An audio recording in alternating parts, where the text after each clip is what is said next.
everybody. As long as Muji is still standing, that's what's going to happen.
しのじゃつよい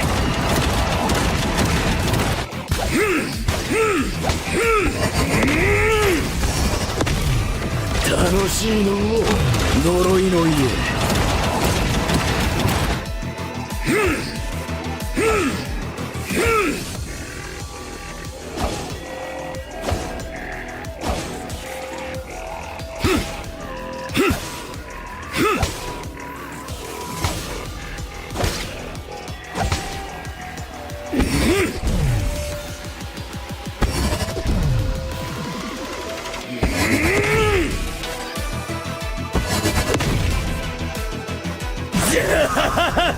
そうかいじゃの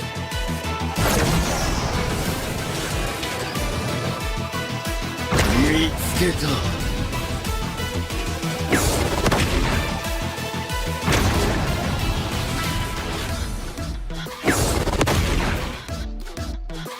わしのじゃ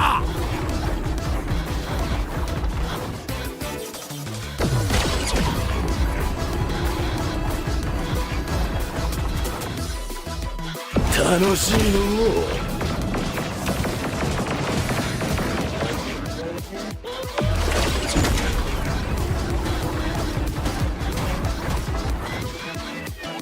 つよ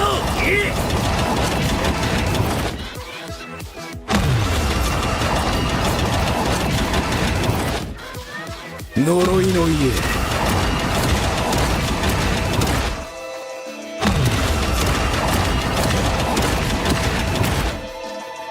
早く戦うぞ待ちくたびれたわ無駄じゃ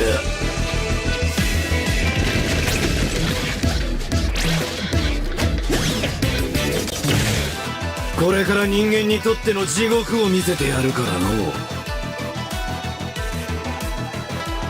早くしろ我は待たされるのが嫌いじゃなんじゃ貴様ぶち殺されたいのか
れたぜ。どうなっても知らねえぞ。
めんどくせえ。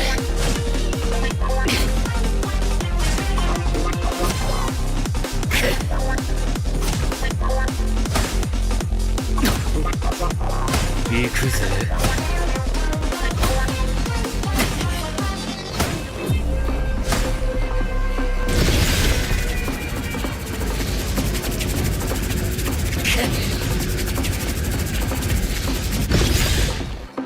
ああ、やだやだ。これがターボババアの力かよ。なえるぜ。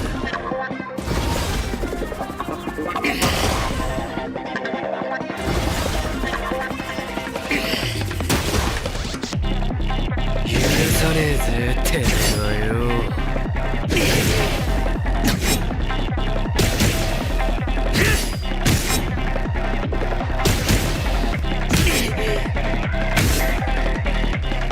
やれやれ、本気出すぜ。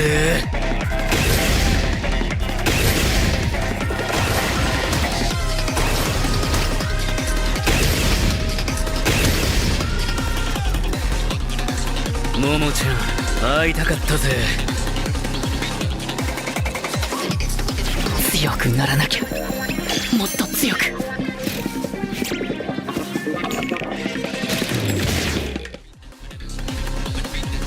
そういうことかよ。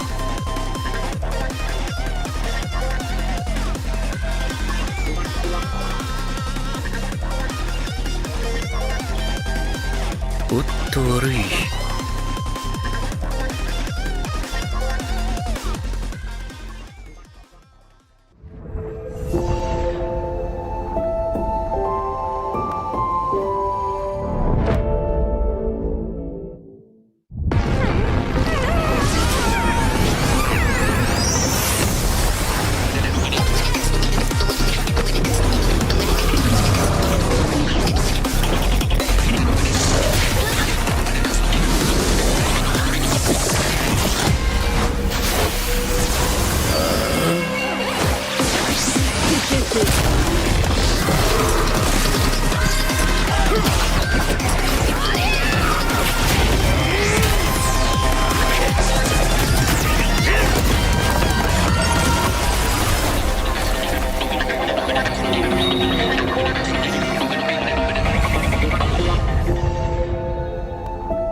is in our DNA.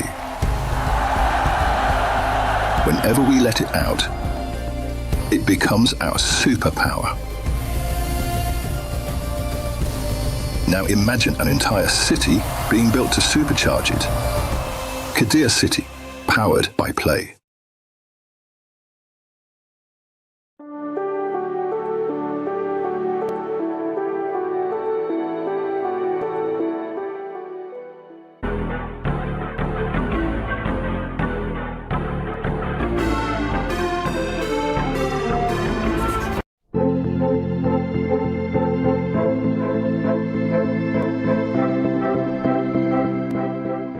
The human body was built to move, not trapped at a desk in one singular posture for 12 hours a day. It's time your chair evolved. This is Secret Lab Titan Evo. Ergonomically engineered for you, gamers, hybrid workers, artists, backing your every move.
We booked Esports World Cup up.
What's up, Chris? How you doing?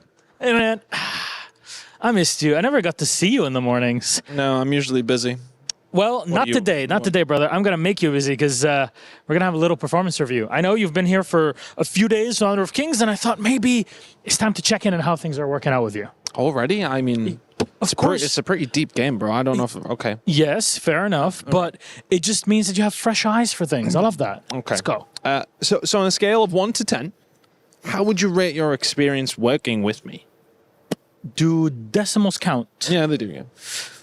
3.5, 4? Not sure what scale, though. 3.5. That's... Okay. I thought you liked me more than that. Room for growth. Okay. What would you say is my biggest strength? You're very optimistic, positive. I think. Thank you. Okay. Okay. Final, final question. What would be one word you'd use to describe me? Available. What does that mean? Well, production needed someone, and you were there. HR is going to love this. Let's get on with the next day of the playoffs.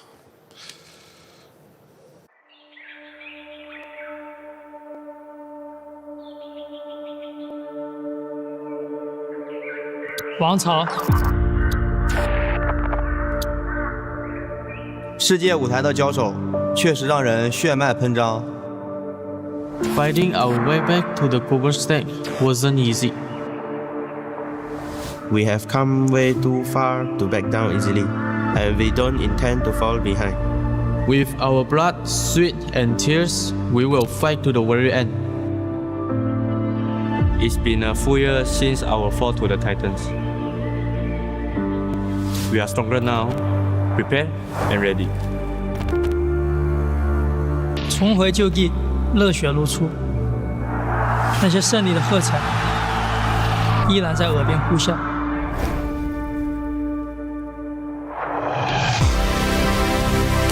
这一次，我们要的不只是过往的荣耀。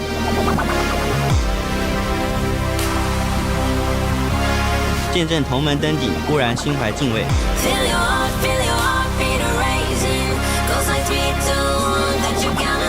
To share this stage with Enoch is an honor. 但也该轮到新王当立了。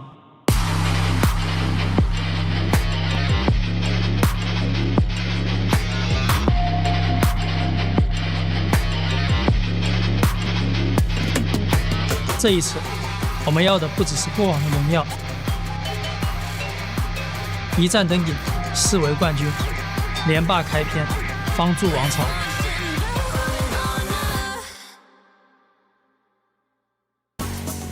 KWC continues at the Esports World Cup 2026 in Paris, France. If you were traveling across a boat cruise on the River Seine and decided to stop by with us as the Expo Port de Versailles this morning, well, you would see fans from all around the world, but maybe particularly China today, ready to represent our KPL teams who take the stage for the first time in the quarterfinals. And this could be a preview of some of the teams that might be seen in the grand finals fighting for that trophy. Of course, so many stories left to tell, and I'm not the only one here to tell it to you. Welcome back to the Lenovo Legion Gauntlet. My name's Rain Day, and I'm joined by an amazing panel, as always, Isaac and Kindofu. Isaac, you guys looking good today as well, ready to go for a big show. I sent you a message, man. I said, like, we're gonna step up our game right now. We need to start doing this because we're coming already to the last of the quarterfinals. Quarterfinals, semis, and then the finals. We gotta start looking good because the games are gonna be awesome. Ken, you mentioned there's money on the line for just one win here. Yes, there is. So 10,000 if you manage to take one game of the KPL teams. But if you win the series, it's 100,000 USD. That's a lot of money on the line. But money is less of a concern here. They haven't been able to beat any of the KPL teams so far. So today, that's their main challenge. A lot on the line. Let's narrow in on what to expect today after looking at yesterday's results, because we saw two teams get heavily tested on the other side of the bracket. We've got two semifinalists already who have booked their ticket, but it was, of course, Team Vitality and Team Nemesis who fell on the way there. Couldn't put enough to the test to make sure that they could move on. But Isaac, that doesn't mean that they didn't play well, and it doesn't mean that that didn't open up conversations that might extend into today about how the heroes, how the meta, how these extended best of sevens are going to play. I'm telling you, I did actually, after I finished casting my game and I was here analyzing, and when I sat there over there with the people, the energy that you can feel from everyone, it was actually really cool because I was sitting right next to a lovely couple yesterday, and one of them actually played our game to a pretty high level of competition, man. And then he was like talking to me about his experience and everything. So watching the games yesterday, being able to be right over here in France, just seeing the people, lovely experience. It's one of the beautiful things, Ken. You have people who are genuine fans of not just the players and the esport, but the game.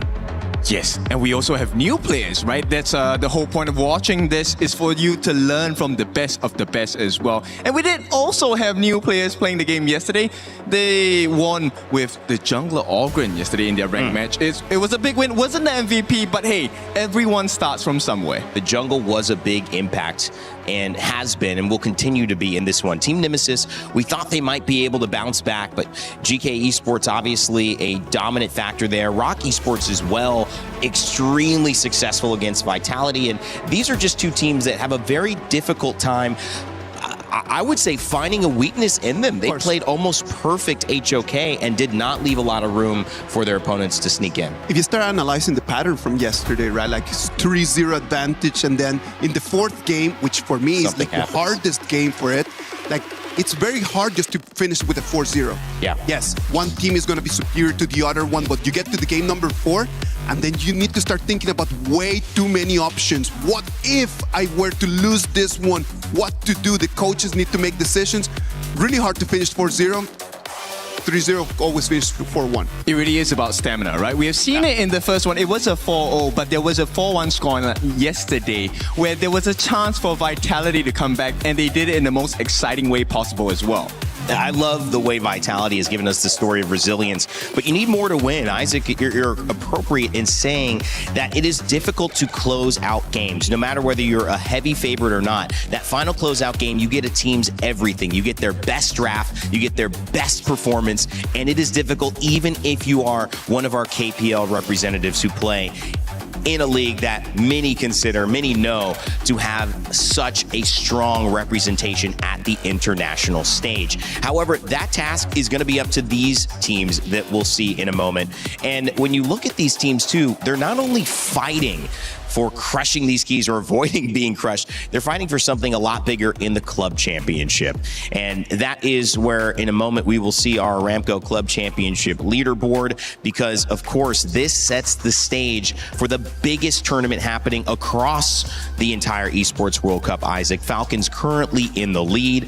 Vitality have fallen, but they are at 4th so far. But AGAL, they play today and they're sitting in 5th, ready to gain some more points. I'm very interested. Not only AGAL is going to be playing today, Virtus Pro is going to be in our opener for today. That's right. And right now they're sitting 3rd, man. Yeah. Imagine if they can just make this the screamer and win this game, and they'll just be closer to that trophy. Yeah, Ken, I mean, Aurora Gaming also playing. Again, they are playing against AGAL, but Virtus Pro in that first matchup, I mean, how amazing would that be? Not just to take a game, but to take a series, move up into some club championship points. I mean, that would be a heck of a day for Virtus Pro. It would be a miracle, let's be honest. The challenge in front of them is really tall, and this is a hard climb, by the way. So they are not the only ones contesting as well. Like you said, Aurora Gaming also wants to put some points on the board. You know what? Let's see how they do today. We've done a lot of overview, big talk. Let's talk a little bit about the bracket, start narrowing down our focus for today, because of course we have some teams going up toe-to-toe that are going to be some matchups you do not want to miss. Heading into this, we saw AGAL find themselves facing off against Aurora Gaming. These two teams, as you mentioned, Isaac, did not get a chance to pick. Aurora Gaming maybe not even expected to be on this side. No, like they lost their whole tournament against Rock Esports in the first game, and it was just that difficult. They lose the game against Rock Esports, sends them to the second places, and they need to just kind of like just be out there, just praying for the best, and sadly for them, their best is going to be AGAL. They need to prove more, right? Aurora is #1 in MKL coming into EWC. So to have that loss, definitely, they lost their balance for a little bit. So they need to improve, but their challenge against AGL, it's no easy feat. Now, I want you to pay attention to that middle matchup right there. That's like, where is that in the quarterfinal? How does that work? Gang team, Ping team. You'll be familiar if you watch the KPL, what those stand for. But when you see these players, oh man, a lot of people online are going to be familiar with who they are. From Cat to Chance, they're going to see this KPL Dream Team matchup. It'll be a best of one. You'll see some of the biggest stars in Honor of Kings going toe-to-toe in one match where everything is on the line.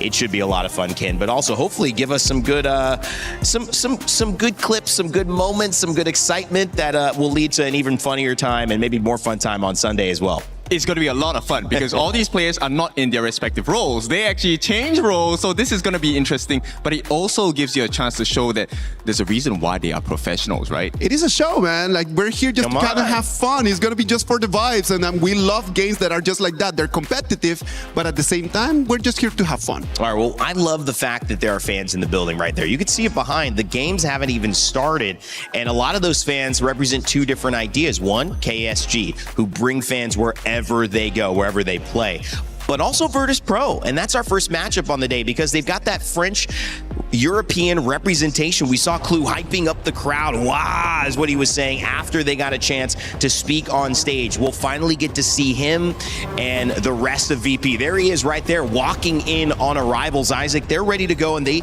know they're fighting for a lot on the line. I just saw T-Gold and Jabba on my way here on stage, man, and I talked to them and I was like, how are you guys feeling? They said, we're feeling great, we're going to do our best. I asked Jabba, are you going to be able to carry the game? And he said, for sure. Oh, for sure, Kim. That's pretty confident. I like it, and I think you need that confidence because going up against Kuaishou Gaming, one of the best teams coming in from the international scene for KPL, you need to have your standards high, but you also need to have very clean execution because we've seen these guys play, they don't miss a beat. Yeah, and one of the things that makes them so dangerous as a team is their level of execution. The fact that they can kind of do things that other teams wouldn't be able to do, maybe even leave a farm lane exposed for a little while, focus on the clash lane, then have that deadly rotation to now just take over. We're going to be seeing, this is them live, by the way. This is both teams getting ready live. We wondered where these were. They're seeing us. They're seeing themselves. And so I always love to see who does what. Okay, they start looking at the screen. Somebody starts doing jumping jacks, push-ups. It's lovely. Like in traditional sports, it's the same, right? Yeah. Before the game, everyone has their own thing that they want to be doing. Like some people, they like listening to music. Some people just like to be quiet. What was yours, man? Like, man, you know, it's interesting. You know, I have the music in the green room. Right? I don't always do it though, but you guys feel like the music can come out. So people know me from that when I'm in the green rooms. When it was sports, I'm trying to remember, what did I do? I don't know. You know what I always did? Tell me. Maybe this is TMI. I always had to use the restroom, like right before the game. Okay. I couldn't do a game without going to the bathroom. So I think as an esports pro, I would struggle because those refs are so strict. They're like, no, it's not time. I'm like, I gotta go. I need to focus. I can't be thinking about this. All right, all fun and jokes aside here as well. Let's introduce KSG, who seem to be coming in. No, they are coming in as the favorites in this matchup, representing the KPL. They're so strong internationally. And one of the people I mentioned that kind of takes over the game if you let them is Silence on KSG. We had a chance to sit down with him a little bit earlier before this match. Hey guys, it's Sky. So I have Silence from KSG join us for the pre-match interviews. Please say hi. 跟大家打个招呼。Hello， 大家好，我是快手吴言。Yes. So actually, this will be the third series for you in your journey here in KWC 2026. So how you like the entire experience and journey here in Paris? 其实这是这一次 KSG 在我们的世俱杯的第3场比赛嘛，对吧？然后其实已经到达巴黎很长的一段时间了，这段时间的经历给你留下怎样的印象呢？经历。哦，你喜欢这个城市吗？还可以吧。I like the experience here, and I like the city, especially in Paris. So this will be the second time you face VP, but in a best of 7 instead of best of 3. So is there going to be any difference? 然后这是我们第2次和 VP 交手了，对吧？但是这一次呢是在 BO7， 上一次在 BO3。你觉得这个对于你们来说会有不同的感受吗？或者你们的备战准备会不一样吗？就跟之前一样吧。就也要好好备战嘛。I think we'll keep everything like it was usually, and we keep our minds so we get very full study of our strategies, and we'll try to make a better scores this time. So there's a lot of players from VP actually. They liked you a lot. So what would be things you want to say to your opponents today? 其实我刚才和他们的选手也有简单的采访。其实很多他们的选手都很喜欢你们，也经常看你们在 KPL 的比赛。所以这场比赛开始之前有什么话是你想对他们说的吗？我觉得就全力以赴吧。Okay, I think we will try to do our best, and good luck to VP. We'll enjoy our time together. Thank you so much, Silence, and this will be it. Back to you, panel. Well, Isaac, deadly player, has so much impact on this game. Talk to me about Silence and what to expect from him. One of the very interesting things, as we were talking over there in the green room, right? Like we were talking a little bit about how does KPL work? Like there is this tournament called the Challenger Cup. So how does Silence actually end up in KSG? So imagine that once upon a time, like they're in this Challenger Cup, he's playing for a different team. KSG lose against their team, and then they look at this kid and they're like, you know what? I want this kid in my team, man. And then after that, the next year, they decide just to go and buy him. They buy him. He comes to KSG. In his first season in KPL, he becomes a champion. Wow. You know how difficult it is to just be in your debut and then being able just to win that? Only players from the dream team have ever done that. And in his first season, he comes in, wins, takes the trophy. So we know that we can expect a bright future from him. That's amazing. There's so many parallels to moments in sports that you could see, like kind of miracle stories like that. Someone's just destined for this moment. It seems like Silence has a little bit of that destiny behind him, and KSG certainly willing to prop him up into that role. We'll see if he can perform against Virtus Pro, which is a team that is not to be counted out. They're fighting not just for club championship points, but Clue, the rest of the squad, T-Gold, 90, Jaibao have been performing well enough to get into this knockout stage. We had a chance to mention what it would look like to come in here and face off against such a titan like KSG to Hai Long, and he gave us his thoughts heading into the match. Hello guys, I'm Sky. So it'll be my honor to have Hai Long from VP joining for the pre-match interviews. Please say hi. Hello everyone, I'm Hai Long from Virtus Pro. Yeah, how are you feeling today? Are you excited? I'm very excited. So during the draft, you were actually picked, right, by KSG. So what will be the immediate reaction when you got the news? I think that because we want to face the KPL team, because we want to improve ourselves and then get better and learn from them. And also, I'm the fans from Liu Lang. Yeah. I'm looking forward to the mid laning as well. What is the thing that you like the most about Liu Lang? I think he played very well in game, and also in Chinese, the peak, he always make a high point like almost the first. So I want to learn from him a lot. Yeah. Yes, indeed. He's a very hardworking player. So do you have any chance to chat with Liu Lang anyway? At the backstages, maybe? Of course. Yes. What do you guys talk about? With who? With my teammate? No, with you and Liu Lang, of course. Now I don't, but maybe after the match I will. Okay. So, if you were to ask to say one goal for this, because definitely we have that Titan Slayer, right? What do you have in mind for today's series? I think we will try our best to get like 1 point, yeah. Yeah, because obviously it will be your second time you face KSG in 2026 KWC. So what will be done differently this time compared with the previous one? The first time we didn't prepare well, and then I think the second time that you guys are to be more. You mean definitely like more times means that you have more times to trying to know harder and know deeper about your opponents in today's matchup. So good luck. Thank you for your time. Thank you. This will be it. Back to you, panel. Well, doing your best to get 1 point makes a lot of sense, fellas, because there's $10,000 for you. 2K a person who's playing in each role. I mean, that's a really good game of HOK. Oh, come on, like 10,000? I am down for that, man. The only thing they need to do is to do the 1 point, isn't it? Yeah, Sami and I want that 10,000 as well. I mean, this is a lesson learned. And of course, I like the response from Hai Long here, because the concern wasn't about the money. It's about learning from the best of the best, right? And also gaining the experience. Now, this is very important because when they first faced off, they lost 2-0. But the jungler on the side of KSG, Jihao, actually mentioned that VP is one of the few teams that actually managed to put pressure onto them. So is 1 point possible? There very well might be a chance. It's not going to be too high, but we'll see. Come on, like Juhao just said it, like if there is a team that can actually get a point from a KPL team, it is going to be VP.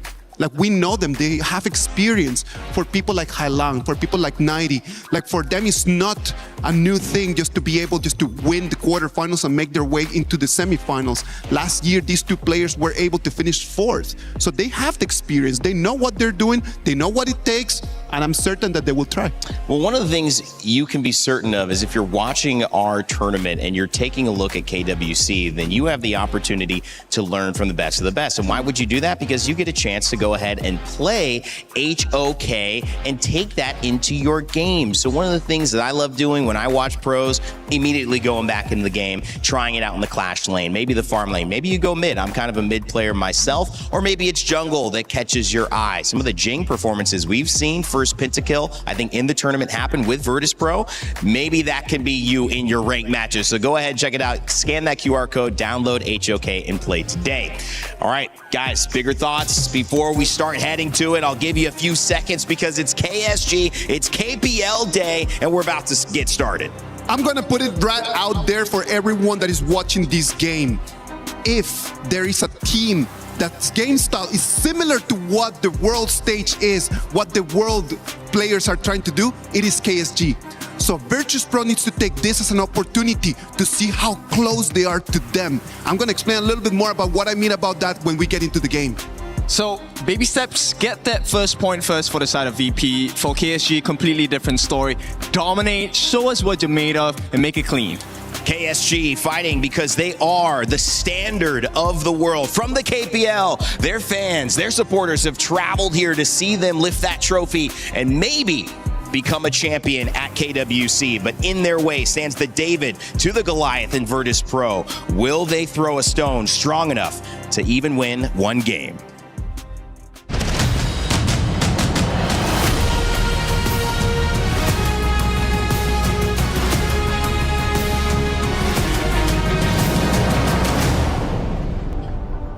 Ladies and gentlemen, friends from all around the world, welcome to day 2 of KWC at EWC 2026. And it is time for day 2 of our quarterfinals and our playoffs. Yesterday was an incredible day of matches, and we've secured 2 teams into the semifinals in GK and Rock Esports. And today we'll get to see who plays against them as they wait in semis tomorrow. And today's challenge is even greater because finally the KPL representatives step on to the playoff stage, widely regarded as the strongest region when it comes to Honor of Kings. They have built a reputation for setting the standard with their discipline, mechanics, and flawless execution. So for their opponent today, this is more than just a series. This is about proving that they can face the very best. And now let's get this started. Introducing the champion from KPL, Kuaisho Gaming. One of the youngest in KPL, Kuaisho Gaming entered in their season like a hurricane, fearless, explosive, and immediately established their power in their region. The young force that shook KPL brings their ambition to the world stage. A tough game and a rematch time, but our opponents are ready for it. Please welcome Virtus Pro! What does one do when you get knocked down? You get back up again because you didn't hear no damn bell. That's Virtus Pro's group stage in a nutshell. And with both resilience and fresh experience under their belts, they're ready to face the KSG music once again. Now, players, you may now go to your seats. And captains, you may place your key. And remember to shake your opponent's hand. This is the champion of KML versus the champions of KPL. Hey. And there's the handshake. Virtus Pro versus Kuaisho Gaming. This is the playoffs.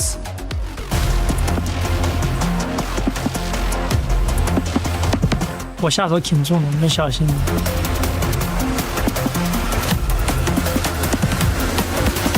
AG, we are not afraid you because we will do our best to beat you.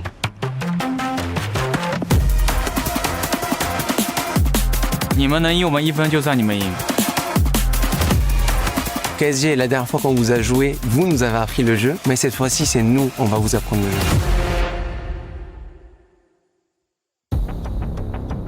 Last time you taught us the game. This time, we're going to teach you right back. As a teacher, Isaac, that's some big words there and a big promise that carries the weight of responsibility from Virtus Pro to back it up. As a teacher, the best thing that can happen in your life is to see someone that you have taken from zero to help to grow, to become better and better, just to be able to challenge you. You love to be challenged by your students, That's man. fair. Like, who doesn't love just the one moment you say like, wow, man, like they're just so good. I am proud of them, proud of myself. When it comes to champions, KSG is in the mix, Ken. They have been, they will continue to be. Even taking a game off of them will be an accomplishment for Virtus Pro. But for KSG, is there anything that can stop this volcano from erupting, this amount of skill and experience that they have on this team from doing what they know how to do best? It's going to take a huge winds of change to make that a reality. I'm not sure if that's going to happen today, but I'm curious to see what type of class KSG will put up, because we might be in the classroom, we might be in the surgery room as well. This might be a clean game from the side of KSG. Wow, well, we're talking slinging stones. You guys slinging great metaphors here onto the stage from the panel. I know that this is an exciting one because many fans already early up here into the Lenovo Legion Gauntlet before lunchtime in Paris. And as you probably figured out by Paris about now, you could sit at a cafe for hours without having to do anything. So there must be a good reason. And for those watching at home, it's of course because KSG have taken the stage. Isaac, Ken, any final words before we throw to our casters? Nah, man, I'm really looking forward for this. I have nothing else to say. I'm really looking for game one, and then after that, we're going to try to break it down. All right, well, it's time to get it underway. The draft about to begin. Let's send it over to Blam and Rookie for game one of our quarterfinals.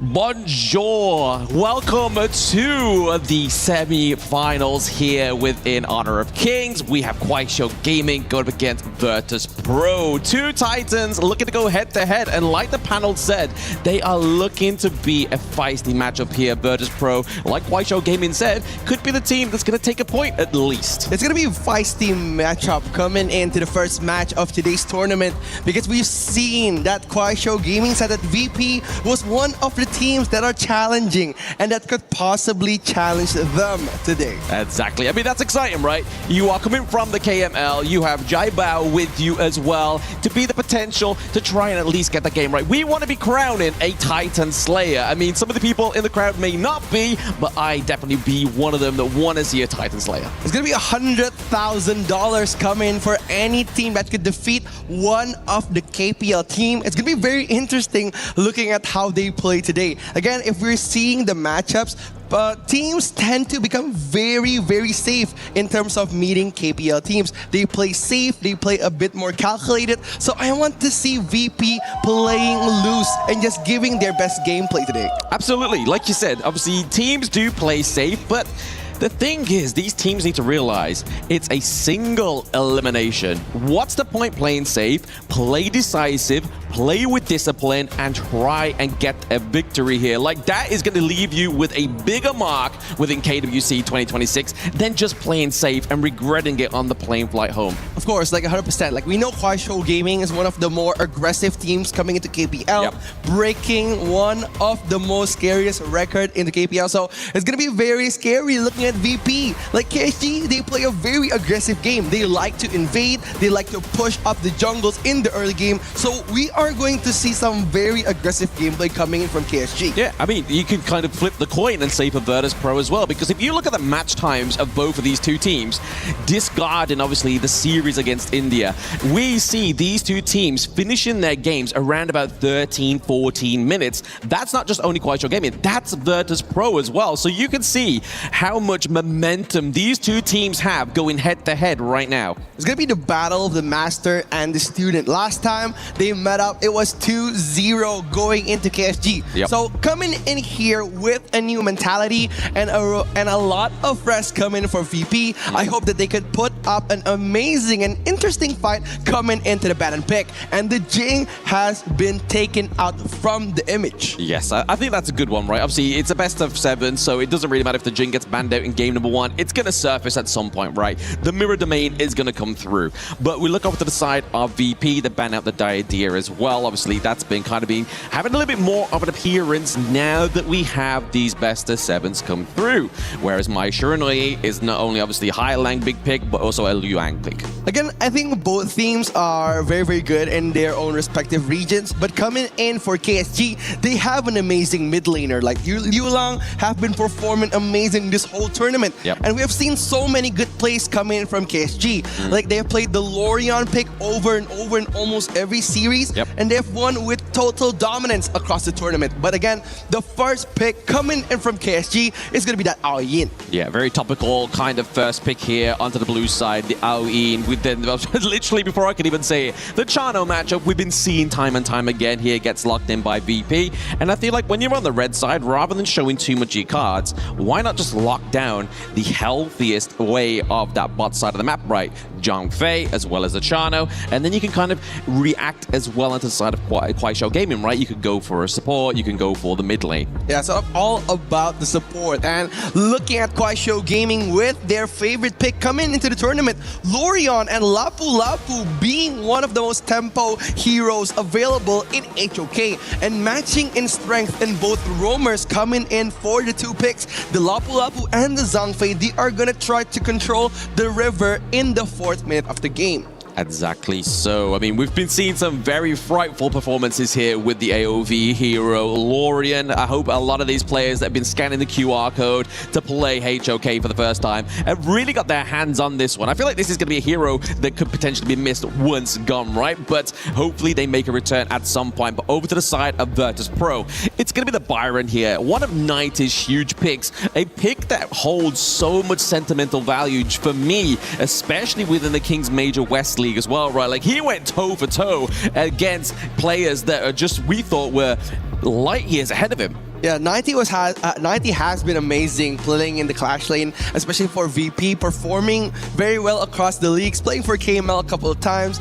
And we've remembered that Byron moment where Nighty was going against everybody in KML. So it's very interesting coming into this draft for showing the first phase heroes for the Clash laner. But again, there's Nilta coming in for the ban of Team VP, just playing a bit safe to save the Chano in the backline. Yeah, also obviously the Garuda band there is going up against the sort of the outpoke potential of the Lorion as well into the mid lane. But they're going to be banning out the Lu Bu here, which is obviously great anti-tank potential here, but also a great dive into the backline, right? Like Chano, T-Gold, we know that this hero has a issue about staying safe. In terms of mobility, it's not the greatest when you look at farm lane matchups. And I like how VP is just respecting a lot of those aggressive early game heroes. They are shutting down the Diadea, the Pei. They know that KSG plays really well in the early game, and they like to control the first 4 minutes. That's why they're shutting down so many aggressive high damage dealing heroes. But looking at the first 3 picks coming in from KSG,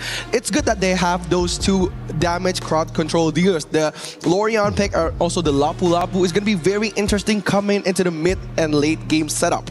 Interesting, once again, we have Jiao Bao on his Zilong here as well, right? Like, he seems to be the only player within KWC that wants to pick this one up. And you can understand when we have the likes of the Mai Shiranui, a lot of dive. I mean, it's going to complement the Byron as well, right? You go in obviously with a Spark Mace, get the knock up, and then you follow up with the ultimate as well. But it's going to be really interesting because he used it before. It didn't perform the best against Kuaishou Gaming, but he's going to go and give it another go. But break me down here, rookie, with Kuaishou Gaming's last 2 picks. Yeah, it's very good here. Coming in for Kuaishou Gaming, they're picking the Kaiser and Charlotte pick. It's going to be a good laning phase coming into the Clash lane. And speaking of the duo coming in for KSG, the jungle Clash lane duo, they're very scary. And they had been nominated for one of the best Clash laners and jungle players in KPL. So again, those 2 players are going to be a trouble for VP. Yeah, you make a really good point there. Like, if you can try and kind of get the identity or at least the prior picks for the rest of the team, and then you have this insane duo in the Clash lane and jungle, just say, okay, we'll just pair whatever you want together and it's going to work well. over to the side of Virtus Pro. This pick normally didn't used to get me so excited, but the first time we saw Highlang pilot the Angela in such an assassin, a mage way, using that second skill to slow down the engage or at least the gank onto the enemy team, it's been so effective for the side of Virtus Pro. I think Virtus Pro is going for shutting down the early game of KSG coming into this tournament, because looking at how they're picking the last 3 picks, it's going to be very interesting. Zilong is obviously very strong against late game CC, and also Angela dealing high amounts of damage in the early game with her Chaos Cinder and also Blazing Brilliance, her ultimate, which punishes so many tanky heroes, which is very, very good against KSG's draft. Absolutely. Against KSG, Virtus Pro, they've locked in their draft for game number 1 here as well. So the rest is now up to what happens onto the Gorge, right? We've gone through the 4D chess game within game number 1. Has Virtus Pro come up with the best example of a game 1 win here to try and get that against Kuaishou Gaming? Because if we look back at last year within KWC 2025, the only time a round was taken from a KPL team was game number 1. Then after that, sayonara. Yeah, it's going to be history in the making here, but we're going to see who will take game 1. KSG, Kuaishou Gaming against Virtus Pro on game 1. Thank you for that beautiful introduction there, Rookie. But also, for those watching at home, don't forget to follow HOK Esports on all social media and those in the venue as well. But no doubt you already are, because you are here. But obviously, in the early game, there's just going to be a little bit of a control for this early wave.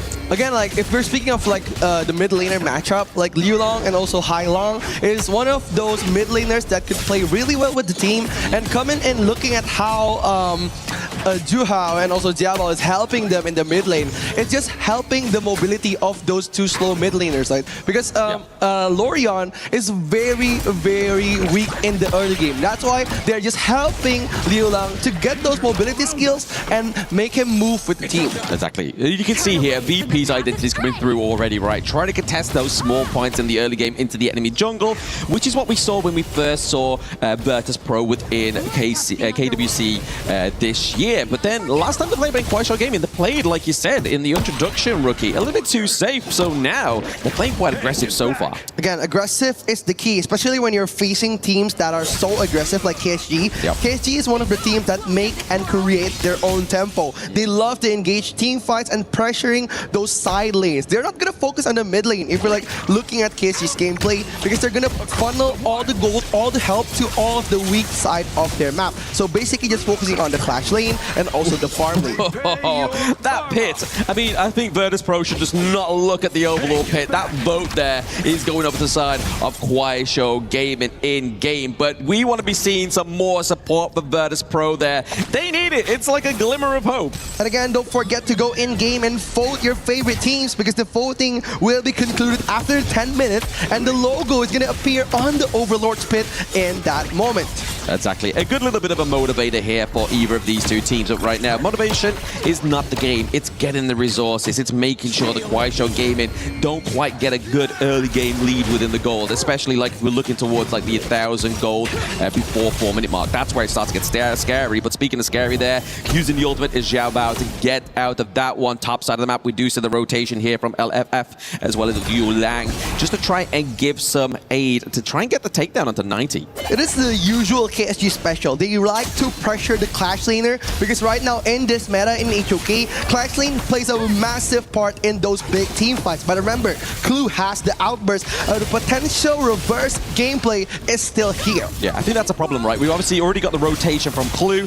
If he gets battered a little bit too much, he's going to burn out that ultimate already, and that's not where we want to be in the 4-minute mark there. It's going to be the knock-up onto the FF into the backline, but the Unbridled Airburst met with the rising tide is going to stop the momentum here of Virtus Pro. LFF looks pretty low. The charge and stampede there, but nobody falls. Juhao is here just to give aid to his teammates. That's just like giving presents, right, to the team fight. Like, Juhao is here, you gotta disengage, because right now they have all spent out their resource skill. There's no more outbursts and raging sea coming from these two tankers from vsVP and KSG. And if you're looking at the first phase items, I think 90 plays a big part in respecting the enemy here, building so many physical defense just to hide the damage coming in from Juhao and Silence. Exactly, because I mean, you're not really looking and hoping for a lot of magic defense when really the only proprietor of that is going to be the Lorian into the mid lane, right? So I feel like it is a good shot here for 90 to make sure the physical defense into this pit is going to be terrible at Clyde here, but it's going to be the ultimate there to keep 90 alive for now. But can he dash off the wall? Juhao as well as Silence, they commit here, they go for the dive. Can he get the skill? One! It goes first blood to Juhao. It's going to be a matter of timing, right? 90 was waiting for his ultimate, for his full spirit suppression, but it didn't came at the right time. And they know so well that 90 doesn't have that. That's why they engage in such a good team fight. We're going to look at the replay here. Juhao calculating so much damage. He knows where 90 will be going to escape from those big damage. And Juhao initiating the first blood, going in for the jungle of KSG. Yes, I mean, you see there in the little bot, we do see that the Tyrant went over to the side of vsVP, so a little bit of a Brucey bonus for them there. But you saw 2 Gold's health bar in that lower part of the map there. He was literally super low as they basically transfer the awareness top side of the map to the pressure down to the bot side. Right, we've said this before, like KSG, they're a very, very strong team. They like to dominate those top and bottom lanes, making them so unviable for those team fights. That's why we're seeing a lot of pressure coming into 90 and also T-Gold. And probably the only counter to that is just focus on your farming, not relating or answering any of KSG's calls in this team fight. Yeah, just to stem the bleeding at certain points, right? Just making sure that none of these lanes in the side lanes are getting taken down, and just making sure, like you said there, Rookie, is keeping that gold lead. Kind of, if it's not in your favor, just not too far ahead. But a lot of commitment, top side of the map. Once again, they want to get a takedown onto 90 because it wasn't successful last time, but it is a 4-man dive. They get 90, they get the T1. It's all about the trade coming in for KSG. Getting the kill and also the tier 1 will be so rewarding playing the long game. And this is so good, right? LFF just doesn't save any of his skills, initiating on 90. And again, it's all about the clash lane in this meta. Shutting down the clash lane, especially Byron, is a very, very uncomfortable for those long-term team fights. I mean, they're going to buy one, get one free. They get the T2 top side as well. But you can kind of see here, vsVP try to make a little bit of good out of something bad. They get the T1 down to the bot side, but nothing else yet to transition into that one. They got to be careful here. We do see Jiabao into the enemy jungle. They're looking to try and cut off this minion wave. Oh, it's going to be a revenge move coming in from Jiabao, just opening up the map for Team KSG here. But again, we have to say that KSG, they have been very smart at taking risk on the game, making them so unviable for this team fight. Yes, they're repaying that evidence there. The takedown onto you. They're like, okay, we see what you're doing. You're diving our men at an outnumbered advantage. We are going to do exactly the same there. So vsVP getting the kill here against Kuaishou Gaming. Just taking you off with the gorge here for 10 seconds more means that we can kind of see T-Gold have a bit more safety in terms of that 1v1 matchup down to the bot side of the map. It's good for VP, right? They have like their own gameplay now. They are not scared of KSG, playing a bit more aggressive, but look at the FMVP, Liu Lang, just opening up the map. Yep, I mean, this is what happens when you do open the map so aggressively, right? Like, you can overextend, but there is no T2 to run to. That's a hard situation here for the side of vsVP, but they're just looking to push a little bit more here as well. Obviously, bot side of the map does fall finally here for Kuaishou Gaming, but they got to be careful. That bot side T1 onto the side of Virtus is very low. Wow, this is an amazing play coming up for VP, giving a close game. And look at the gold at the map. It's not much, right? Even though that the KSG have been fighting a lot, but the gold gap hasn't been left out. Yeah, just trading blows here. Juhao as well as Liu Lang, LFF into the backline as well. Jiabao has to escape this brush. It's going to be the unbridled outburst, pushing away Kuaishou Gaming, but that's not enough to save their jungle on the side of VP. He gets taken down. T-Gold positioning not quite as well as I wanted to be there. vsVP are losing lives here, all for the fact of the enemy support. that trade just wasn't viable here. They're so scary, right? KSG, they're moving like a single unit. The 5-man rotation has been very suffocating for VP. If you're looking at this team fight, there's 4 players shown on the map, and they're not wondering where you is. And that's why when T-Gold was positioning himself to target the backline, you was able to get the pick on T-Gold and also on one of the other players from VP. Yeah, hairy but scary team fight top side of the map there as well. And I feel like Kuaishou Gaming is like, right, okay, we've opened up the map so much, we may as well have free roam of the buffet of Virtus Pro's jungle. They're able to now bring a goal lead, a very substantial goal lead here for the side of Kuaishou Gaming. And again, they're a very young team, right? Coming in from KSG, they're playing so aggressive, even though there's a lot of changes coming into the team. Like they changed their roamer. Before it was one of the best roamers in KPL. That's why right now they're moving as an absolute unit. VP, they were trying to control and contest the game in the early game, but right now, after KSG taking control of the game, there is not looking good for VP. Yeah, they're so young that make Rookie look old, and he's the youngest man on the broadcast here as well. But Silence, he's able to escape that one. We do see a little bit of a boogeyman strat there from the side of Virtus Pro. They're trying to get a lockdown onto at least one member of Kuaishou Gaming, because when they're behind so much gold, a team fight, even 5-5, is not going to go great for them. Yeah, it's going to be very interesting, right? Especially coming in for Juhao as the jungle of KSG. It's going to be very sustained in the mid lane. A lot of sustainability into the mid lane there, the takedown of the T1 as well. It's just a lot of structural damage being taken away from Virtus Pro at this 10-minute mark. We always talk about KPL teams and that frightful 10-minute timer, right? As soon as that comes up, that's when you know the red alerts go in. The sirens are marching for the enemy team, and it's a hard place to come back from. Yeah, we talk about the gold lead, right? The gold lead has been going to KSG since they got then the double kill from the top side. KSG has been suffocating the whole map, rotating, especially with Silence and Juhao on the Gorge. They're making VP very difficult to get those small jungle counts because they're holding not only the timer of the Overlord and Tyrant, but also those small jungle camps that spawn around the map. Yeah, we got a bit of support for VP in the crowd as well. I mean, it may look like, I don't know, a very small fraction, but there is support there, and they definitely need it now, as obviously we're getting past that point where we have the Tyrant going over the side of Kuaishou Gaming.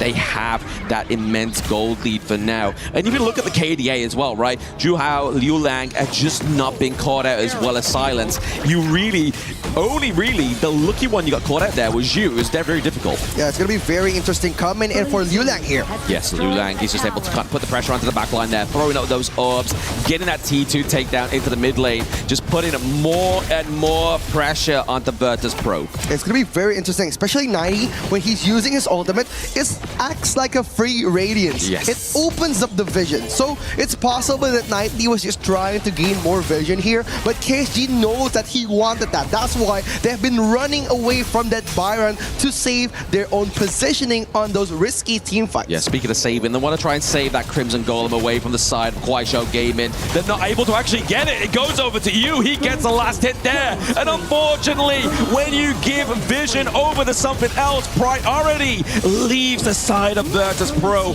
You get to take that onto T-Gold. Highlang falls as well as Clue. They're not quite having a minion wave yet, just onto the side of Kuaishou Gaming. They need it just to push this T3. It's so hard. VP, they don't have enough damage considering the gold gap is about 7,000. And right now, Juhao and Silence just dominating every team fight. Liu Lang setting up the dunk for them, and it was so good, especially catching them with the Starry Night. Slam dunk the Funk. We saw 90 with a good effort, but they don't have the power. It's going to be Kuaishou Gaming with the Lonely Minion taking game number 1. Kuaishou Gaming dominating game 1, making VP unable to breathe since the first minute. Total dominance on game 1. Hey, I mean, they got to breathe in the early game, right? We saw a little bit of moments there for Virtus Pro to try and mount some gold for themselves, some kills for themselves. They got a kill onto LF, they got a kill onto you.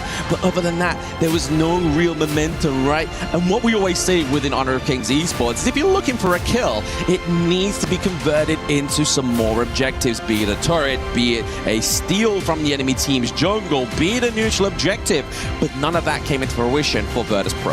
Agree, 100%. Especially KSG coming in, dominating the whole map. Yep. Especially when they got the mid lane tower and also the top lane tower onto the tier 2, making the map so small for VP, engaging in those risky team fights. But the return to risk is so big for KSG. They got the clash lane. They shut off 90 in the first few minutes of the game, taking so much from T Gold and also from Diabao, destroying all the carry heroes, making VP so difficult to turn the table around. Yeah, you talk about it there, Rookie. It's irreparable damage to the game state of Virtus Pro, right? Like, yes, losing a T1 and trading it down to the bot side is great, but losing a T2 is Anyway, I'm going to throw it over to my fashionable twin, Mr. Rain Day there on the broadcast to see the breakdown of that game number 1 for himself.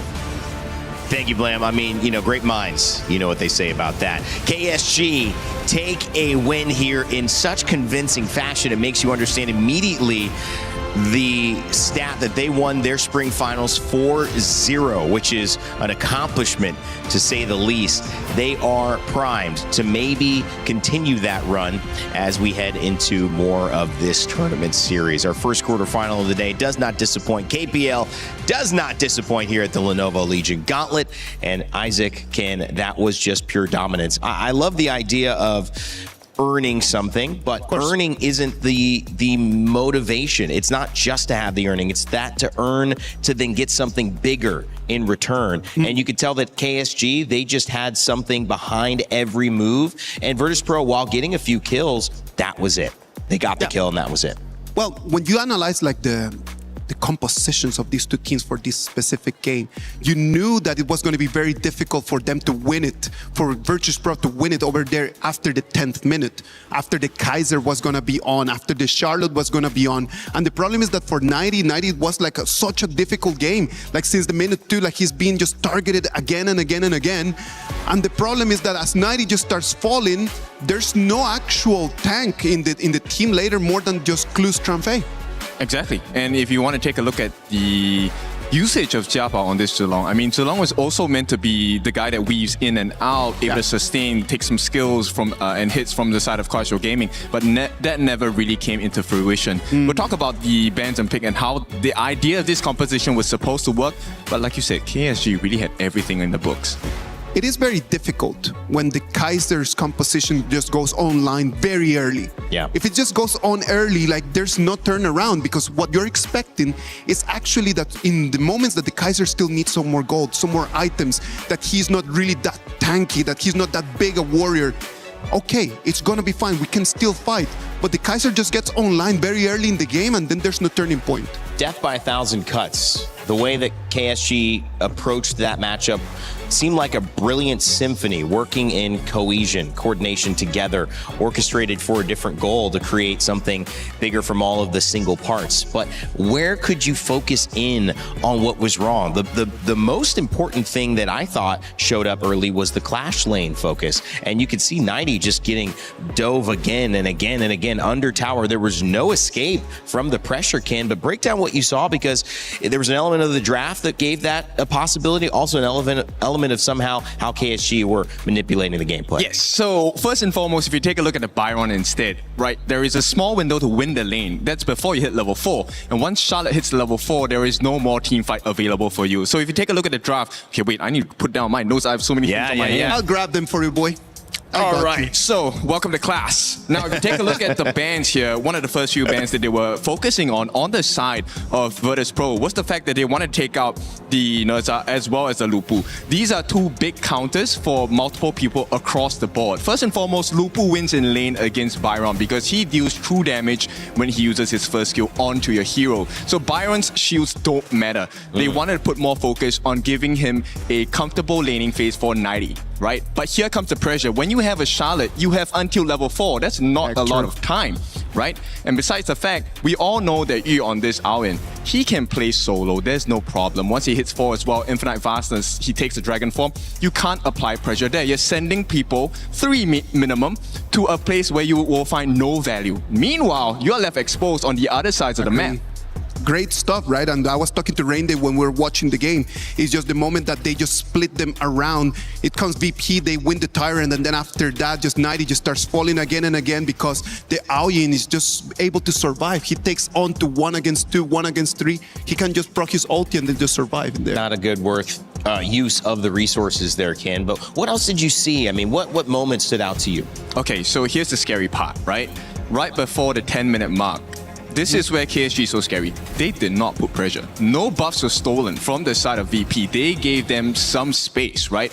And they went to 90, they killed him twice in the Clash lane itself. And this is where the goal started to swing. We talked about Kaiser farming fast. Of course. But what do you do when Kaiser gets a couple of kills? It gets even more difficult for the side of Virtus Pro. There's no way to come back after that, and that's the problem, right? After the Tyrant fight over there at the 10 minutes, like everything just falls apart for VP. They tried their very best just to kind of like hold on to it for a little bit longer, but they just couldn't. It was just too big. Yep, and you know, swinging from that, all went down when this 7 minutes 55-second fight happened. Now, we're gonna slow this down for a little bit because I want you to pay attention to what Clue does on the Zhang Fei. He did a great job, but this was not the right timing because the true damage did not come yet. So if you take a look at this, he actually used his Unbridled Outburst to stop 2 of the different members on the side of KSG, right? Being the Kaiser as well as the Lorion. But when that happens, you have no more utility to deal with, number 1, the Charlotte, as well as Rion the Aoyin, right? And they got all the free hits in. Byron, yes, he can tank for a bit. But what do you do when you're left alone in the middle of 4 different members on the side of KSG? There's nothing for them to do because as T-Gold comes in that is supposed to be dealing the damage, he is already bringing an Aoyin on his back. So in the moment that he just jumps in and the moment that the channel is actually part of the fight, 2 seconds after he just disappears because Aoyin is just poking from behind. And bear in mind, this is the fight where they started and they took out T-Gold as well as Jiabao. So there was no more damage, there was no more mobility. And even with the help of Hailang on the Angela, he did throw everything out onto the floor. But at this point, you have no more damage. Who's going to help you finish the job?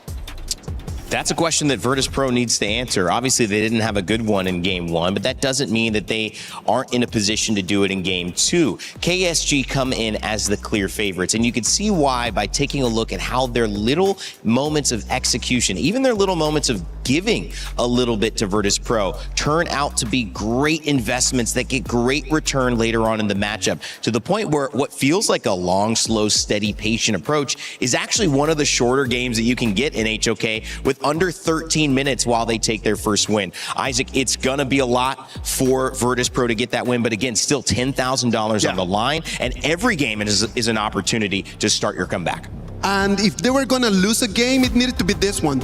In terms of the heroes that they used, yeah, the Chano, yeah, the Zhang Fei, but there's still a lot of other heroes out there that they can still use. They have not yet passed the ball to Jiabao for him to be the star, so I am actually still very confident that VP can still try to win that game. Okay, I'm not as comfortable because VP, they made 3 mistakes and they got punished this entire game. It was 2 kills and 1 fight. That was it.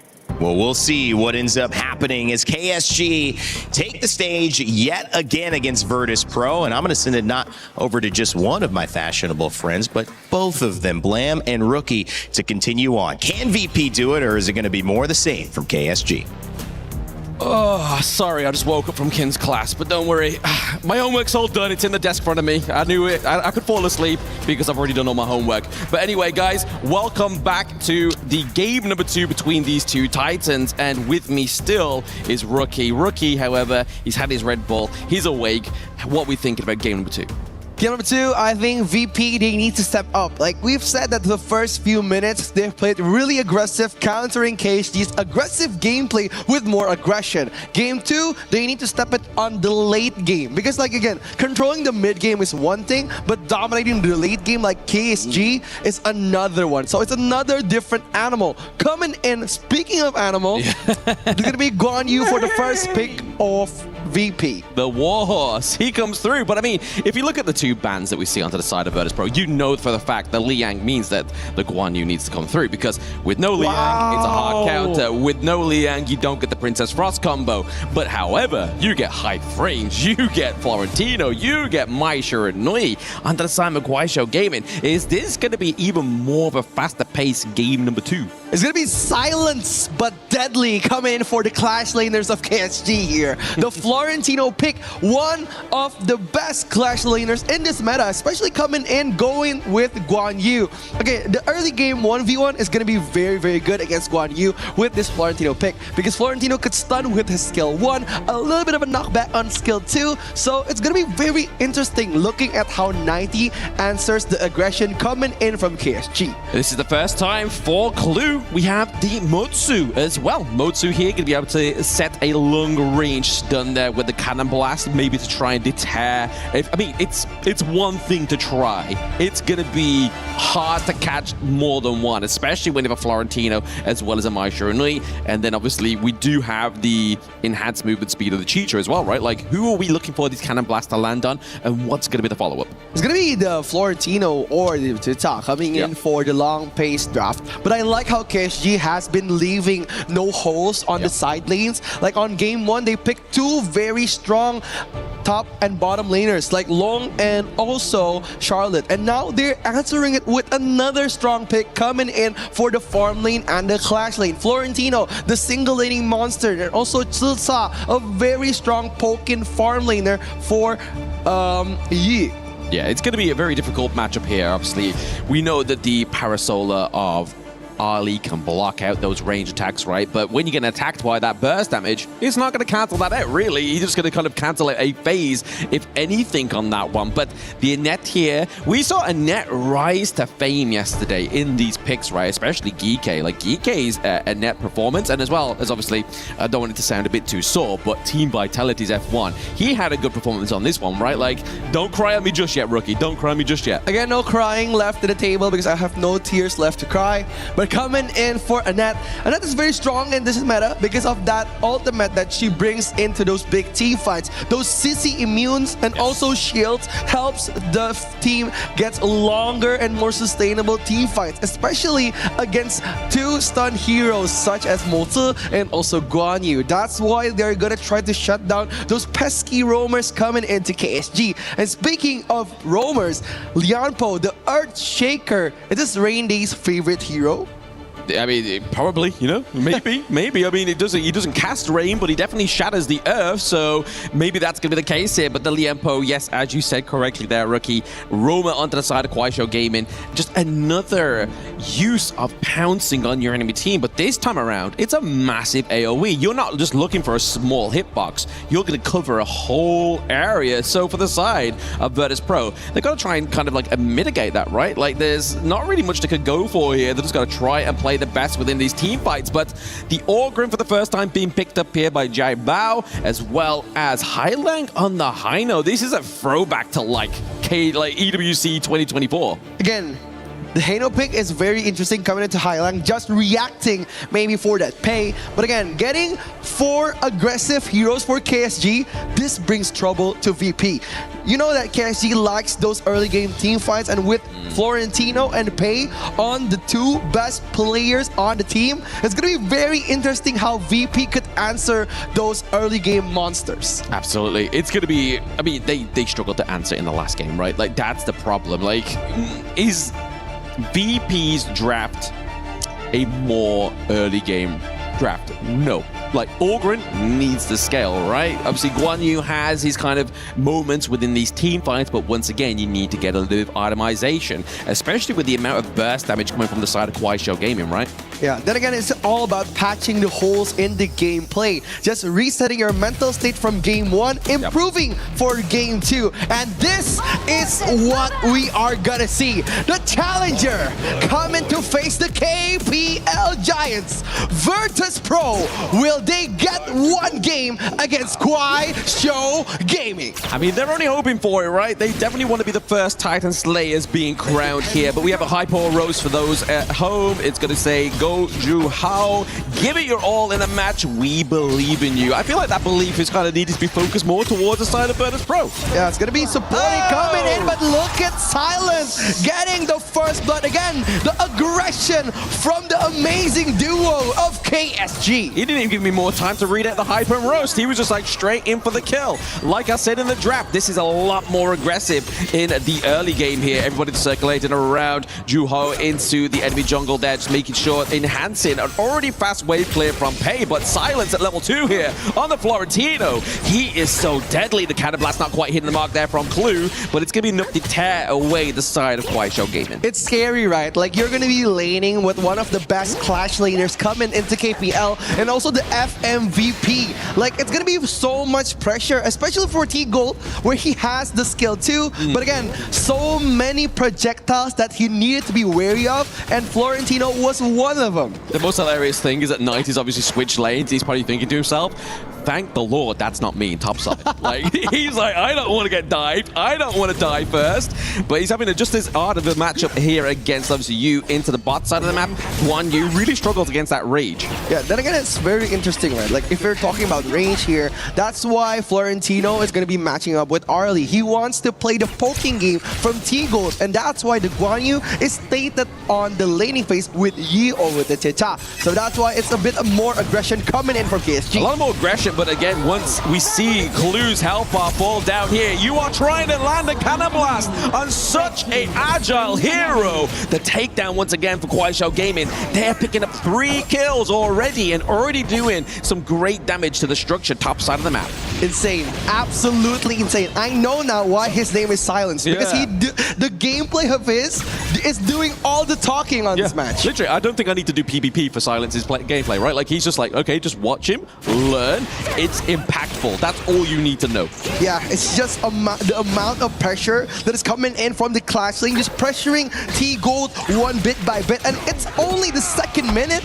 And look at the kill points, and look at the gold gap coming in from KSG. It's about 1,500. Yeah, we wanted to see a little bit more of an effort here in terms of the early game from Virtus Pro. They're trying to get the catch out here of Liu Liang, but he's going to be just jumping across that mid lane. It's hard to lock down that Mai Shiranui. And Lord knows, he's tried locking down Silence on the Florentino. It has not quite gone to scale. Highland falls top side of the map once again. It's just a bloodbath already for Kuaishou Gaming. Dude, Silence is an amazing addition coming into KSG with that mentality, destroying the whole laning phase of 2 heroes.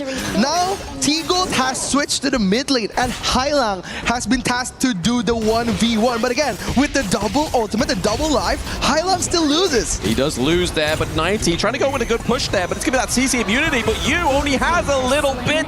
Jai Bao with a pickup for the side of Virtus Pro. They get a first kill, but like you were saying literally moments ago, Rookie, the damage to the gold lead right now, that's something that's going to be harder to actually repair onto the side of Virtus Pro. Yeah, that's why they picked Pei, right? Like, to match up the pace of Florentino. They just want that early game pressure, but Yes, indeed. T-Gold gets taken down into his own jungle. If you're not safe at 4-minute mark in your own jungle, where will you be safe as Virtus Pro? Clue manages to maintain his life into the mid lane. Oh, it's insane, right? Hailang forces a flash just to hop from the Florentino and coming in. Look at you how just soloing every objectives onto Virtus Pro. Virtus Pro had their lead in the first game, but on the second game, KSG took the wheel, threw it out of the car, and drove away. Hey, I want to say, somebody has confidence within Virtus Pro, because that voting box is definitely a little bit higher onto the side, on their side, right? It's not all the way down being hammered onto the side of Kuaishou Gaming. There's some people out there voting for Virtus Pro. It's not me. But then again, like, support matters, right? When you're at the lowest and especially facing against one of the giants of KPL, KSG, you need all the support that you can get. Absolutely, support and more, right? I mean, we're trying to see here Clue trying to be the best support he can as possible, but it's just so agile into the back line. 90 has to be there to try and feed his team, but if he gets stuck there with this Guan Yu, it's going to be a bloodbath once again for him. But bot side of the map here as well, we just see Juhao just pushing even more turrets. It's once again the 2-for-1 down bot side. It's so scary, right? Looking at Juhao just pressuring so much of the map here, and we know that KSG is a very aggressive team. They love to pressure those side lanes, and that's what they've been doing since the first minute. Look at 90 building the respect item of Frigid Charge, but look at T-Gold just disappearing. I feel like the spectators, it's so fast, the spectators struggling to keep up with Kuaishou Gaming. Jai Bao doesn't have the itemization to keep him alive. You with the double kill as they look to push the high ground. We have Highlang with the poke, but it's not going to be enough. Ooh, Highlang just trying to defend here, opening up the map, just defending the high ground. But 90 on the other side of the map, just trying to out-macro KSG. But look at the sheer amount of gold difference coming in from KSG here. 4,800 gold on Silence alone. We look at the timer. That's the important part. Like, normally, yes, 4K gold is very impressive, but we are pre-10 minutes. We are 6 minutes and almost 30 seconds, and Kuaishou Gaming have an even stronger lead in game number 2. They're able to maintain the Azure Golem on the side of Virtus Pro, but what good is that when your bot side's completely fallen? Means that red Crimson Golem is free reign for Kuaishou Gaming. It's going to be very interesting. Look at VP, how they could come back from this lead from KSG. Because right now they can only hold the game as long as they can. And we're gonna look at the replay real quick. And Liulang did an amazing job at knocking up the players of VP and Jabao. It hasn't had given many options for him to disengage. And looking at Yi just annihilating 2 players from VP. There hasn't been one answer from Virtus Pro. Yeah, don't worry, Clue. We're all trying to figure out what's happening there as well, as we saw on his player cam. He's just scratching his head, thinking, what can we do to maintain ourselves into this game number 2? And I feel like right now it's almost a impossible turn back, right? Like, we are seeing the point of no return for Virtus Pro in game number 2. It feels like they're just gonna have to try and just go blow for blow and just make sure they go into game number 3 with a better draft. But currently right now, obviously we do see the Either Phoenix being built here for Jai Bao. He's gonna be a little bit more tanky. Highlang has to be careful. He has the Freight Rewind. He uses it as well to keep himself and return that enemy bar, but it's also going to be the takedown of the Crimson Golem. Now into the backline, it's going to be the Liam Po. LFF is putting on so much pressure, but now we see 90. He goes in for the dive, but he leaves open T-Gold. It's the think inside the box where we see 2 members inside of Kuaishou Gaming get taken down, but it's the minion wave towards the base. It's going to be a pressure once again for Virtus Pro to have to tend. Dude, Highlang is a genius. He pops his ult just to get the marks on the players of KSG, dealing so much damage, annihilating half of the HP of all the players from KSG. But again, respect is still their main focus. I think like if you're going against a team that is aggressive as KSG, I think you should be more aggressive too. Don't be afraid to fight back, because they were in the winning position. They could pressure out KSG, even taking out Juhao, but Juhao knew that the enemy team, VP, was respecting them too much. That's why he was trying to bait them out again to punish them in the front line. But again, a good try coming in from VP. Yeah, I mean, they are trying, right? They definitely need to just make sure they're mounting a decent defense here for the side of Virtus Pro, but it's still not doing anything to that gold graph right now. We see the damage dealt here from VP Highlang. He is at the top here, so even though they're behind, you see the potential of this draft. Yeah, it's going to be very interesting coming in at the 10th minute of the game, and it's going to be the golden mark of KPL. The first 10 minutes is all about control, and after the 10th minute, it's going to be about domination coming in. Speak of domination there, we're going to rewind the potential domination for the side of Kuaishou Gaming. We do see all the man marks here covered by VP's Highlang just to try and do a little bit more damage, like you were saying in the previous one. The CC immunity for Florentino means he's able to escape there. Silence gets in. He's silent but deadly. He gets out, but now we're seeing the burst damage potential from Kuaishou Gaming. They trade LFF for Jai Bao. That is not a good trade. Right, T-Gold has been amazing this match, just trying to keep his gold lead. But again, 0-5-2 for a farm laner could be a bit of a heavy burden for him to carry. That's why KSG, they're always trying to shut down T-Gold and also 90 out of the team fight. While VP is protecting 90, T-Gold has been left alone so many times, making the team fight so difficult for VP without their main damage dealer. Yeah, very difficult here. I mean, they need to be making sure that Jai Bao stays itself as alive, like I've said, not only for the smite potential, but also the damage output here for the side of Virtus Pro. We do see them kind of amalgamating around about the Azure Golem just to keep making sure that Jai Bao is fed up. He has the Azure Golem, because it becomes a lot harder to dictate these team fights when you are behind in terms of mana, in terms of CD reduction. We have the mid wave being pushed through, as well as the bot side of the map as well. Highland does have the Fate Rewind, but a lot of damage has been put through. He gets impaled by you, and now that's one member onto the side of Virtus Pro that's been taken down. LFF, he has committed the ultimate but cancelled it. It's enough to zone the way the side of Virtus Pro. Jai Bao has to retreat into the recall territory, and they're trying to throw the spears. They're trying to do enough damage, but Kwai Show Gaming in a quicker time take game number 2. It's gonna be the master against the student. Kwai Show Gaming teaches VP to take game 2. They do take game 2 here. The problems that we had in game number 1 is the fact that they lost a T2 straight after a T1. This was something that was not improved onto the side of Virtus Pro. If not, it was something that for Kwai Show Gaming, they topped. They got all the way to the T3 like almost 6 minutes, right? Like, that's something that you don't want to be letting happen. You want to try and make sure you're making these changes on the side of Virtus Pro that enables this not to happen, not enabling it to happen more. This is a total game for Silence on this match. He was dominating since the first minute, getting the first kill against T-Gold and punishing so much on the team fight. That's why we said that Silence, or the Florentino, is going to be very dominating on the first laning phase, and there wasn't any answer from that question. T-Gold getting a 0.51 KDA, getting punished almost every team fight, and the funneling is going to the jungle and Clash Lane again and again, making them very strong for those long-term big damage team fights. Exactly. Keyword, funneling. So we're going to funnel it back to the analyst desk. Let's see what Coach Kane can do to keep me awake this time. Well, you know, I think the interesting thing about this bounty is that we have set it up for one game to earn $10,000, a full set to earn $100,000 if you can beat KSJ or AGAL. But now I'm starting to think, maybe can we give like $5,000 if the game goes longer than 15 minutes? Can we throw a little bit somewhere? I mean, because that's the challenge right now. That's the challenge. I agree, man. Like right now, in terms of this game, it was very difficult for VP because of the way that KSG opened the game. Yeah. I do believe that they had a very clear idea. VP, they want to do the exchange, right? Like they put 90 and T-Gold, they swap their lanes to try to see if they can find something different.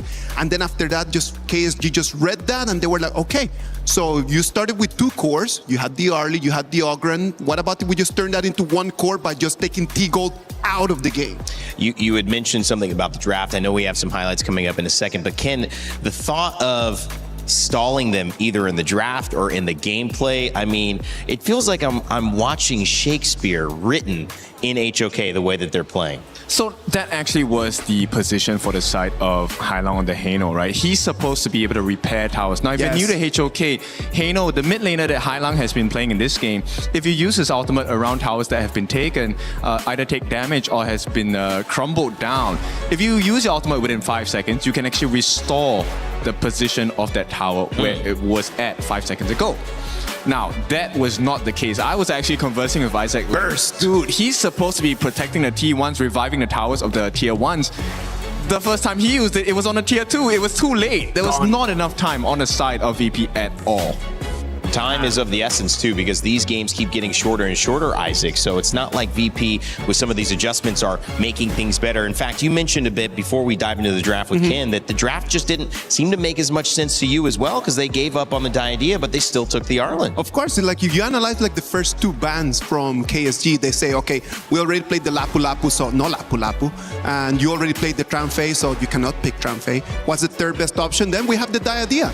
And then the Diadea, they just ban it.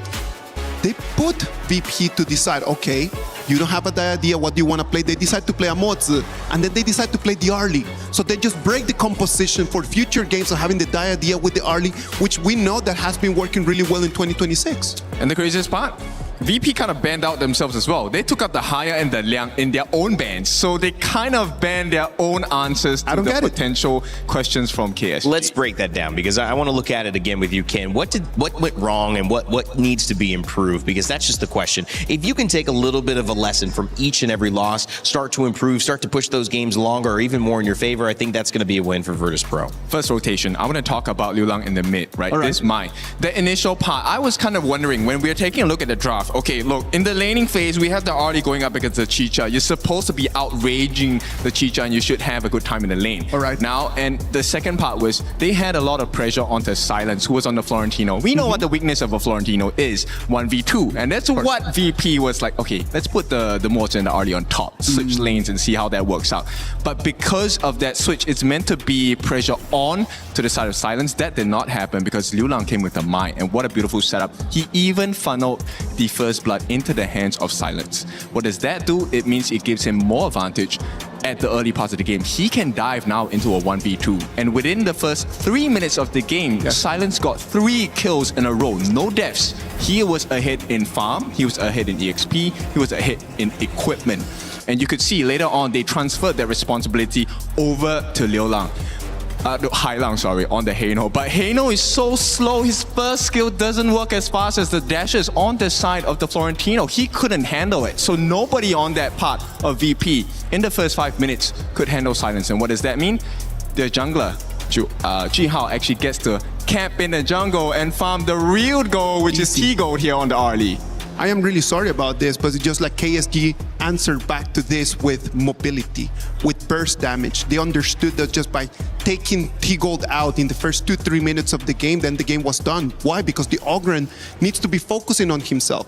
The Ogren needs to be focusing on getting items and then getting gold, getting the buffs, but then he cannot just actually just go around and be supporting on the lanes. So by taking the Mai Shiranui, KSG puts Liu Lang in a very good position just for him to be setting up and then just to start focusing on one person.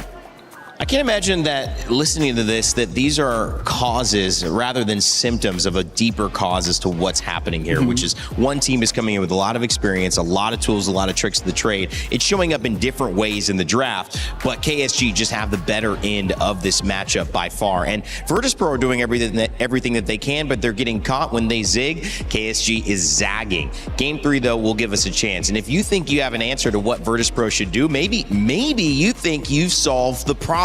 You know how to get $10,000 by sending them the correct draft, the correct bans to ultimately take down KSG. Well, then you can become a part of our creator program. By doing that, you can earn rewards for however much watch time that you get and actually be a part of the EWC ecosystem. Scan that QR code and join us. We want to hear what you think about all the matches happening here today and what we're deeming KPL Day. And for our first 2 games, you can see exactly why.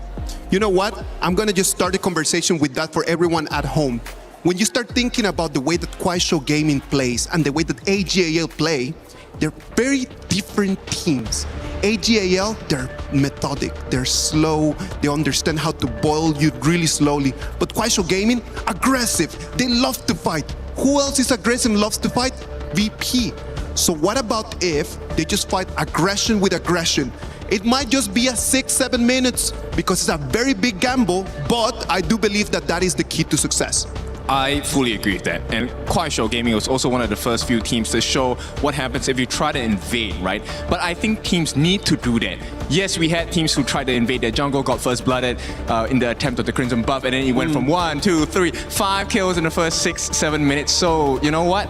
VP, give it a try. You know what? Like, let's just go all in red. Let's go. Let's go all in, push all your chips to the middle of the table, man, and who knows, man, like right now you're not winning, so maybe this is going to be a different strat. Nothing left to lose. Fight fire with fire is the suggestion of our panel. Blam, Rookie, do you agree? I mean, I have a simple request. Can we not mention 6-7? I've got Rookie here stimming. He can't stop doing it. He's throwing up the hand signs. It's not good. I need him on my broadcast. Can we not distract my co-partner, please? Thank you very much. But he's stopped there. He's no vocal. He's verbal once again. It's gonna be the retention time of again Z. That's why like this 6-7 thing is happening. But again, coming into this tournament, KSG has been very dominating. 2-0 wins all over. And right now with this best of 5 series, I've seen a perfect draft on the first 2 games. KSG, they like to dominate the side lanes. They're bringing in very strong side laners now.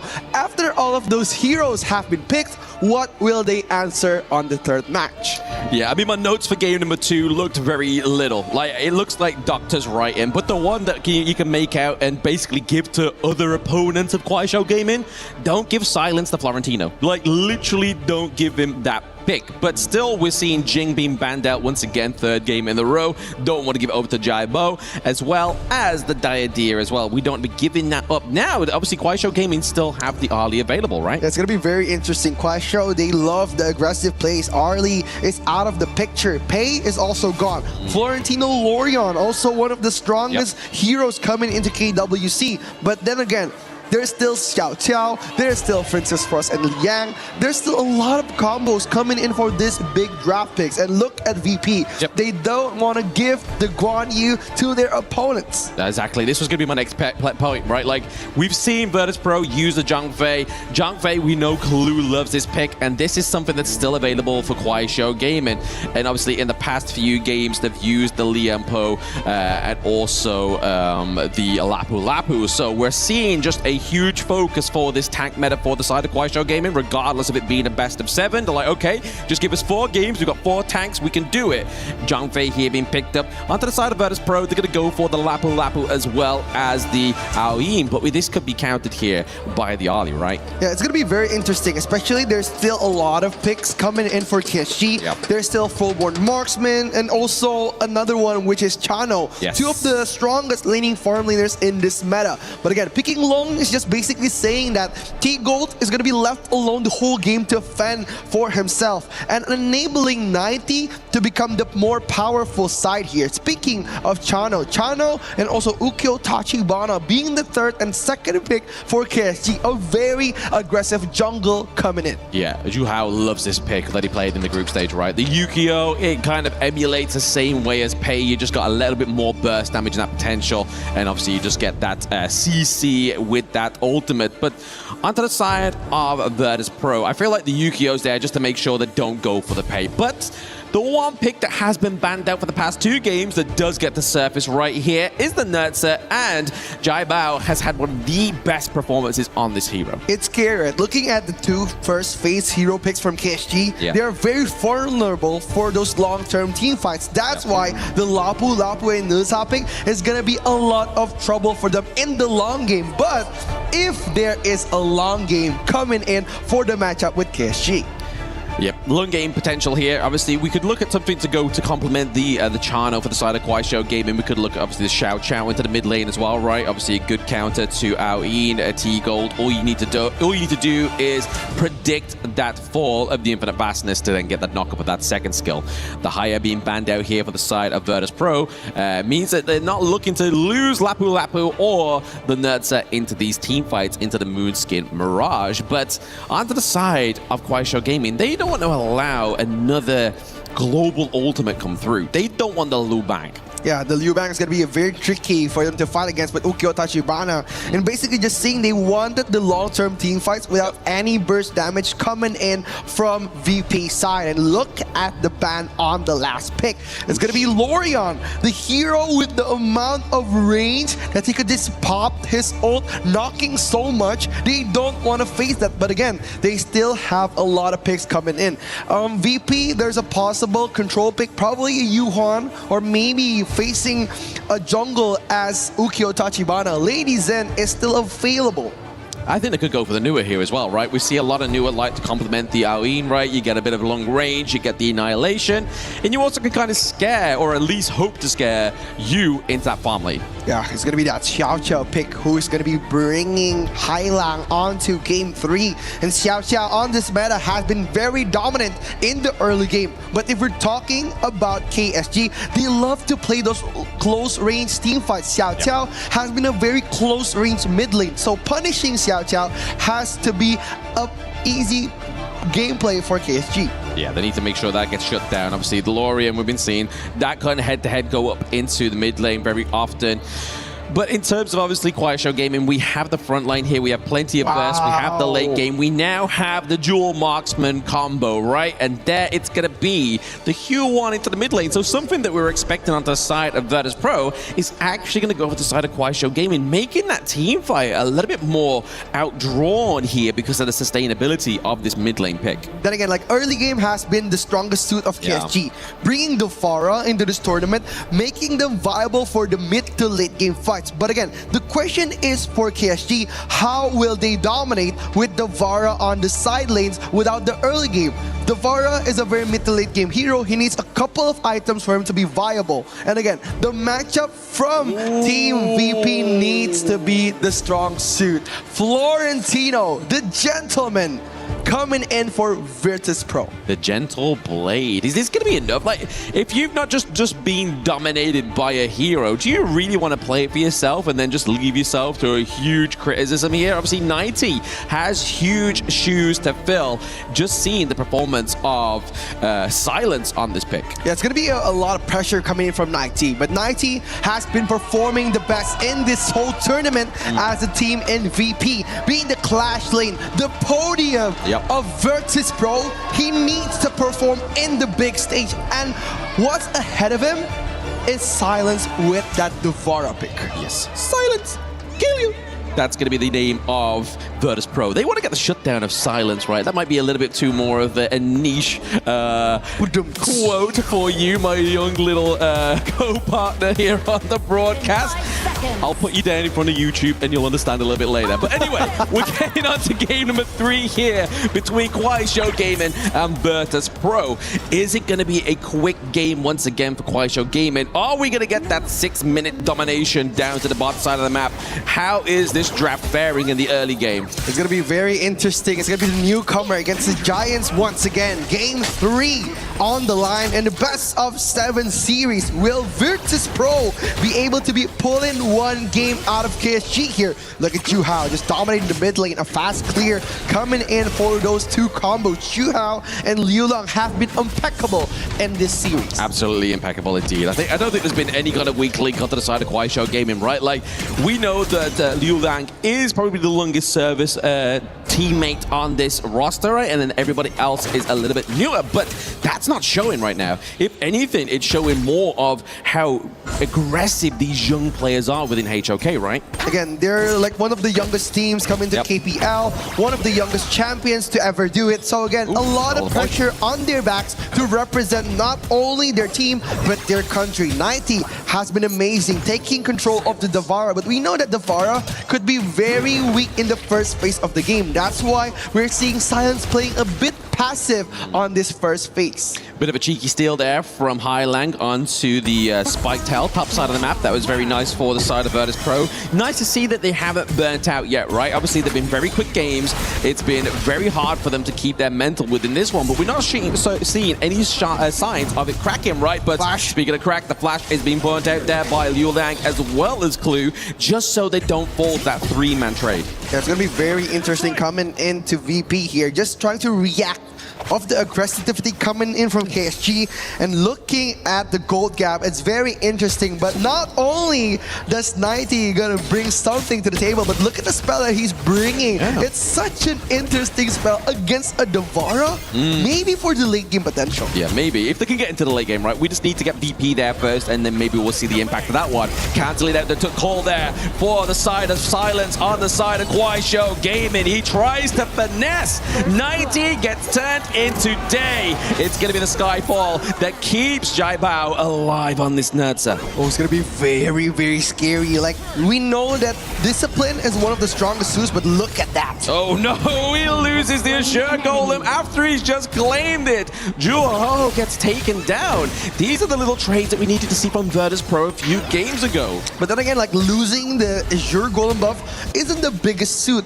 The biggest one is losing the gold and the XP. Yes. That's why Juho was willing to trade that with the first kill that he got on the top lane. Again, still still a 1-1 trade. Nothing too major for KSG and also Team VP. But this was so good, right? If you're looking at Liu Lang and also LFF, he was just holding the outburst because Florentino has the anti-CC skill. His ultimate makes him immune to every CC. That's why he's just waiting there, trying to give help for silence. Yeah, it's a hard one to overcome here for the side of Virtus.pro. You have to kind of get a lot of burst down right before he kind of takes the sky. You just get the burn down, hope that silence goes down very quick. But like you're saying there, I want to go back to the point of where we saw obviously Juho die.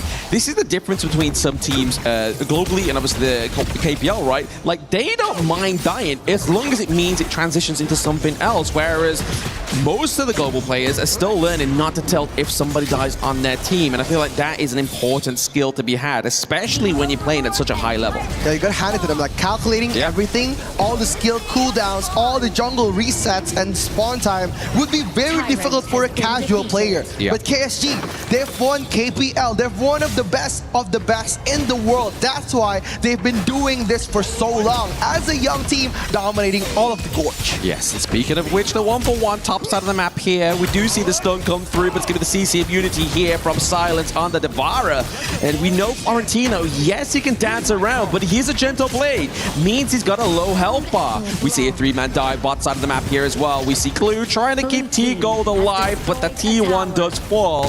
VP can get a nice equal trade here for that top T1. It's so good, right? Just coming in for LFF, just bringing pressure by appearing on the map without having to use any of his skills. We haven't seen one outburst coming in from KSG, and even though he still has that full rage bar, the control of the map is just still on the KSG side. So it's a big advantage coming in from KSG. It is. They still got it stored up in the back, right? Like, if we see that VP tries to be a little bit aggressive here, maybe think, okay, guys, we are going to go and take the team fight, but they still need to make sure to burn out the LFF ultimate there before they do decide to take that killing blow. But at the same time, they get the Overlord here for the side of Virtus.pro. We do see pressure being put onto Highlang into the backline of that team fight, and now Juho as well as Silence. 90 going for the blow for blow. There's the Starfall as well onto the side of Guaisho Gaming, but you are just beating them here.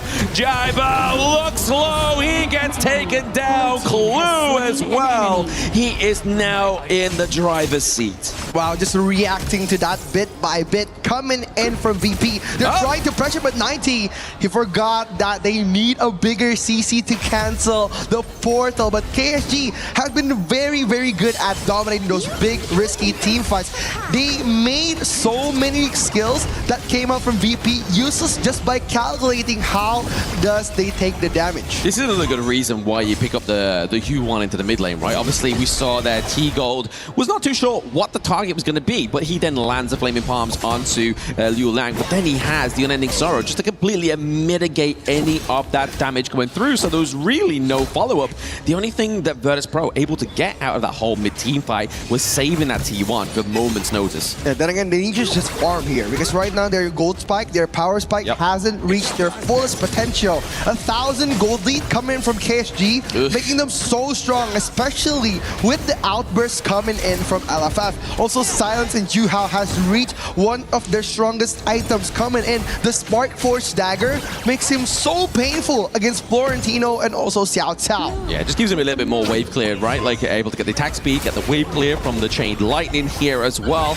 But it's looking like a hard match here.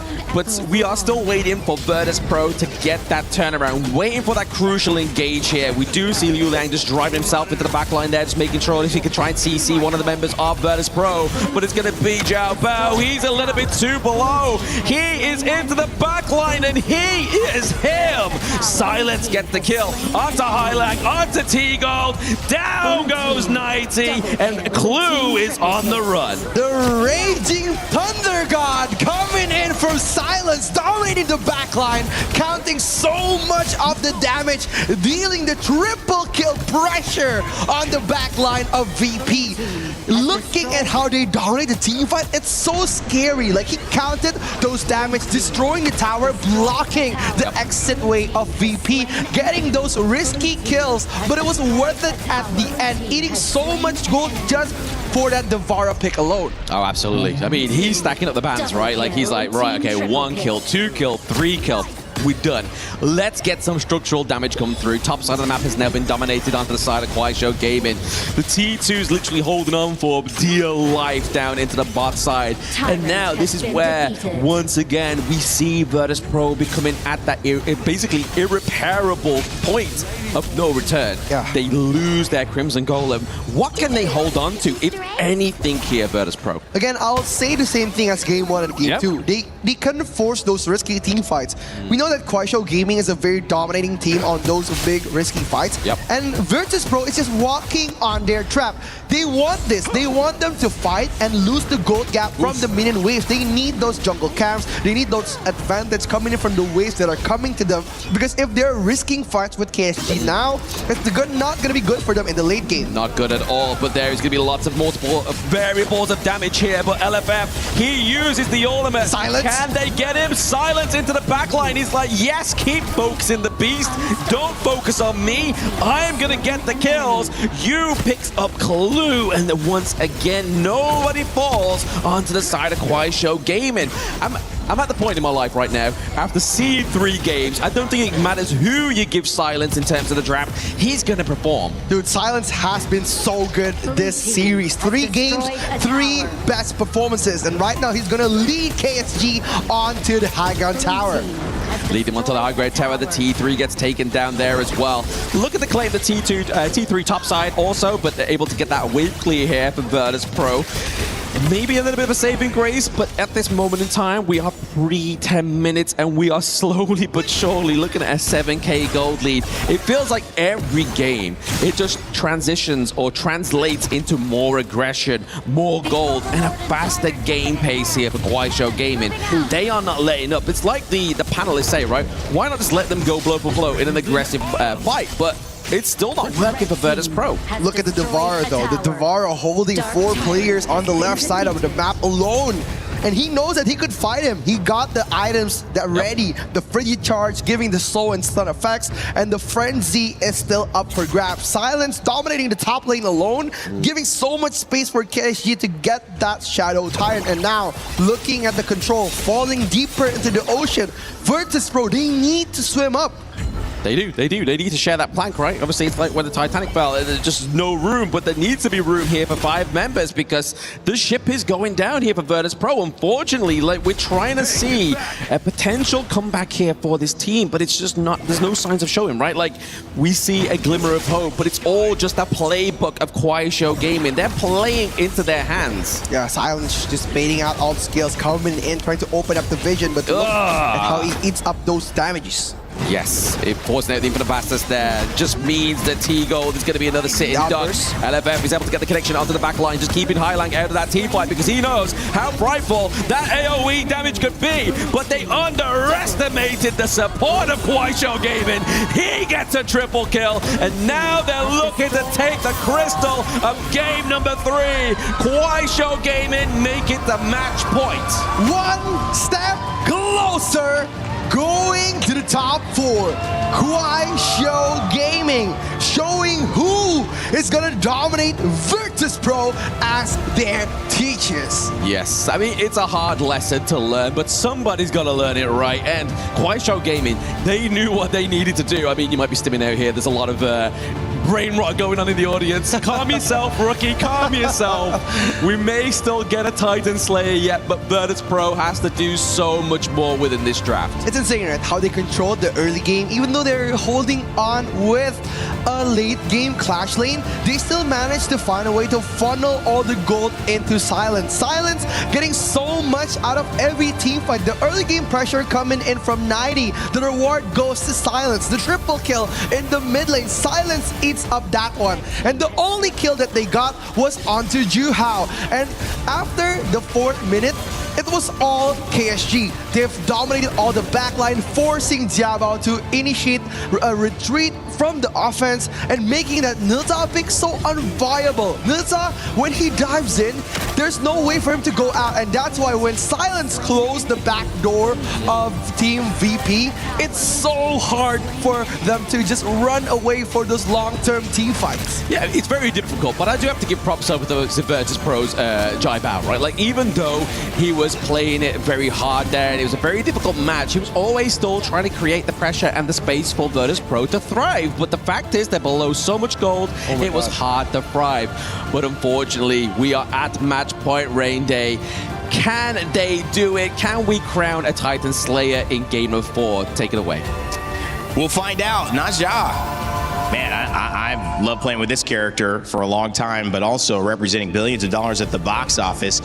Barely represents 10,000 gold in game 3. That's unfortunate to say. However, it is accurate, and KSG accurately, if we have anticipated, are dominant and starting out in such a fashion, Isaac and Ken, that it makes it feel impossible. The weight of this pressure, sometimes you get that pressure, it turns coal into a diamond. It looks like maybe more time trying to discover that bright stone, because KSG have simply shown domination. They showed domination, but I really like what VP did to try to turn things around in this one. Like we talked about, like, okay, go and be aggressive. So they are like, all right, let's try something different. We're gonna pick the Nurja, and we're gonna try to jump onto the channel, try to split them apart. And if we are able to split them apart, maybe we can beat them in the small fights. But they just were not counting on that Devara pick just popping off so early in the game. Yes, I mean, this is a very scary memory for me, but this feels like when I went for football training when I was younger, right? The coach would tell me, look, I'm going to teach you how to, win me in this 1v1. And I'm like, okay, I learned that. And the moment we go for it, here's a new trick. You have more lessons to learn. Of course. And this is exactly what KSG did to the side of Virtus Pro, right? The Vara pick, we'll get to that in a bit. But for me, this play from the side of KSG in terms of giving the lesson to Virtus Pro, here's the lesson, right? Yeah. When you see that your opponents are using big ultimates, big heals, this is one of the main components on when you want to jump in. And KSG actually used that moment to their advantage, because Virtus Pro thought that KSG had used their biggest cards in the fight, which was the LFF ultimates, the Liu Lang ultimates, the heals and the stuns. But they found out really quickly that when you are going for a battle, the one that hits you the worst is the hits that are given to you in silence. This is just an amazing lesson for Virtus Pro, man. Like, and I know that for the players, like at the end of the game, you could see a little bit, just saw T-Gold over just kind of just holding his forehead and just being like, man, what to do in this thing? You can see Clue over there just kind of thinking about it. He's shaking his head. He's like, what do we do? They're rubbing their hair. They're like, what is the answer? But that shows that this is a very good lesson. This is just like when you go for the first time to Calculus 3. You go to Calculus 3 for the You went first to time? Calculus 3, man. I didn't even make Calculus 1. I was like, excuse me. I didn't even pass that. Excuse me. I'll go back to English and history. I'll start with the stories. Man, Calculus 3. Okay, what happens when you go to Calculus 3? There are no more numbers no more, man. There's no more numbers. There's only letters. You know what? What's going on? Let me get clear. Calculus, what are you doing? You're math, but you don't have numbers. What's wrong? What is happening? That's why geometry, too, was a bunch of angles and stuff. I was like, man, this is not making sense. I'm good with quick math. That one is not quick. But Ken, you feel me there, and you also feel that there was an important pick in that draft. Yes, I love that you're talking about angles, because if we take a look at from one angle on the side of 90, right? When we go into the draft itself, I want you to take a look at the Florentino pick. We know this to be a 1v1 monster. Yeah. And he was kind of winning the lanes against the side of Silence at the early parts, right? But here comes the kicker. He was doing okay, but KSG knew that, we just need to let Silence farm, and Silence did farm. And the way that he played his Devara was kind of different from the traditional Devara, right? Devara, normally when we go towards the later parts of the game, he's going to act as a second farm laner, more damage in. But he actually bought Frigid Charge. He's going in to be in the middle of everyone of VP. And I believe that when Silence made that pick, that he just told everyone, guys, don't mind me. You guys do your own thing. Just do not even come over here. And it was just that, right? Like when you are on a player, when you have a player on that kind of heroes, like you need to be able just to show that confidence that the 1v2s, 1v3s, I will still find my way out. And so let's dive a little bit deeper about Devara. We were talking about this, right? So on his auto attacks, he actually gains a passive bar. And once that passive bar is full, he gets an enhanced attack that does AoE and deals more damage, gives him more lifesteal. So he can sustain himself in the fights, also has additional movement abilities. and he took the frenzy common spell for himself. So this gives him more lifesteal and more mobility as well in the team fights. And that's exactly how he won the team fight for KSG, that tipped the skills over in their favor. So he has sustain. That sustain just transforms into damage as the game goes on. Usually he's a very late hero, but there's no late game in here because by mid game, it was already just gone. Yeah, the late game is happening in about 6 minutes. Yeah, of course. So this is such an incredible display. I mean, Ken, you have a play set up, and I see some highlights there from LFF. What are we focusing on here? Okay, so LFF is one of the main people that we need to take a look at, besides Liu Lang as well. As the fight goes, you will actually see that they notice that, hey, huge ultimates are being used already. And this is where, at this point of time, you take a look at what's happening on the backlines here. I'm not sure whether I can zoom in there. I got you, buddy. I got you. All right, so if you take a look at the backlines, everyone was ready to jump into the backlines on the side of KSG. But what they didn't figure out was that Silence number one, he did a fantastic job. He took out the first possible turnaround condition, which is the T1 in the mid.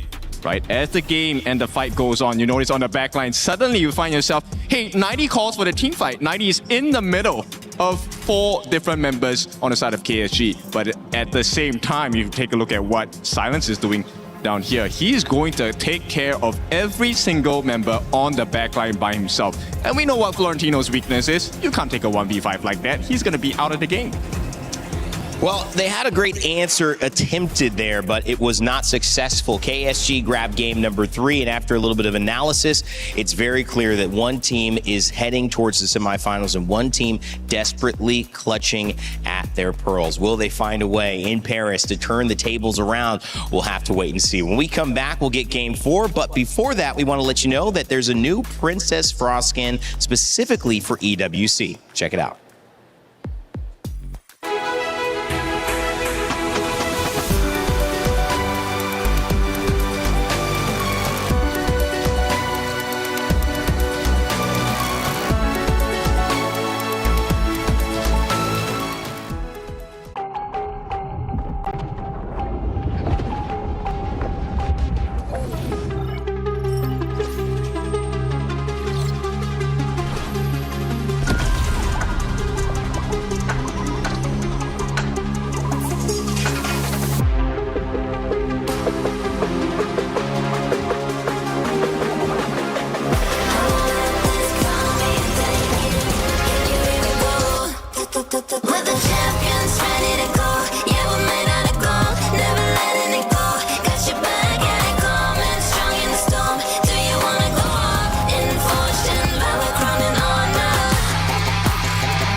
China is home to the best Honor of Kings players in the world. Pressure at its peak for AGAL. Everything comes down to their captain.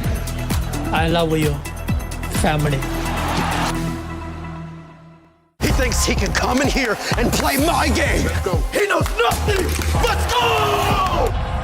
Tyler 1, you're done. Raw energy. Half for half and blow the house down.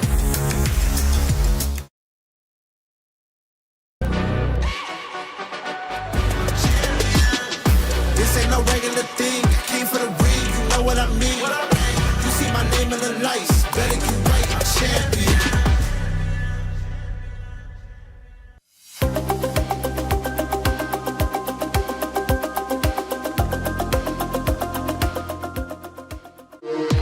We were there.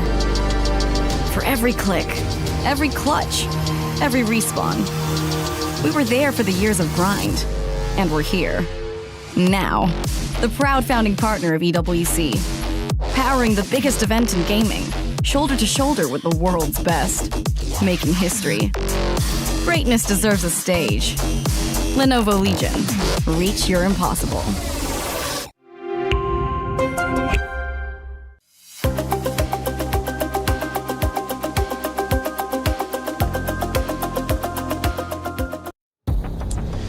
Well, after suffering a reverse sweep in one of their last outings in China, the KPL Spring Champions have now made an assertion to the rest of the world that we are here and we are bringing our best. 3-0 against Virtus Pro, the challenger.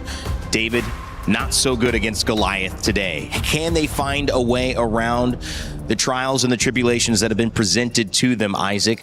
Or is this just too tall of a mountain to climb? Yesterday, we saw 3-0s turn into 3-1s. Yesterday, both games had exactly the same thing. So if we keep on the patterns, hopefully we can come and play and watch a little bit more of this. I think it's a completely different story. We had the miracle run from KSG, right? Right now, they're on their way to have a second miracle run, this time on the international stage at KWC. And someone is in their way. If you're KSG, you don't let this go. Of course, I'm telling you, the Ken is just like, little hope? Nah. Who needs that? I love it. Well, Blam, rookie, what side of history will you be on? Potentially the biggest upset of all time, or KSG finally booking their spot into our semifinals here at KWC? I mean, the reason why it's not so David and Goliath is because we're in France. It's David and Goliath. But I would like to still root for my boys on Virtus Pro. I am going to be one of those in the audience. Always standing with them, representative from KML. I mean, is it hopium? Yes, it is. But I'm still going to do it because I can. Yeah, it's going to be an interesting phase coming in for the fourth game of the day here.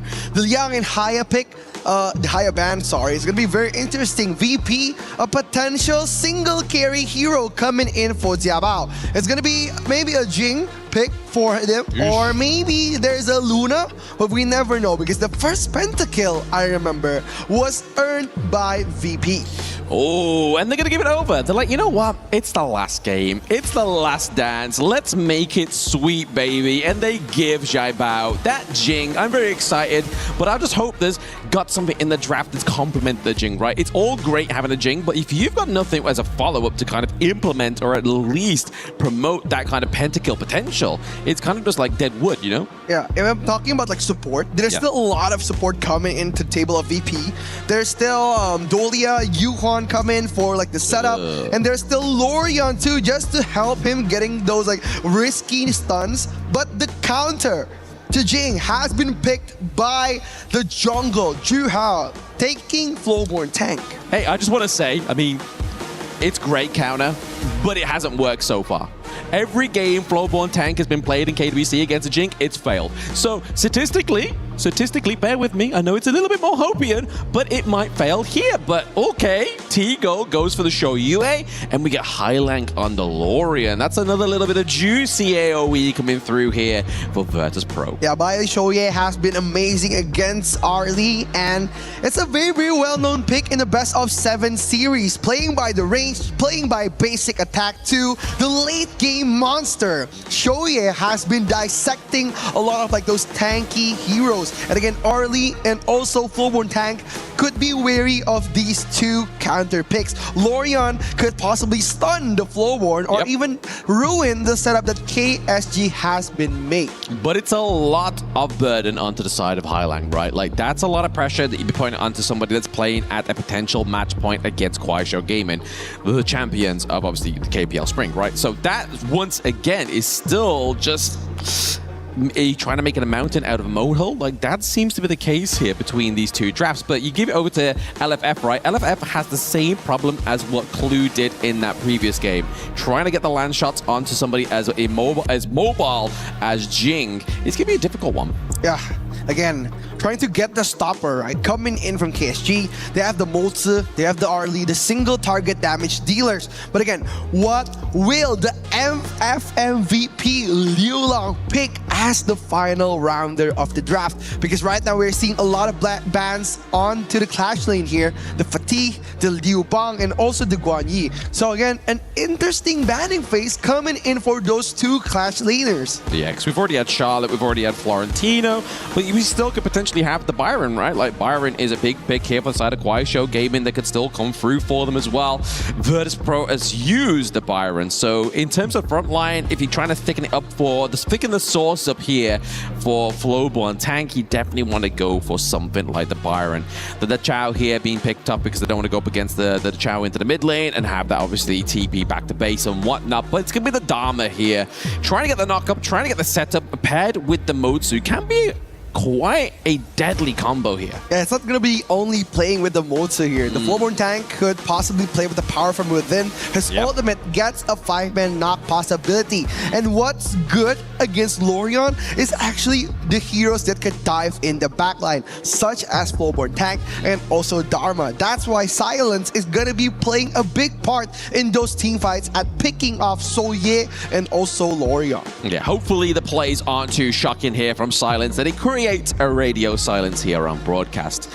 But I feel like VP, they definitely need to kind of like try and find an identity here. Okay, they get the Inet. We was talking about it previously ago, but they get the Baichi. I already feel a little bit of bubbling on the analyst desk there. We know obviously the Baichi pick here can be a little bit kind of iffy. It hasn't really gained the results that we really want to within these team fights, but it's going to be there to soak a lot of that damage from Show Gaming. But is enough shielding going to be here and health bars to delete or at least mitigate that damage that should come through here? This is a funny face though. This is my reaction when I was watching Silence play that Vara. Yes. Absolute shock coming into the English caster table. But again, if we were talking about those two last picks, the anti-immune CC and the CC maker. So I always thought that Baichi acts like a second class leader to Byron. So it's like basically just tanking the damage, bringing CC onto those long-term team fights. That's why they need the setup. They need someone to lob the dunk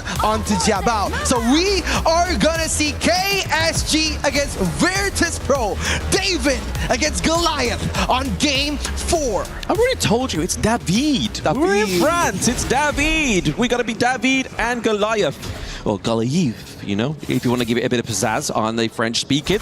But no, we are here. It's potential match point here for Show Gaming right now. And we know Virtus.pro have been given quite a few big picks, right? But is it going to be enough to get a point? Is it going to be enough to get a Titan Slayer crown in this game number 4? Yeah, I think it's going to be very, very difficult, especially coming in with KSG's drop. They're basically shutting down VP onto the first phase of the game. And if we're talking about how they managed to counter KSG, VP has been doing great the first 4 minutes of the game. But they don't have a plan B if KSG decided to stample their plan A. That's why VP hasn't been able to do a comeback on game 2 and game 3. They choked out, they closed all the options for VP to come back. Oof, the flash in there for LFF. That was aggressive, right? Like, that's one way to counter the Shoyue is you get close to him. He's only got one ultimate. The getaway is only going to get him so far. So if you get in close, get the flash, actually save the flash, you're able to save that space. But for me, the problem causer here for the side of Show Gaming is the Luang, right? Like on this Garuda, he's going to be able to set up a lot of damage before that team fight even happens. Yeah, the Garuda, massive range potential, especially the Shoya is going to be playing around the backline. And we know if we're speaking about lane-to-lane matchups, the Lorion is very weak against the Garuda because the early game fast clear coming in from the Garuda and also the late game burst damage potential. The Wings of Judgment, it can be very judgmental to highlight. You know? Exactly, it can do. But I mean, the thing with Garuda as well, he's quite a squishy hero. So if you're able to land those orbs from Lorion, he has quite a bit of decent damage in the early game as well. So he could get caught out. But we've seen time and time again where it's really difficult to try and get the catch onto the Garuda when you have such a strong front line, but also denial from the Motsu as well. That was very interesting. Like Hailang was cooking up the ultimate, trying to get the advantage to stun onto the RLE. But yeah, just playing safe. Because right now the main focus of HOK is not on the farm lane. The stronger side appears to be the clutch lane. That's why if we're seeing pressure, KSG has been punishing so much of 90 in this 4-game series. Absolutely. Just giving it some aid over to 90 is going to be Jiabao into top side of the map here. Just clear out, put a bit of pressure, but it's not going to be enough to kind of keep Silence locked in place for long enough. Looking at obviously the level advantage, we know that Jiabao is going to be expected to be ahead in the levels because the wave clear from Zhu Hao is going to be a lot slower, right?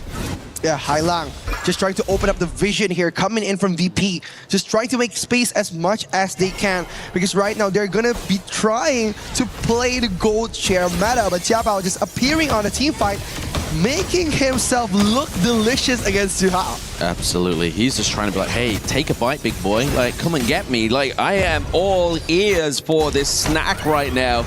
But they don't want to take the bite right now. Virtus.pro aren't able to be fortunate within this one to take a bite because it could be biting them back in the behind with a match point. Yeah, we wouldn't want that, right? Nope. Biting Liu from behind, kind of sus, man. But, okay, LFF just trying to defend here. The cannon blast, just trying to zone out T-Gold. And I like this matchup coming from KSG. Yep. They're bringing the Mozi not as a tool to stop the Jing, yes, but to punish T-Gold. Because the stun coming in when T-Gold is sniping, he can't really move around. That's why they've been poking him with so much damage.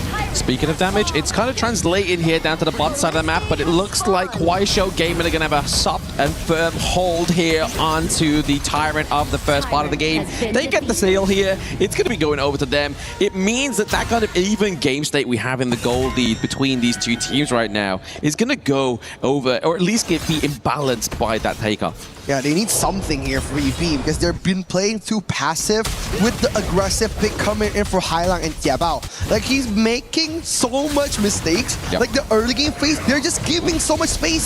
Speaking of space, they have to create it here, but you are trying to catch an Arlie that has already used her Paracel.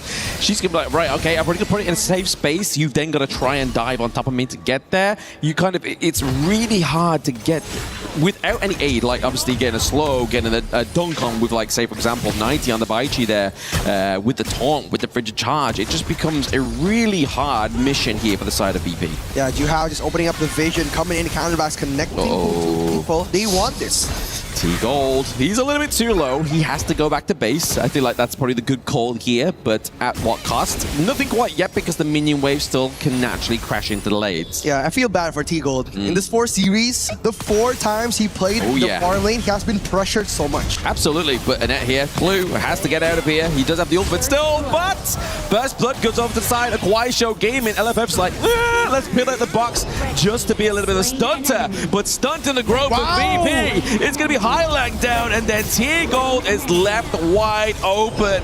This is the problem of VP's draft right now. If 90 commits, everybody in the back line falls, and even 90 falls straight after. What's good about the gameplay and the team fight was KSG, they were very confident as a 5-man team. They know that their rotation was able to suffocate so much of the team fight. And Juhao, he was amazing on the Flowborn tank. The timing on the whale away from T-Gold was so good. He caught him off guard, poked him, and even doing so much damage as a tank jungle. Yeah, that's the scariest position to be in, right? If you're taking too much damage from a tank jungle, that's going to be a problem here for you. But obviously, we do see a bit of a go for into the mid lane, but it's just going to kind of alter and reset the game state of Kuaishou Gaming. They go back to their jungle, they farm up once again to make it even harder for VP. But obviously, you see from all this replay here as well, just a slow dismantling of Virtus.pro.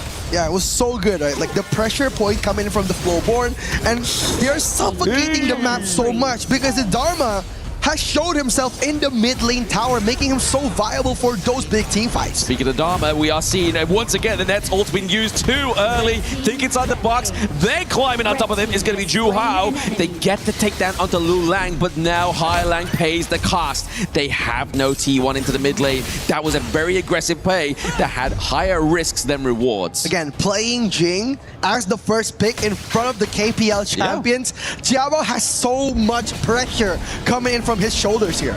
Big boots to fill indeed. T-Gold gets taken down here as well. The long range Shoyue is not going to be having that privilege. They want to get close. They want to get comfortable. But speaking of which, Jiabao escapes with little health down to the bot side. Yeah, confidence is key here for VP. They need something here. They need to find a plan B. Because right now their plan A is not working. Playing with Jiabao, Jiabao has been stopped so many times, and look at the rotation vision coming in from KSG. They know which jungle camps are spawning here. Ooh, obviously Clue getting forced back there, having to force out the ultimate as the Wings of Judgment fall down and forces the flash there. So Annette has that no flash ultimate combo that can really be saving tide of a team fight. T2 gets taken down top side of the map as well. Kuaishou Gaming are looking scary. Dude, Yu has been so dominating on his laning phase, and now with these gold spike, he's so strong at picking off backline heroes such as Hailang and T-Gold. Like we've mentioned before that T-Gold is supposed to counter Yi, but look at how KSG has been playing around the weaker side of their laning. It was Yi that has been funneled so much gold, and now with a 5,000 gold lead, Virtus Pro, they need to fight and they need to find something here. They need to find something, but I mean, it's always Kuaishou Gaming finding what they don't need to find, right? They've already got the lead. They've already got the dominant game state here, and we just see the LFFs just throwing these cannon blasts left, right, and center, getting the catch onto Virtus Pro, and then we just see once again this clear zone in here from Liu Liang's pick. The Garuda is just too much for Virtus Pro. When the app plays state, we see a dive onto the back line, but it's going to be the takedown for Clue. Actually, Silence falls for 2 matches. This player was on a no-death run. I feel like that's kind of just like a constellation prize here for Virtus Pro. It's not going to amount to a victory, but it's a constellation prize nonetheless. It was a risky move, right? Like he was not only focusing to trade on Clue, but he was focusing to trying to get that high ground tower. Those enhanced minions are going to go a long way, especially coming into the 10th minute. So again, with a 7,000 gold lead, I think 1 death from Silence wouldn't matter much in the long run. No, wouldn't matter at all, right? Like it's just going to be kind of a blemish on his record, which is not going to do much for the side of Virtus Pro. They do try and go for a big engage here as well. Joe Hao is taking so much help, but in what regards? Nothing comes and claims here for the side of Virtus Pro. Insane, right? Like he wanted that Azure Golem, he risked it all for that one objective alone, and now look at KSG. Dominated the whole map, holding one vision only with that Moza, and it always has been that way. Like they're gonna send one person to guard over the Overlord, where the other 4 focuses on the objectives that they want. That's why KSG has been dominating so much on the first 10 minutes of the game. Absolute map control and how they play as a 5-man team is just scary. It just shows discipline. Like this from Kuaishou Gaming is just disciplined gameplay to the T. We see obviously they're able to aggress when they need to, they back off when they need to, and they also are able to kind of like move members of their team. They're not always huddled together like you were saying there, Rookie. LFF is always just trying to get the intel, always just trying to man check the other objective that they're not taking, and I feel like this is something that the global teams need to realize. Yeah, they want this right now. Looking at the high ground tower with that talents buff on the 44-second timer, and the 3-lane push is coming on for Team KSG. And the utility skills already, Ju Hao is ready to pounce in. Absolutely, he's on the waiting wing here. Silence is just trying to keep an eye on Jai Bao as well, right? He knows the minion wave's been froze bot side of the map, so there's no real pressure coming from there. So really for Virtus Pro, it was just focusing top and mid. But this is going to be a problem, right? Yes, it froze it here, but now you've got kind of like 2 enhanced minions coming through. That's going to be a bit of a harder wave clear. Yeah, it's all about the illusion of choice coming in from KSG. They're giving VP a choice whether they would want to clear the waves or contest the Overlord, but it's all about the illusion, right? Because right now the map control, the vision is full on KSG side, and right now look at how they dominate the jungle, and the Dharma from Silence, he's just gonna walk with the wave, clear the bottom lane, and he's gonna join the fight, bringing another enhanced minion that he fought for in the bottom lane. And on top of that, obviously we have the Shadow Vanguard ready to be executed, right? Whenever Ju Hao thinks it's going to be the case and point to drop the minion wave here completely in one of these waves, he has that privilege.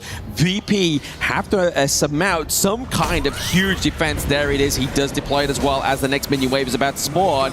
That gets wiped out into the mid lane. The focus here is going to be huge. Yeah, they're going to try to destroy the backdoor of Team VP here. Just preparing the best. But remember, 90 still has the flash and the stun coming in from the items here. Jabao just opening up the vision, trying to find as much as information that he can. The Overlord Vanguard is coming. The path to glory is here. Yes, and speaking of paths, it's going to be Silence finding the path with the flash onto the back line. T-Gold falls down early on within that one. The deterrent from Huailang. He's trying to keep this team safe, but we are seeing members now looking to try and climb on top of the side of Kawaii Show Gaming. It's going to be the takedown of Jai Bao. This is it. It's their first time here at KWC. They came here with high expectations, a high standard, and they proved themselves. Kawaii Show Gaming break down the doors to the semifinals, discarding the key of Virtus Pro.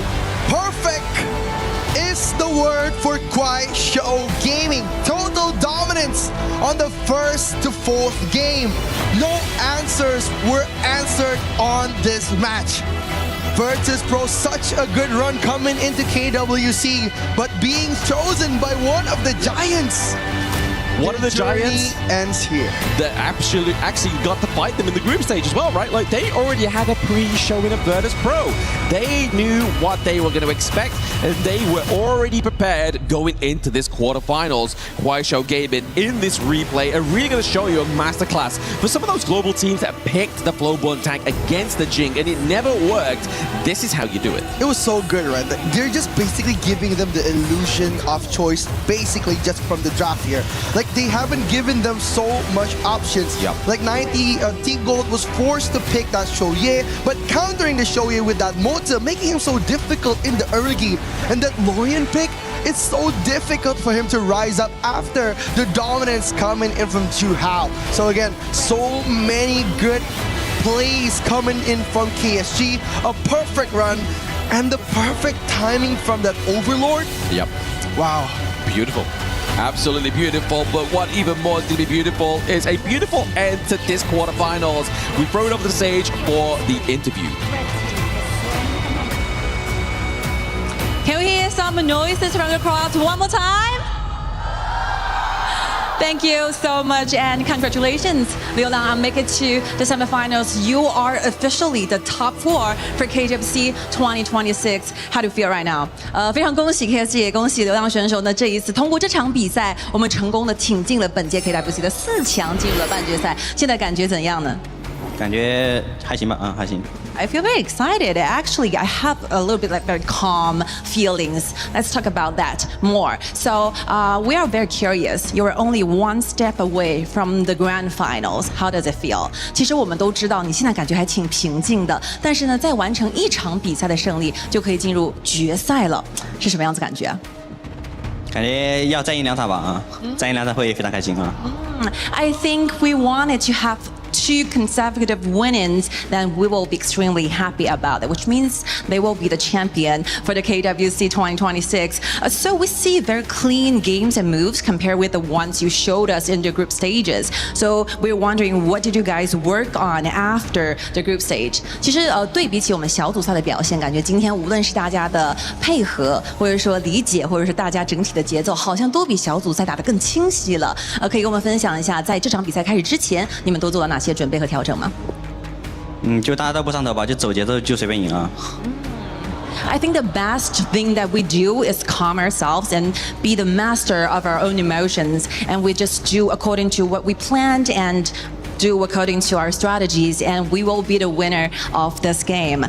So your next match is going to be going against EK Esports. They are a very strong team. They've only dropped 1 game of the entire series in the tournaments here in KWC with very strong and convincing wins. So what's your thought about this?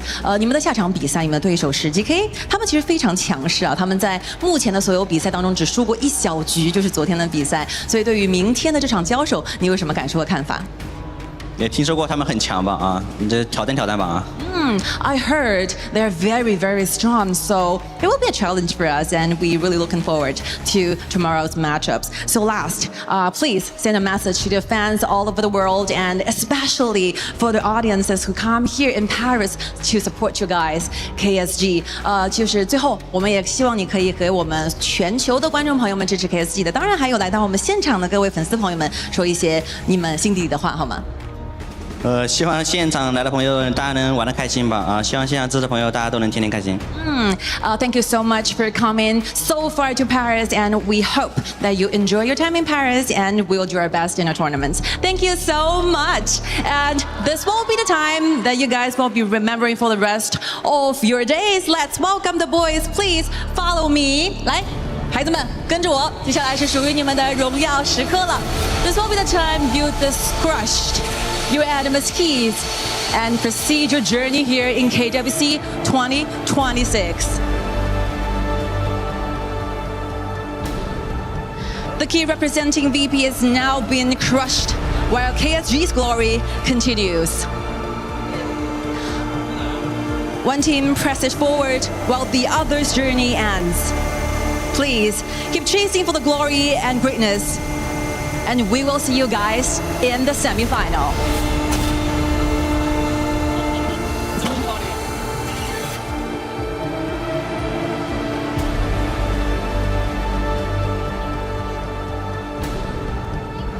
Well, dreams dashed, but hopes, as you can see with the fans, with their recording ready to go to capture every major moment. We have finally seen their team move on into the semifinals.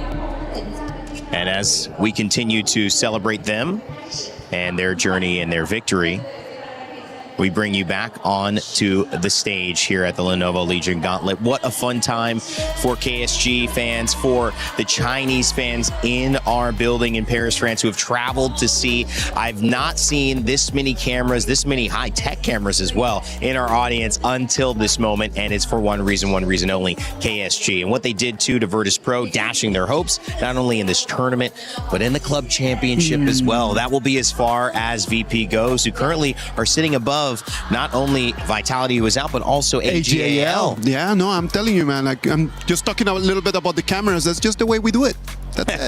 We go around and then we just have like this gigantic cameras with us, and then we love taking high quality pictures. High quality pictures because this is high quality gaming, man. Yeah. Good memories that we want to keep over here. For VP, I know that right now their dreams are just crushed. That right now their way to KWC 2026 glory has come to an end. But I know that the boys are not going to stop. They are going to continue. They're going to do their very best just to come here in KWC next year and try to make it again into top 4. Yeah, I mean, I remember we used to think of, how many megapixels does this camera have? 200 megapixels, 300. Wow, you got the big one now. I mean, I don't even know what we're in. Tetra. I don't know the numbers, but Ken, whatever it was, in clear vision, we got to see KSG dominate.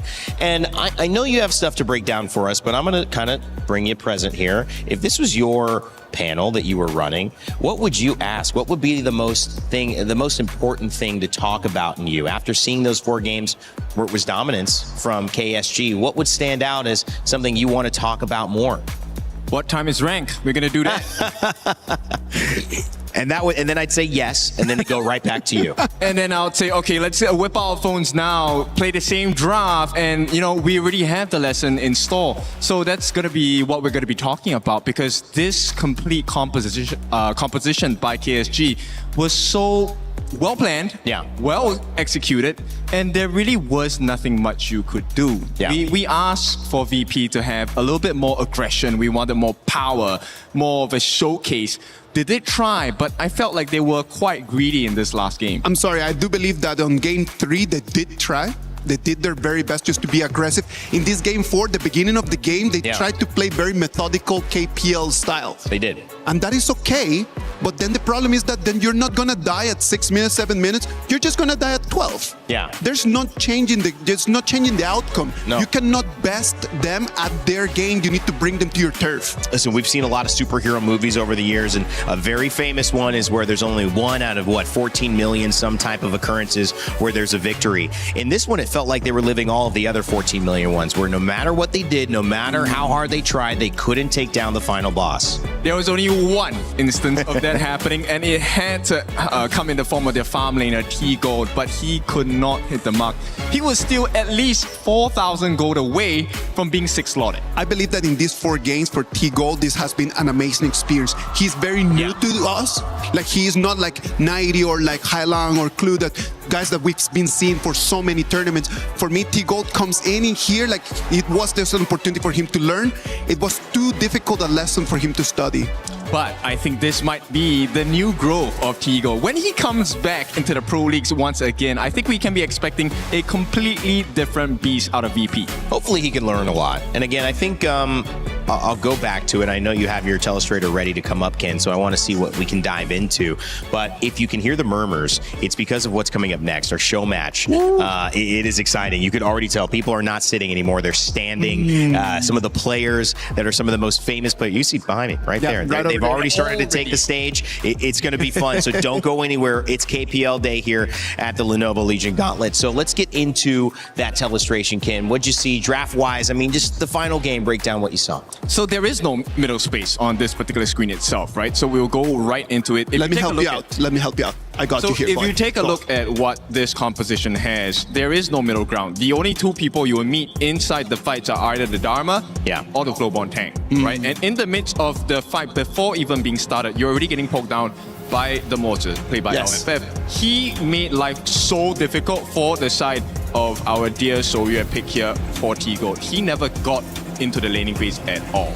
So just to explain to Rain, the Shoyue pick right over here just allows you to just snipe from very far away, man. So then what KSG decide to do is just to poke as well with the mods, with the Garuda and with the Arlie. And the ideal combination you're taking a look at is we need to have the Baichi set up 1, you have the Lorian ultimate follow, and then you have space for the 2 remaining members here, which is going to be our Jing and Soyue to get the damage in. But here's what happened, unfortunately, for the side of the team, and this is just a very slow-mo look of what happens in this fight itself. So when the Jing goes in and tries to get the 1v1 here, completely stopped. The net save no longer possible. Now Jiabao has to run out, and this is where I'm gonna pause right here. If you take a look at the vision that they wanted to have, there's only one place you're going to be looking at, right? On the 2 members, you're looking at this place. And where is the Dharma? The Dharma is over here. He's going to be coming in and showing you a world of pain. So as we go further into the clips itself, I'm going to speed this up a little bit. Wait, that was not... On opposite day, you mean? All right. So this was a 1-by-1, right? And with that last moment... Great school joke. Come on. Where we actually had the moment where silence entered. This was a perfect one. He got everything that he needed to get for the team fight. And when you're left as the Baichi alone, you can't do a 1v5. Not with a goal gap that is as big as this within the first 6 minutes of the game. They keep saying that I hate on the Baichi, man. I love the Baichi. It's one of the heroes that I love playing. It's just that in this patch, in this specific KWC 2026, it's just not working out, man. And that's it. It's just very simple. The only person that has been able just to make it work is Inuo. Yes, this guy, he played it in the farm lane. It's not even a traditional role, my goodness. I love the criteria, which is he can't 1v5, so this character can't bring anything. Is he supposed to be able to 1v5? How about 1v1? All right, we'll see if that turns out better for our opponents against the KPL teams coming up. As the schedule will reveal, we've got more action, more stars from China who have graced our presence on this stage. All the way in Paris, France, it's Kang Kang team versus Ping Ping team in our show match. That's happening. And of course, you see these stars I mentioned. Cat, we've got Chance, we've got Pang on the other side. This is going to be a blast. I'm telling you, those are the biggest names in our game. For those of you who know them, this is going to be an amazing game. The 10 best players, not only best players, they're legends for what they have done to our game, for their serve, for their purpose to us. I believe that this is going to be like the 10 most influential players. Ken, I mean, this is going to be fun, and also it's a best of 1, so we kind of get to see everybody maybe get into those 1v5s. For sure, you're going to let loose. I want all the fun heroes, all the heroes we don't see in rank or, even in professional gameplay. Give us all the goodies, please. I can't wait. All right, goodies galore coming up. We've got our show match of the day right after this, but before we get to it, check out this brand new collaboration with Dan to Dan in-game, giving you some cool skins to play with. Play is in our DNA. Whenever we let it out, superpower. Now imagine an entire city being built to supercharge it. Kadir City, powered by play.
ももちゃん会いたかったぜ。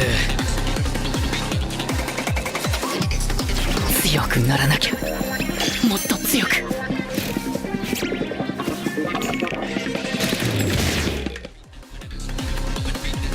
そういうことかよ。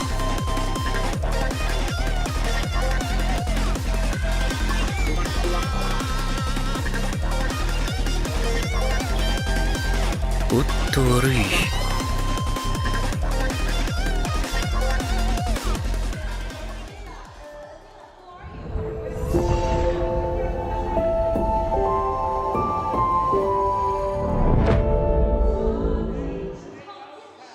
He can come in here and play my game. He knows nothing. Let's go! Tyler, why? You're done. Raw energy. Half for puff and blow the house down. China is home to the best Honor of Kings players in the world. Pressure at its peak for AGAL. Everything comes down to their captain. I love you, family.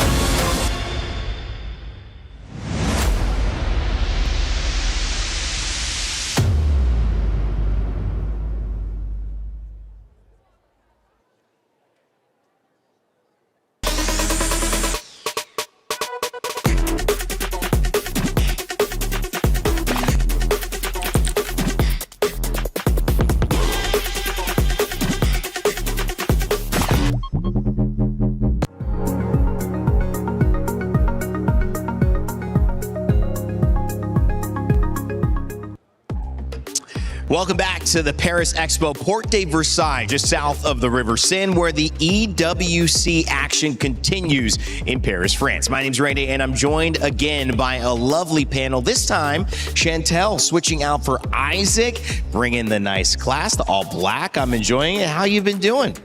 Everything has been great so far at the KWC. I'm just excited. I'm just really excited when I woke up. Finally, I get to see KPL teams and even the Dream Team play in a show match. Your first time?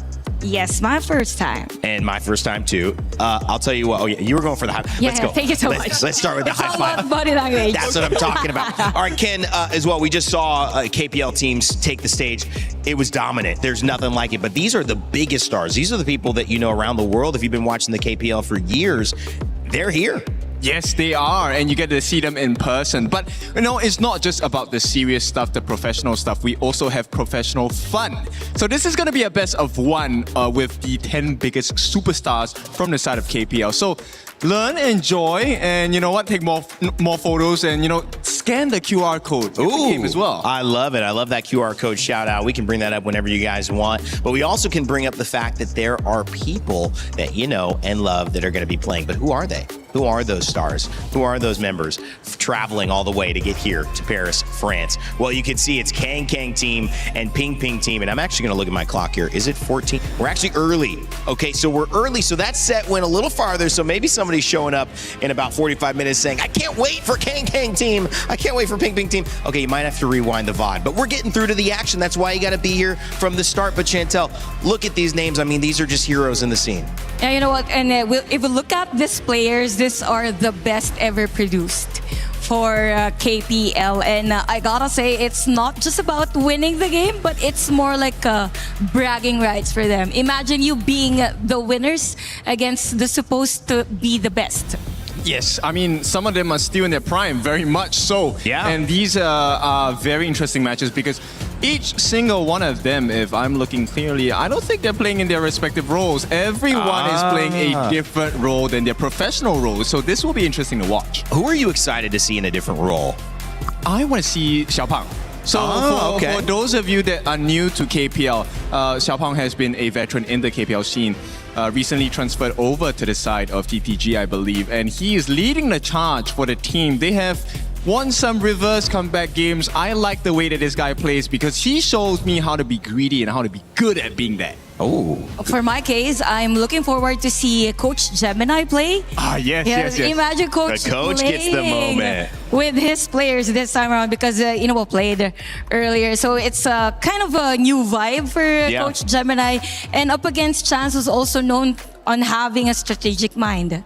Well, having that strategic mind is good, but when you have a moment like this, you kind of got to give the fans what they want, which is the different roles, get the coach out onto the field, maybe get some unique item builds going on, some fun, funky stuff. I don't really know as much as you guys might in terms of the history of what a funky or a fun or a risky item build might look like. I do. Okay, Ken, what would that be?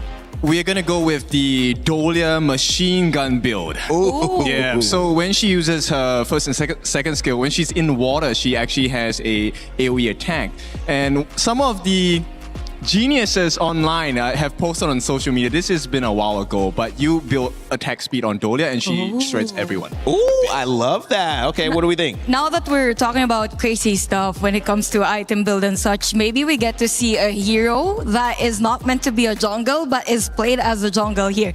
So, these players are very knowledgeable about the game, so anything can happen. Probably might be a Princess Frost on the jungle. Why not? Because it's the EWC skin. That could be fun. I mean, listen, one of my favorite things to do when I was playing MOBAs and teaching people how to play certain heroes, it would be, and actually there's a Guan Yu as well. So it would be taking a character like that and running full damage, going away from the tankiness, just saying, how can I make this maybe roam character or this Clash Lane character lose any of that defensiveness or sustain and just go all in? Ken, who's a fun hero that we could see kind of run that more damage route? Okay, before we go deep dive into the damage route, I think let's highlight the Princess Frost one because, okay, look, professionally, everyone builds her as a utility. So if there's any hero I want full damage, it has to be Princess Frost, right? You get the freeze in, second skill, instant delete. You know what, Princess Frost is one of the basic heroes that I mean, the first hero that I learned. In HOK. So it would be fun to see it on a different build, maybe a different rotation for the hero. And going back to these players, I think some of them are playing against each other, but is playing on the same team. It will be fun to see them play against each other this time around. That's a good point. I do have one request. Yes. Now, what is it? Do you know what the library build is? No, what is that? No, what is it? Okay, so one of the strongest magic items in the game is the Sage's Tome. So the library build is you build 6 of the Sage's Tomes and you just go ham. Yeah, so that's fun to play. I love it. A library build. That's got a great name too. That would go viral on a video as well. So whether it's the library build, whether it's old teammates versus new teammates, whether it's coaches playing or new roles, our show match is about to begin. So don't go anywhere. Let's head it over to the stage and begin what will be a glorious best of one with some of the biggest stars from the KPL. Honor of Kings fans, we got something special for you. Some of the biggest names from KPL have come here to Paris, France for one purpose, and that is to put on a show. Welcome to the KPL Dream Team Show Match. Indeed, Mara, I'm super excited to be standing right here because lately we've watched so many intense games, playoffs, right? We've already seen 3 seats of our semifinalists being taken away, and we still have 1 more to go, and we'll figure that out in the next series. But before that, how about we have something fun on the stage? That's definitely what's about to happen. We're gonna have a lot of fun. It's only gonna be a best of one. So this is where creativity, mechanics, and entertainment will take center stage. So for everybody watching here and at home, you're definitely gonna love this one. So, are you ready, Paris? Let's welcome our special guests to the stage, the top star players from the KPL Dream Team. Introducing Team Kankan. We have Fox, Gamini, Chin, Cat, and No Fear. Welcome.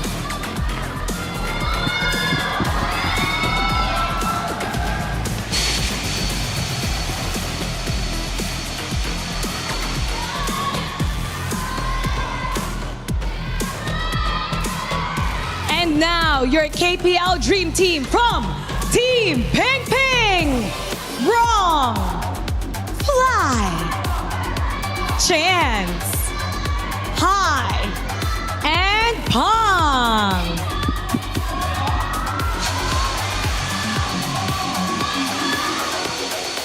Welcome to Paris. It's nice to see you. It's been a long time. I missed you guys. Okay. I know you guys are really excited about this. So how about we have a little bit chat with the players from KPL Dream Team about the show match. So first, Fox. 很好听的名字啊，九尾啊。这场比赛呢，你觉得你最针对的选手会是哪一个 ？Among all the players on your left, who is gonna be the player that you're targeting to? 去牛子野区给他上一课。Okay, I think some lesson will be learned for Fly, because Fly is a jungler for your team. Oh, how about for you, Rong? How do you plan to dominate your opponent? 青荣，你打算在这局比赛当中怎样拿下胜利呢？首先，打好对线吧。哦，这么简单。哦，你有自信吗？是比较突出的一条锋线。你最近有玩了很多吗？对，我玩的比较多。All right. So firstly, in order to win, I think behave well during the lane is super important to me. And lately, I've done so many practices. I'm super confident about that. Very disciplined. Of course. And next, please, 九尾啊，给我一个空间。葛明丽，你要和九尾一起进行下路的双人组对线啊，有信心吗？最近有偷偷练一下吗 ？So Germany is doing those bottom lane duel together with Fox. So have you guys practiced lately? 我很有信心，但我对九尾有点不太放心啊，希望他今天能够好好的辅助我一下。你可以吗？有点不信了。Okay, so I'm personally very confident about myself, but I'm a little bit not sure for Fox whether he can play well in that roamer, and we will take that into our battles. How about you, Mara? I'm here with Fly earlier. Your opponent says he's going to target you. He has his eyes on you. What do you have to say to him? 哦 ，Fly， 刚才啊，九尾也有说，对不对？他会一直针对你的野区。作为你们队伍的打野，你有什么感觉？有什么想要反击一下的吗？其实作为一个打野，我会时不时关注一下他跟葛密这条路，然后时不时去对面的对抗路再去搞一下子。Okay, so as a jungler, I think I'll tip a very deep focus on the bottom lane where Fox and Gemini are together. And apart from that, we'll have my reliance and importance on the top side as well. So clash lane need to be careful. And next, how about we move a little bit to the laner 千青哦，千青，今天晶晶要在中路和你的老队友千成打对线啊，我们很少看到这样子的场景。你感觉你和千成谁的法师玩得更好一些呢 ？So these days, you'll be having those mid lane laning together with your former teammates, Chance. So what do you feel like? Competing with Chance, and who do you think will be having a better behavior and performances on the stage? 我只能说要对位一下 Chance 选手了。我的中单练过。有什么狠话要告诉他的吗？我的中单练过。I practiced a lot of mages heroes and super confident of like bursting out on the laning. How do you feel about that, Chen? Chance. So you're former teammates with them. Who do you think could be the better mid laner?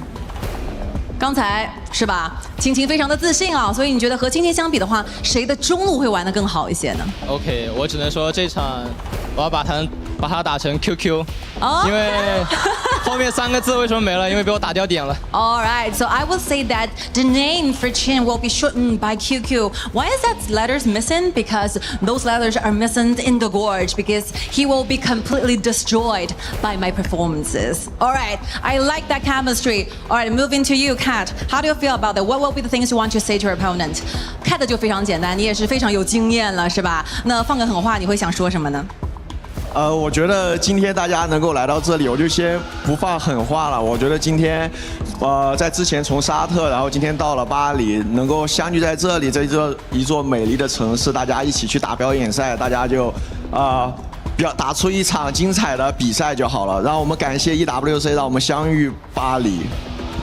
All right, first of all, instead of the trash talk, I will say we feel so grateful so that the EWC and KWC can give us this very precious opportunity to meet each other here in this beautiful city, Paris. Because it's been a while since the last time I saw my good friends in here. So instead of the trash talking, I will say, let's enjoy our time here on the stage. Thank you so much. Thank you, Kat.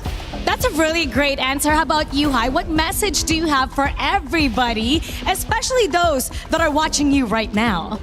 那海，其实刚才就是 Cat 也说了很多了嘛。那今天呢，可以来到我们的巴黎进行这场表演赛，相信你也和很多的选手很久没见了。我听说你们也在巴黎度过了非常快乐的旅程，所以在这边有什么想和我们分享的吗？大家节目里面看就知道了，对我就不剧透了。Okay, ask me how happy we got here in Paris. We will soon discover it in the program we're shooting right now, so I won't disclose a lot, so just pay attention to our program. Thank you so much, 谢谢花海. So last but not least, No Fear, because No Fear is once a Clash Laner player, so I was wondering how he felt about this. 其实很久没有看到5位在对抗路，对吧？进行比赛了。这次会觉得非常的刺激，也很期待这次表演赛吗？首先在特别的地点肯定会期待吧，因为平时表演赛打的比较多都在国内嘛，然后这一次在巴黎的话，我希望就是能呈现一个精彩的比赛，让大家开心。对。First, it's so special that we can have this show match here in Paris. It's a very first time thing for me and for my team as well. So I believe that what is the most important thing is that we enjoy our time and bring the best possible games to the audience here. Thank you so much. And here with me, Pang, what can we expect from Team Ping Ping? What are we going to see today? 那小胖的英文也非常好了，对吧？那我们今天可以在我们的平平队看到你们怎样的表现呢？只能说我会把对面打爆的。Oh, I have only one word to say. I will destroy you completely. Looking forward to your play. And there you have it. From Team Kong Kong and Team Ping Ping, this is your KPL Dream Team Show Match. Casters, lead the gorge. Thank you, Mara and Sky. Chantel, fun to hear from some of those big names. Yeah, definitely. I could feel the aura at the arena. Imagine being a room filled with the military generals that has full medals on their chest with every championship, with every MVPs, with every accolades that they had all throughout the years. KPL Dream Team was built around 2024. So it was built by experience and every achievement, every Valor that they had. They just celebrated their 10-year anniversary last year, so this is a big moment, right? And to have them on stage in front of all the fans. Now, if you are looking at the screen right now, we have fans who have massive cameras, many phones.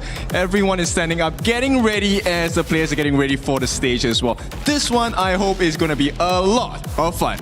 I hope it's around 20 minutes, maybe. Yeah, give us the longest game ever. Dragons, because it's just best of one. Well, it is time to kick it off. A best of one. We hope it goes 20, maybe the longest game of the tournament. It's 28 minutes, 35 seconds. Can we beat it? Either way, we're going to have a lot of fun. So, Saggy, Nora, take us away. Thank you, Rain Day, and we welcome you to Paris to watch the KWC 2026 show match between Team Ping Ping and Team Kong Kong. My name is Sagi here, and with me is Nora. How are we feeling today? Hi everyone, Nora. 大家好，我是一雪。Welcome to Paris, and are you ready for this show match? Make some noise, everyone. Are you ready? I can definitely feel the crowd being ready right now, Nora, because this specific show match, I think, okay, let's answer some questions for the global audience here. What does Team Ping Ping and Team Kong Kong mean? Well, yeah, first thing first, definitely it's gonna be a thing to share with you guys because there's actually two mascots in KPL region. One is in red dragon called Kong Kong, one is in blue called Ping Ping. So that's the reason why they're giving their name as the Kong Kong team and also the Ping Ping team. So it's like a mascot that has been designed as a merchandise and also as a thing representing KPL. That's true. That's Team Ping Ping and Team Kong Kong. And you know what? Let's save the complimentaries here. Let's straight jump in towards our show match here between these two teams. Oh, I'm so excited to see this show match, you know, because they are playing totally different individual lanes as they played back in KPL. Oh yeah, like usually we see No Fear, he was back in the jungle, back with Hero, and now he's in the roamer JDG. Yeah. And he's playing the Clash lane right now here. I'm also wondering, like, okay, if I'm changing him, like, hey, do you play the Clash lane? Oh, definitely. They are going to play against each other, and also the rotations will be made. And in that point, as we can see, Kong Kong team on the blue side, and it's going to be Ping Ping team at the red. So it's going to be Fox play with this Quay. And you looked over to the side of the red team, right? You have on the lane, you have a Valor. It means that there won't be any farm laners, marksman available. They're just like, Yeah. okay guys, scrap that. We want to come in strong, we want to play heroes that are fun. So we lock them in, and so far for the side of KPL, Dream Team on the blue side. Cat and Jing, what are they gonna play? Well, I mean, like double warriors, we always see it, right, so far in KWC, but played by these teams, this lineup is all-star KPL players, to be honest. So I'm really amazed at what they're gonna show to us, right? As they mentioned in the preview interview, they said like, okay, we practice a little bit, okay, we're gonna destroy you, but what they are gonna offer us in this battlefield, in this arena. I mean, I'm pretty much a fan of KPL as well, especially in the tournament ecosystem, how the players play. Personally, a big fan of Fly. We know how much FMVP titles he has and also the championship titles here, but that's enough fanboy for me. I think that's a first Ho Yi coming in from Gemini coming in on the side of blue team. All right, ladies and gentlemen, since Gemini was so-called in KPL back in China, but since we're now in Paris, we're just gonna call him Gemini. Okay, I'll ride on that. We heard that a lot. And I gotta point one thing. Okay. Usually we say Roamer is the second jungle. And if Xiao Pang is in the Roamer role, I think he's gonna have no problem playing this role. Yeah, but as we see, like he's paired up with Hai at the bottom, right? Like two top junglers in KPL, they're actually play as a duo at the bottom. So I'm really curious about how dominating they can be during laning, since they're playing against Gemini and Fox. Now, I'll give you a question here. All right. Are you the type of roamer to follow your farm lane, or are you the type of roamer to be like, nah, farm lane, you sit there. I'm gonna go elsewhere to help the team. Well, if I'm standing at Kong team's point, I would say this time I'm gonna pair it up with my mid lane because they're picking out this Xiao Xiao and Kui, right? And we mentioned that Jing and also Fox, they used to be teammates. That's definitely a very good point so the here. synergy matters a lot. Like you land a hook, you want that Honey Sweet Breeze to land on towards that bottom lane. Yeah. But ladies and gentlemen, let's save the talk. Let's jump right into our show match between Team Kong Kong and Team Ping Ping. Let's go, dive right into this special best of one. Already, Pang. He's not gonna go to the farm lane on Huahai there. He's gonna be like, okay, Huahai, you sit there. Let me just go to that top side here. And for Fox, they have the same idea. They want to win the top side. Yeah, I mean, like they're just gonna bump to each other, hiding their visions. Wrong. Stepping in. It's gonna be Kui coming up.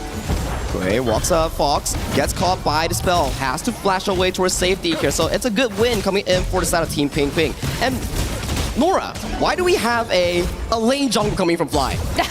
I mean, like, it's in Fly's comfort zone, right? Alien, he's a good Alien player, and since it has been a long time that he didn't play this hero, well, maybe he's just gonna, miss Alien a bit, just play as a jungler. It's a bit reminiscent, right? Like, considering the fact that the lane in global server, it has pretty decent stats. Sure. Shane towards the mid lane here, finding chance for a bit of a reunion between former teammates here. Gets caught by the market, gets first blood on towards the side of Cat. Cat's not over yet, finds the Hound on towards Hai. Hai gets taken down for a double kill for the side of Cat.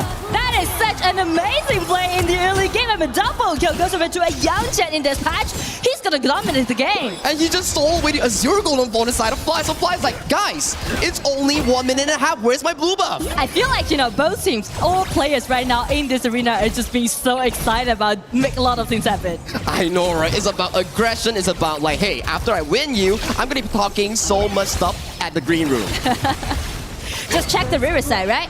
First go, and then with a smite, slow him down, got him the double kill, so clean. The top side here, Honey Sweet Breeze finding on towards multiple members here. We do see the Thunderous Storm coming in from Rong. Rong's kiting, but Rong gets taken back by no fear here. Pang limps away, only with a sliver of health. Well, it is really entertaining to see No Fear play against Rome because they are actually the teammates right now in KPL. And right now they're just, confronting each other at the clash lane. That's the point of the show match here. Usually we don't see these players in these specific roles when it comes down to a show match. We get to see them butt heads against each other here, but this play, it was a beautiful hook coming in from Fox to land it on towards Rong, setting him to the grave. Exactly, the accuracy that Fox, this Kui has, just allowing them to initiate on top. Oh, Gemini. Some ambush. He's under the tower Gemini! here. Nice stun coming in towards Gemini.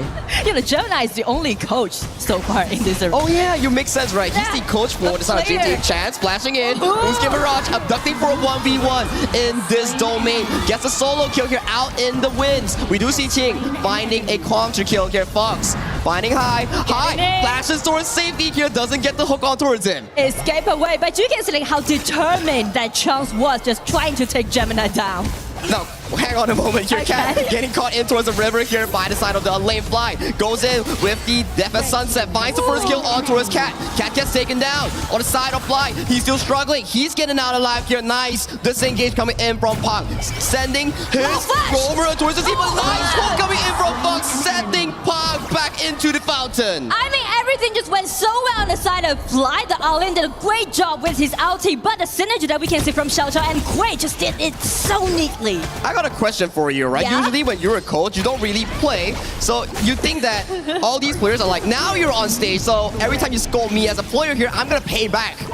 Exactly. That's why we can see like Charles being so determined and just targeting at Gemini. Yeah, I see the, the sincerity and also the dedication in actually aiming down Gemini here. So Gemini is gonna have a bit of a pinch later on. We do see in towards the bottom side here. Pong finds the engage on towards Gemini. Gemini gets taken down to a little bit of health. Nice rolling ray coming in from high to take one more additional kill before the Tyrant spawns. That just gives me kind of feeling that after Ping Ping team just find out maybe Gemini can be our target, right? Maybe nice song coming in from Fox.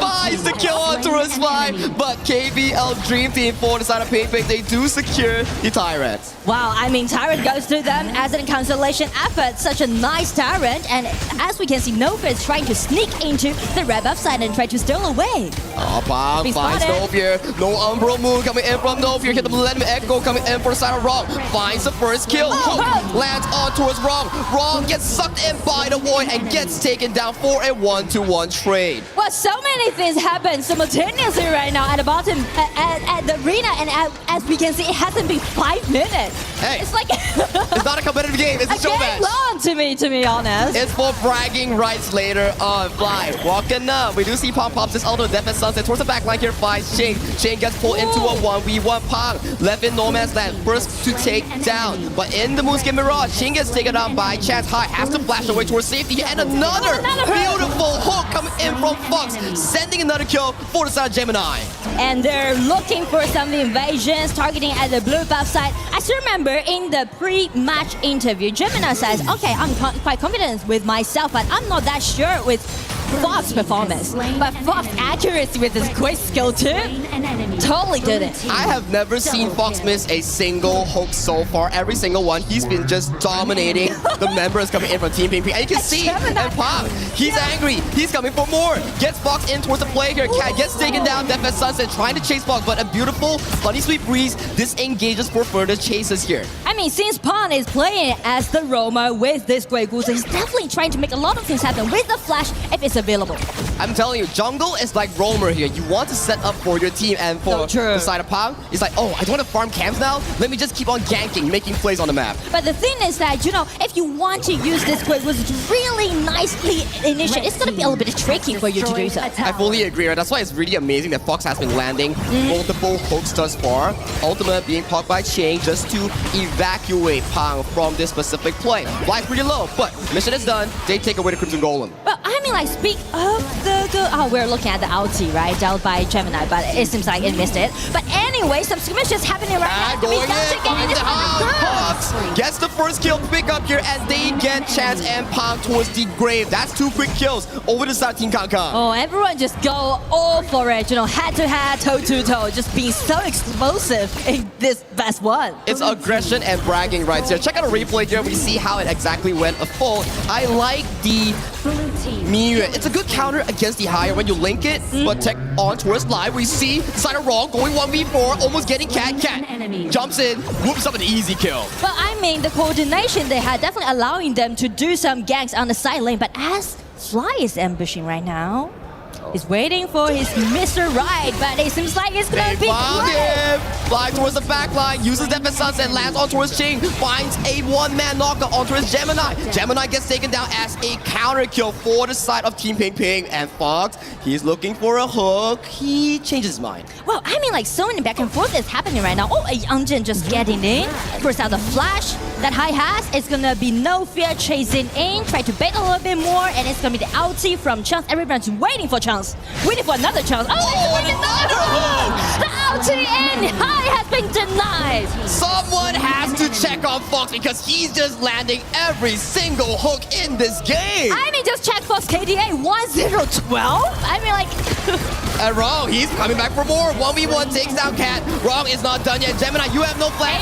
Wrong is chasing. He still wants more, but he has no more spell. He's in the middle of multiple towers here. Fox, you need to land this hook. Pong comes in, finds the crowd control onto the side of Fox. Oh, nice stunning engage to reset onto his Pong. Pong is taken down once again. I mean, the controllability is just being so beautiful, but I do like the way how Ro is trying to, kiting 1 versus 3 or 1 versus 4, just, build themselves the advantage on the top side.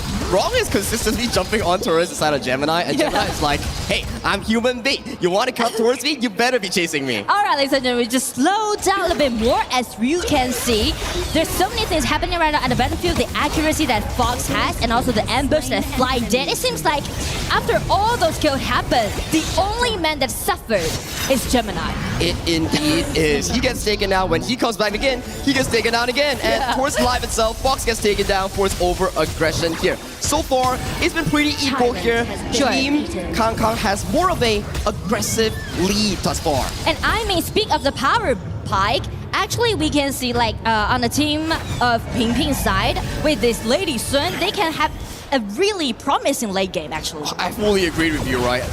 Towards the mid lane, unless we do see Gemini landing a beautiful arrow on towards any of the members here, that could be Pong. Finds the engage. Gemini mistimes this flash, gets taken down, and Fly is not over yet. He's trying to go for the backline. He gets sucked in towards the void, making a 1-for-1 trade, and that's all it is for this upcoming play. But I mean, the point is that you sacrificed your farm lane against the jungler on the other side, so definitely it's gonna be fair trade on the side of Kang team. I have a question, Nora.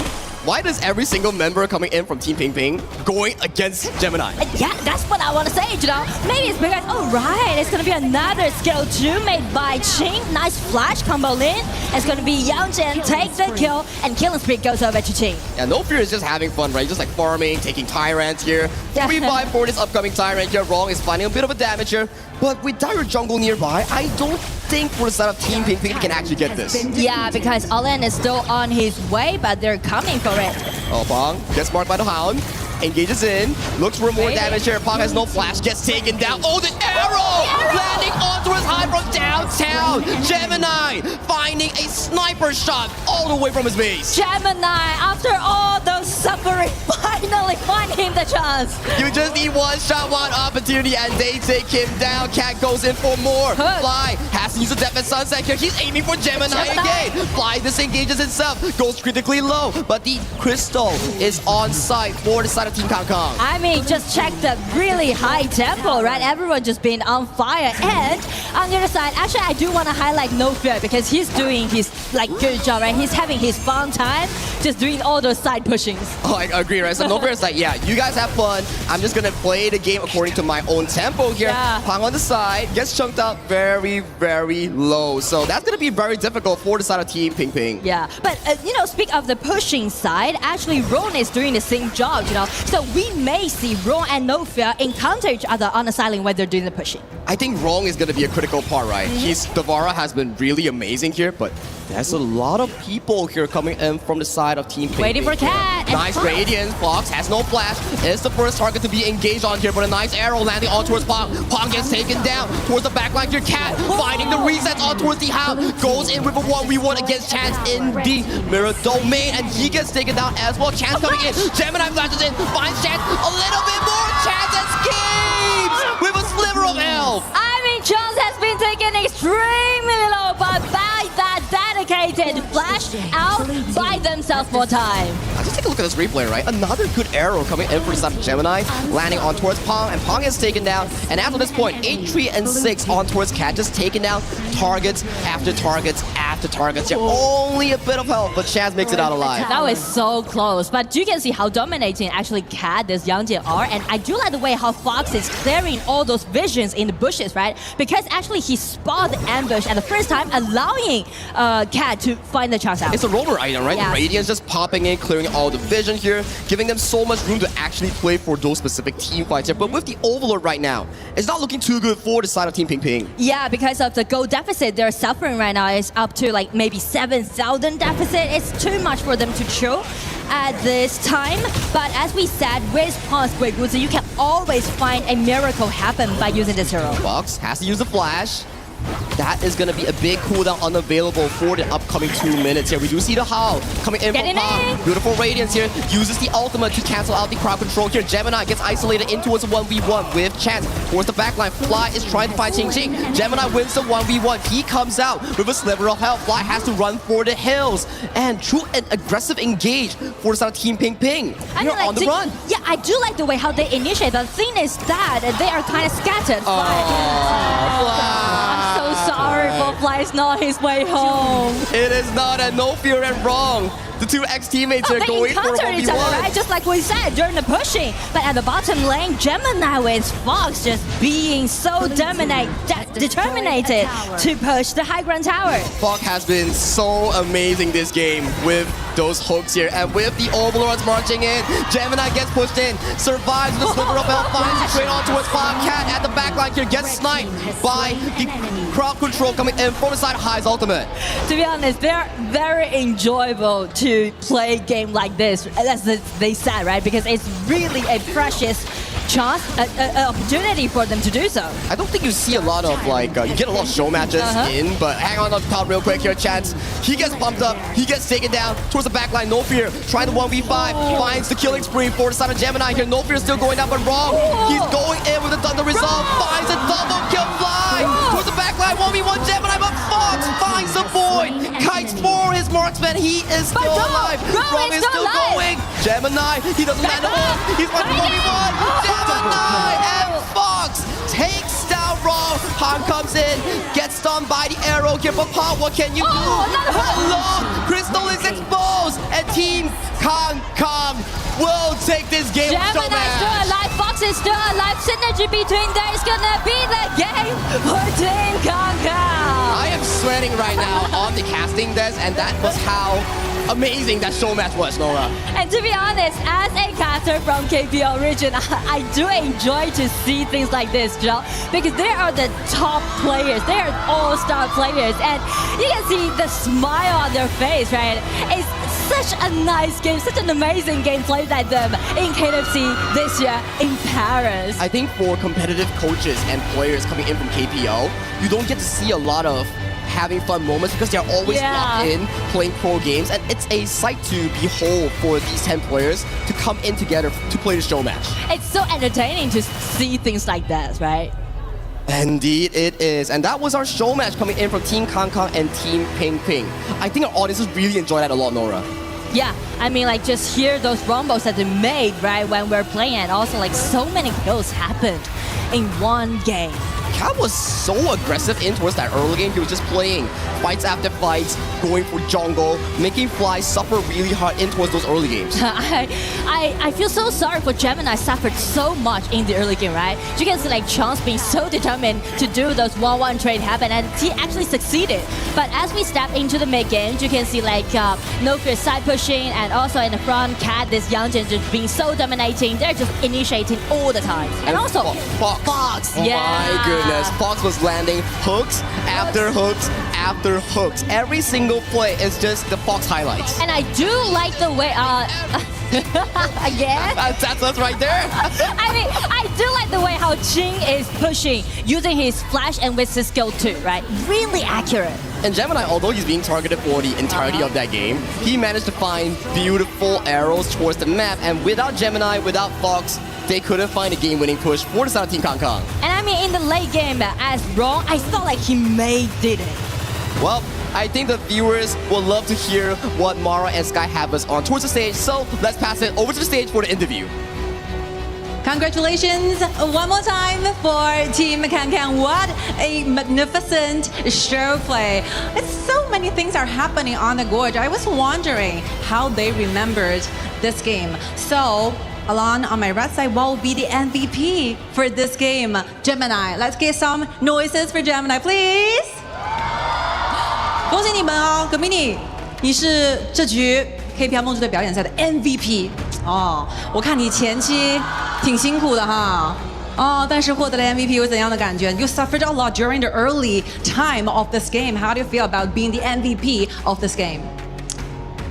虽然是表演赛，但是我已经很久没有打过比赛了，非常的开心。首先呢，要感谢 EWC， 其次要感谢家人们，还要感谢我的队友啊，给了我这么好的环境，让我拿到这个 MVP， 躺了。你要不要和家人们说句英文，感谢他们一下 ？Thank you.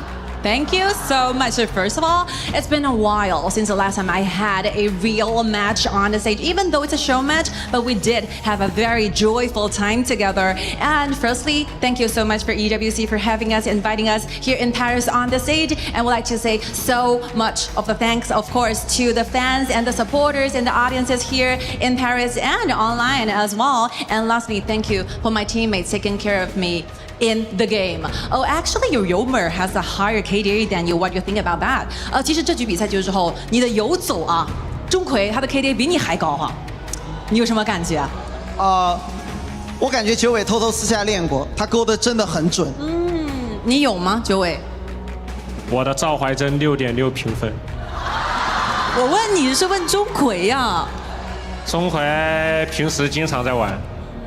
I think that I feel so satisfied with my roamer because obviously Fox with that Quay play is so amazing. And actually Fox telling us that he practice a lot of these heroes usually during daily lives. And thank you one more time for your amazing play. Shout out to Team Kankan. One more time, thank you so much for having you on the stage. And we're looking forward to see your future play. Thank you so much. Studio, take it back.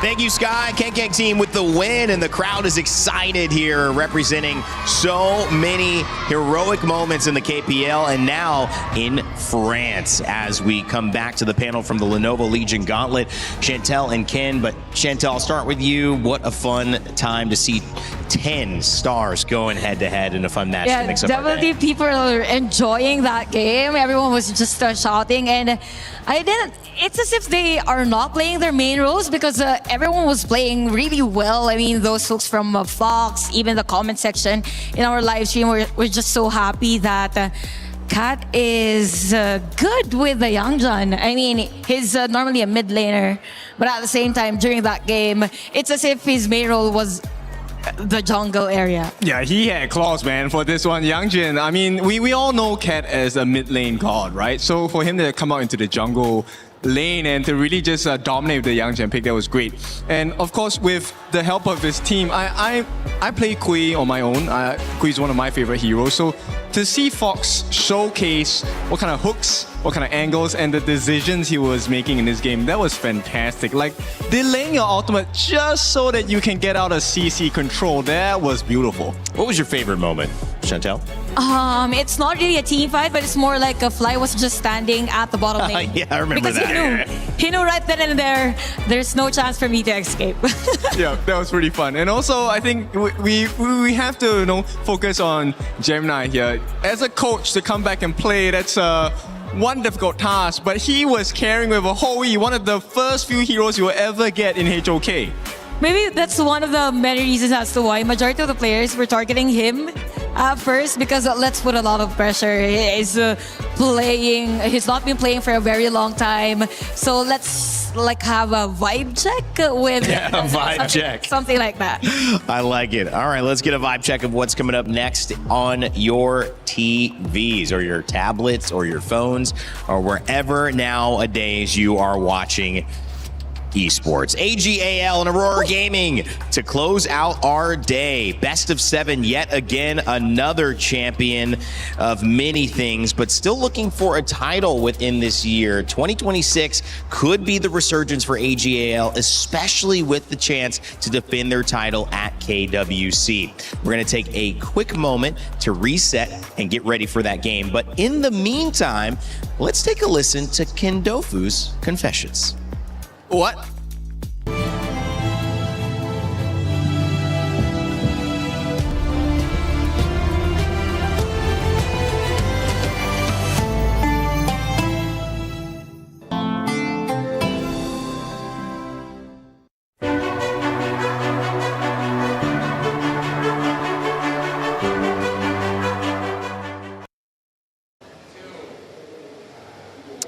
Honor of Kings fans, welcome to Kin's Confessions.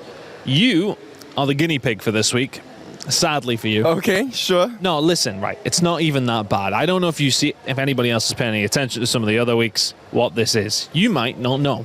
But I'm essentially going to ask you some questions that I have researched about yourself. Pretend they're not there. Anyway, let's get into it. How do you feel if I say the word homework? I'm not a fan of homework. I will do it, but it's always last minute. I leave things to the last minute because that is what gives me the fuel, and then you will get the quality. Just your anxiety will spike when I'm doing my homework. So has there not been anything to do with casting homework? Has that not been a thing? We've had a few. So I do my homework. I promise, right?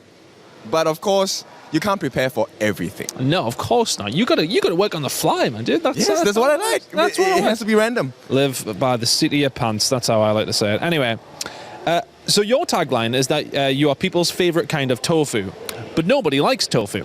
So why don't you change your name to like Kindle Chicken or something like that? Kindle Chicken. I mean, it takes a lot of time to prepare. Tofu fits with any flavor, right? So I can kind of be everyone's palate depending on what you like. But, some days I'm just plain. So that to me says like you just want everybody to love you, bro. Why not? Doesn't matter about other people's opinions. You'd be fine. I like you. You're fine. I don't even like tofu and I like you. So you have, been blacklisted from certain games at this stage. Yes, why do you keep getting blacklisted from so many different things? Because I'm great friends with the Blacklist boys. We hang out together. When I visited them in Philippines, we went out for the first time in my life till 7 a.m. We got back to the hotel and my manager was there. And he saw me because I was wearing one shirt inside and like a jacket, I would think. Yeah. And I looked like I was robbed at the end of the night. At 7 a.m., we were walking back to the hotel. 7 a.m. is a shift, by the way. He saw me at the entrance of the hotel and he was like, "Do you get robbed?" I was like, "No, but I'm very happy. And I'm dead tired." And that was break day, luckily. So, yeah. Okay. So no more getting blacklisted from any other things. I think you're fine now. Does the carpet match the drapes? Not now. You change. I've been told you change your hair color quite often. Yes. So for every event that I go to, if there is a certain theme that is involved, I will try my best to color my hair in that particular theme or KP. If it's not, then I just go to the hairdresser and say, "Surprise me." Yes. And everyone is surprised. Yeah. Just walk in and just absolutely. Yeah, do what you do. F me up, yeah.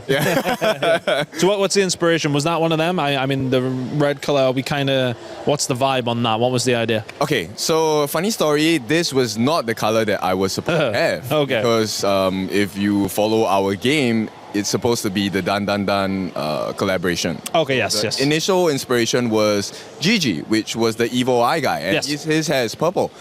But I couldn't take the bleaching process, so I told them, you know what, it's too painful. Slap on the purple, and then we'll see what happens. And this is what happened. Okay. Yeah. It was painful. It's bleaching. You're pouring bleach on your scalp. It hurts. Casters these days. If there was an apocalypse and only the English talent was still alive, as the skinniest yet tallest guy on the English desk, who would you eat for sustenance first? This one's tough. We have Rookie, and then we have Blam. So Rookie is tall as well. He's a big guy. But Blam has more meat. Okay. So what do you mean by that? Flavor profiling. Fat is flavor. So correct. No, I'm with you on that one. I prefer a sirloin to a fillet. Yes. So I think I'll go with Blam. Yeah, Blam would be the choice. I think he'd be tasty. I was going to say. All right, that's probably a good spot to end it at. Kin, thank you very much. As the guinea pig, you'll have to tell everybody it wasn't that bad. Yeah, it's not that bad. No, we'll find better questions next time. Thank you very much, Kin. That was Kin's Confessions.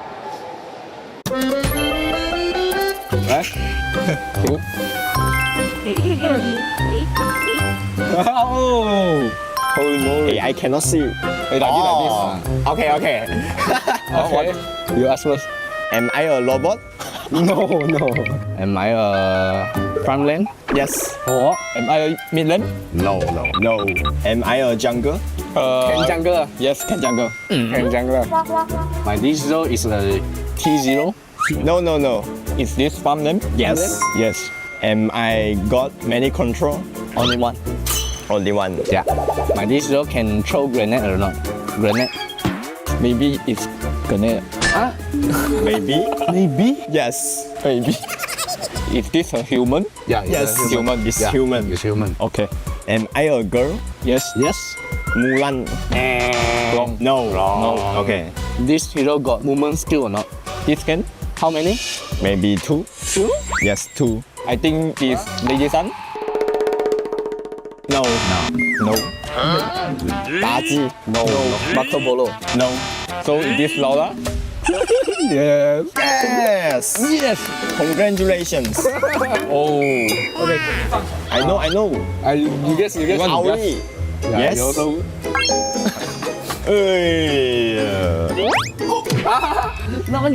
We are pro player in this.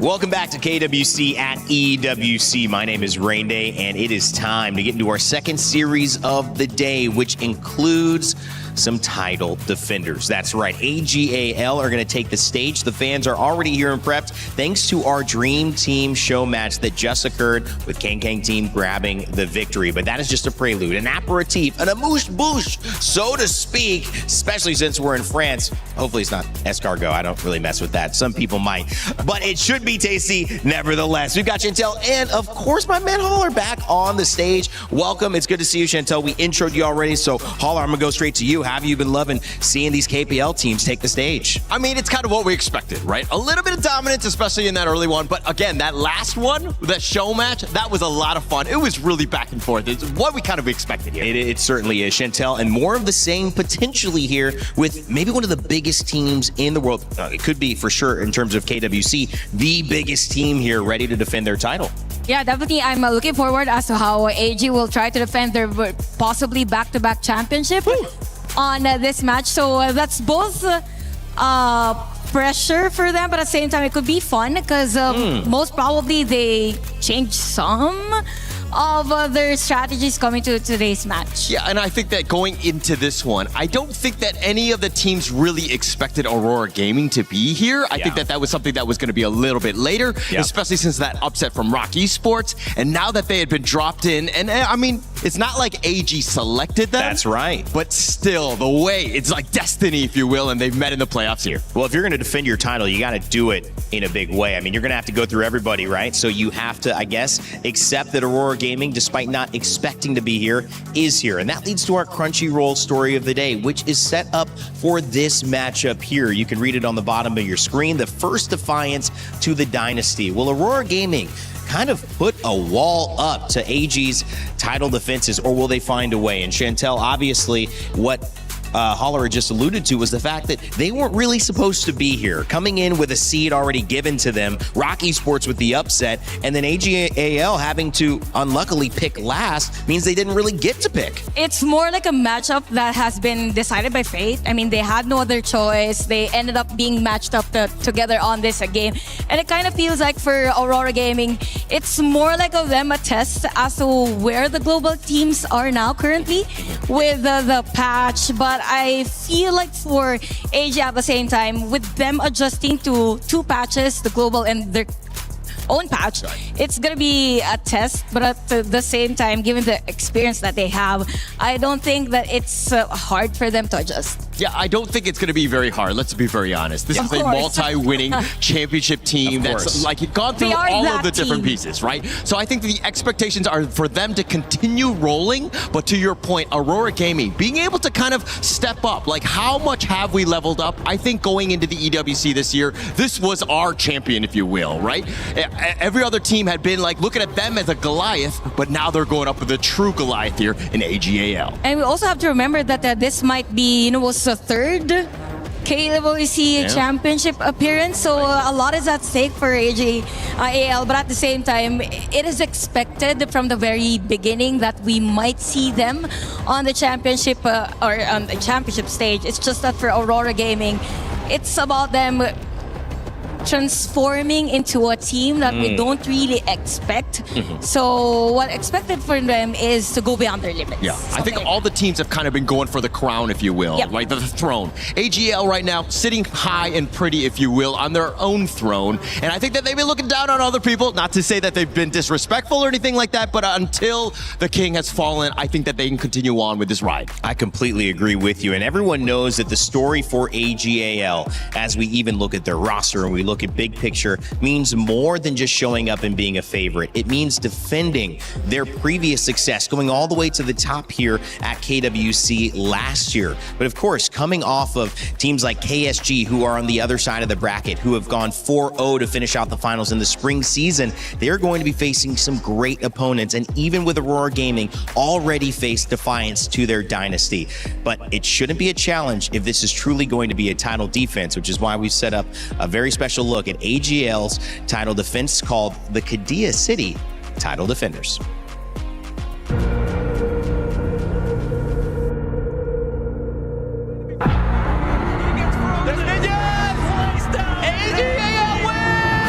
Takes the KWC Championship. AGL is really the best team in the world. When AG won last year, we were in the casting booth, and at that point, it felt like AG already had one hand on a trophy, so it was well deserved. It was really exciting, and to do it in front of their fans, it was a huge moment. It was very tense and dramatic last year in the final. From what I've seen, how AG has performed since then, not as good as what I think their fans would have liked. This year, they're facing some troubles, like some rotations have been made, and also they are trying to find some kind of different play style. So yeah, I'm a little bit worried about them, but I'm sure that they can put themselves back. So I'm really looking forward to seeing them play in EWC again. 这次时隔1年又来到这片赛场，还是比较兴奋的吧。又能和各个国际战队交手，我觉得他们这次准备的也很充分，因为我们跟他们打了很多场训练赛，觉得他们相比于去年进步非常大。I think from the game last year, we are not doing the best in game. We are because we are a little bit afraid of them. But this year, we will try our best. AGAL is a team that is strong in China, and they are the champion. I think it's an opportunity to show that Malaysia team can beat all the China team, including AGAL. 我们会先做好自己。AG this year needs to show how resilient they are. Their current performance, they have had games where they lost to comebacks. So it's very important this year, especially on the international stage, they have to keep cool and show the rest of the world why they are defending champions. 我们尊重每个前来挑战我们的队伍，但是这个冠军我们没打算单纯。Well, thank you for that special piece, the Kadia City Title Defenders. It's always fun to see how these kind of epic pieces that we put together at EWC can tell a story, but also tell the narratives that can spin off from that story. It's almost like a network stream, right? Oh, wow, we can make 7 shows from this thing. And I think the narratives, when I open that question up to you, Chantel and Holler, is they respect every team, but they're not planning on giving up the title. But also, as Nora mentioned in that one, they haven't had the cleanest season to their standards, which we know are so high. And so how do they not only do what they're expected to do, you, but also know that we're veering in a different direction. We need to maybe get our groove back. Yeah, definitely. That's why we keep mentioning on words like a pressure and such. It probably changes in terms of the play style that they could do or have a different approach on how they play. And for AGAL, I think there was a game against Blacklist International that some of the players had the kills against them. Some of the games were even extended. So it just means that for the global teams, they're slowly getting there. There is a progress, but at the same time, it's the chance for AG to show why they are the defending champions of KWC. Yeah, I'm looking at Nora's comments as more of trying to humanize them, right? I think at the end of the day, they are still gods, let's be very honest, but they do make some mistakes, right? And I think that that's kind of what everybody's trying to point out is that, hey, there are potential ways to get back into this series if they're able to do it. That's a whole nother question. Zeus's law, you got to treat everybody like gods in disguise. So we'll see. AGAL not saying that we're better than you, but saying they are going to do their best. We'll see if that's enough against Aurora Gaming, who have so much to play for. Not only do we see them with a chance to book a $50,000 extra ticket into the semifinals to increase their pay from just the top 8, but also $10,000 every single game that would be won, alongside $100,000 for winning a set. So you can imagine how much money that is when you start to add all these pieces up. From Saber to Yulong, we actually saw this team get ready, and we had a chance to talk to Siang a little bit earlier about what his expectations are facing the title defenders. Beside me is Siang from Aurora Gaming. Siang, you're smiling right now. You seem to be in a really great mood. But when you woke up this morning knowing that you're going to go up against AGAL, the defending champions, what were you telling yourself in the mirror? I tell myself, do our best in the match and tell my teammate, today is a good match. You know, your team has always dominated the global scene, especially in Southeast Asia. Is this the type of challenge that Aurora is hoping for now that you're up against the behemoth of AGAL? When we know our opponent is AGAL, we're very surprised. And I think this is our chance to show ourselves in this game. So you were surprised when there was the draw. Did you get nervous during the draw? No. Not at all. We're very confident. You're very confident. So, you know, a lot of people favor AGAL to win. Actually, in the honor of King's App, they have a lot of votes. So with that, knowing that you are the underdog, is that something that you embrace? Do you think that it's an advantage for you? I think no. I think we just need to do best of us and just beat it. You just want to do your best. You're going to beat them. So this is a best of 7, which means you have a lot of time to adjust as long as you stay composed. How close do you think this series will be? Best of 7? Our leader say 4-0 easy win. Then 4-0. You think it's going to be 4-0? Yes. They will not get anything? No. Not even a single one? No. Okay, so to get that 4-0, what was the biggest focus for Aurora Gaming against AGAL? The preparation. I think it's our team fight and our communication. So you think you have better communication? Yeah. You know, earlier on, Inwo sent a message to Aurora Gaming. If you look into the camera, what do you want to say to Inwo and AGAL? Be careful. Be careful. That is the challenge the Aurora Gaming is giving AGAL. Now we're going to head back to the desk. Lead the gorge. That might work. That might work on me. Be careful.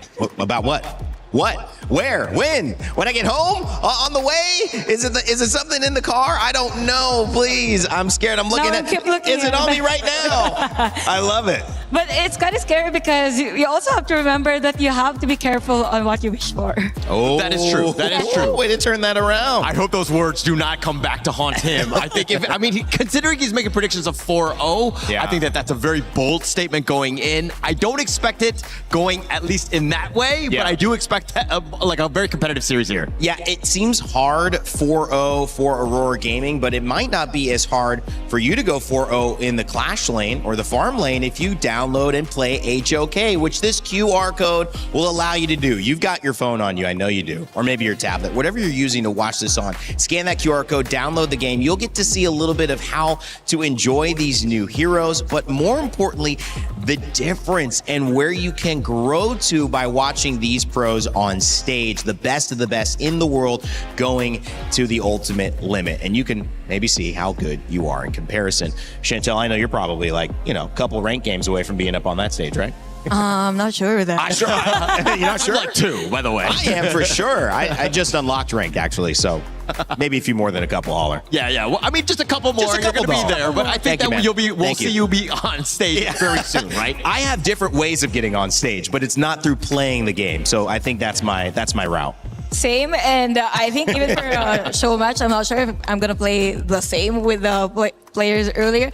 But yeah, I'm just excited to look on how things will go for Aurora Gaming because with that performance or with that interview earlier, there's no sign of intimidation. There is none. Purely confidence from them, so it's a good sign because maybe they'll surprise us. Maybe they'll get game number 1. Yeah, I want to go over a little bit of flashback back into the groups after Jihong. They ended up winning. He was saying he was very confident, like they were going to roll over Rocky Sports. Rocky Sports got the better of them, as we all know. I think that was good for them. It's a wake-up call as they now go up against AGAL here.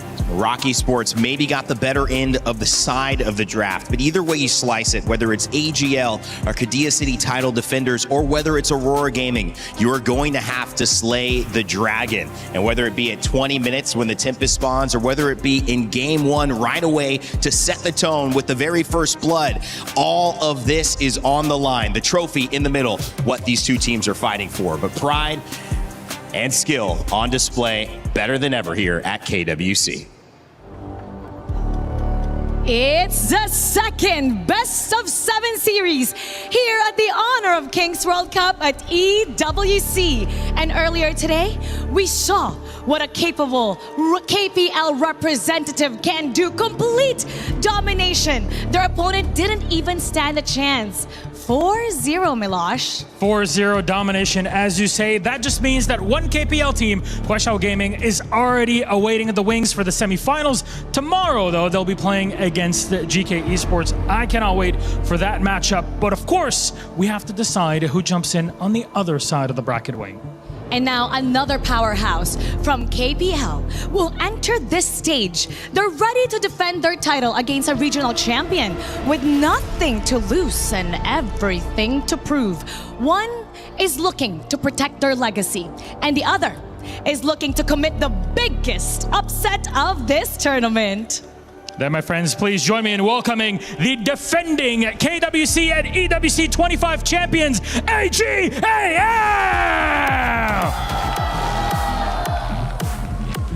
One of the most consistently dominant teams in the entire HOK AOV scene. They have never been not considered the favorites when competing.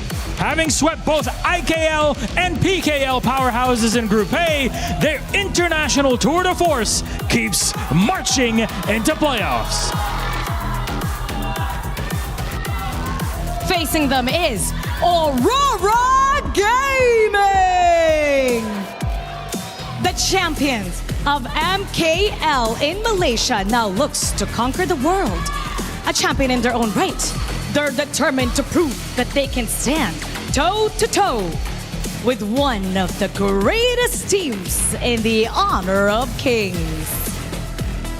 It's looking incredible here. We got a full crowd ready for both of these squads. So please, gentlemen, Aurora, please, AGAL, make sure to take your seats, place your keys, and remember to go in for a little handshake. Maybe not. Who knows what kind of tension we'll get between our two team captains.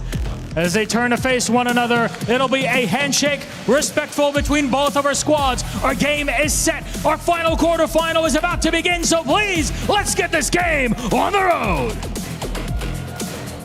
You know, if you looked in the crowd and you saw the cameras here, you might think we were on safari. but the stage is only 5 feet away. Why are the lenses so long? I think they really want a close look, Chantel. Yeah, that would be. I mean, there's a lot of passion here. I think they were here like very early this morning, even watched the first game. I mean, this audience is very into it. Yeah, definitely into it. I think that it just speaks volumes about this team, right? The amount of fans, the way that they will travel, coming all the way to Paris to check you out. And of course, with these lenses, I don't know if those are X-ray level. I don't know what's going on. Yeah, you know, that's right. I'm starting to think, is there some secret technology in there? At the end of the day, I absolutely love it. One of my favorite things about coming into today, and there was a buzz around the building, was just that I wanted to see this in person. You know, having the privilege of being on the stage for 7 weeks, but hosting Honor of Kings here, I heard about the impact that not only in the KPL, but wherever these teams go, the fandom, the stardom, the motion, I like to call it, they have wherever they move. And it's just a testament, whether it's just the cameras, whether it's the energy and the fun. There's something big going on here. Yeah, but whenever you walk around the stadium, aren't fans following you around too, Rain Day? Howler, come on, man. I'm not trying to expose myself like that, man. Come on. Half of them are here for you. I'm trying to stay humble, that's man. Not how I think everyone is here for him. I'm here for you too, Rain thank you, man. I'm here for you guys as well. Because we got a best of 7. This could go a while. We could have a lot of analysis. For those of you watching at home, we're also here for you to break down this game, because what we saw with KSG was kind of this titan that slowly but surely applied pressure and never let it go. Oh no. Okay. Can we have that one? Let's check the resemblance here. All right, it's not a voodoo doll or anything like that. That was my first thought. Because we were talking about the fandom. Those are those cameras I'm looking at. Again, we're not on Safari. Those are big lenses. Very big. What is that onto the nose? I mean, where can you keep zooming? All I know is if you're a player, you got to have a good hair day. You really need it. Everything's on point, because they are going to find every sort of blemish. We have another one. Even more here.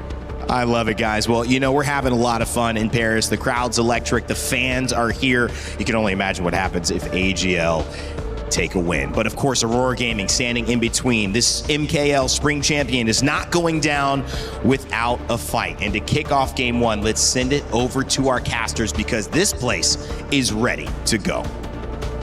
Hello everyone, thank you Rain Day and panel. Here is gonna be Sagi and Nora bringing you the draft and bringing you the live action all the way in France, Paris here. Nora, how are we feeling today? I just feel so excited and actually so thrilled to see, because it's gonna be the last spot getting into the semifinal.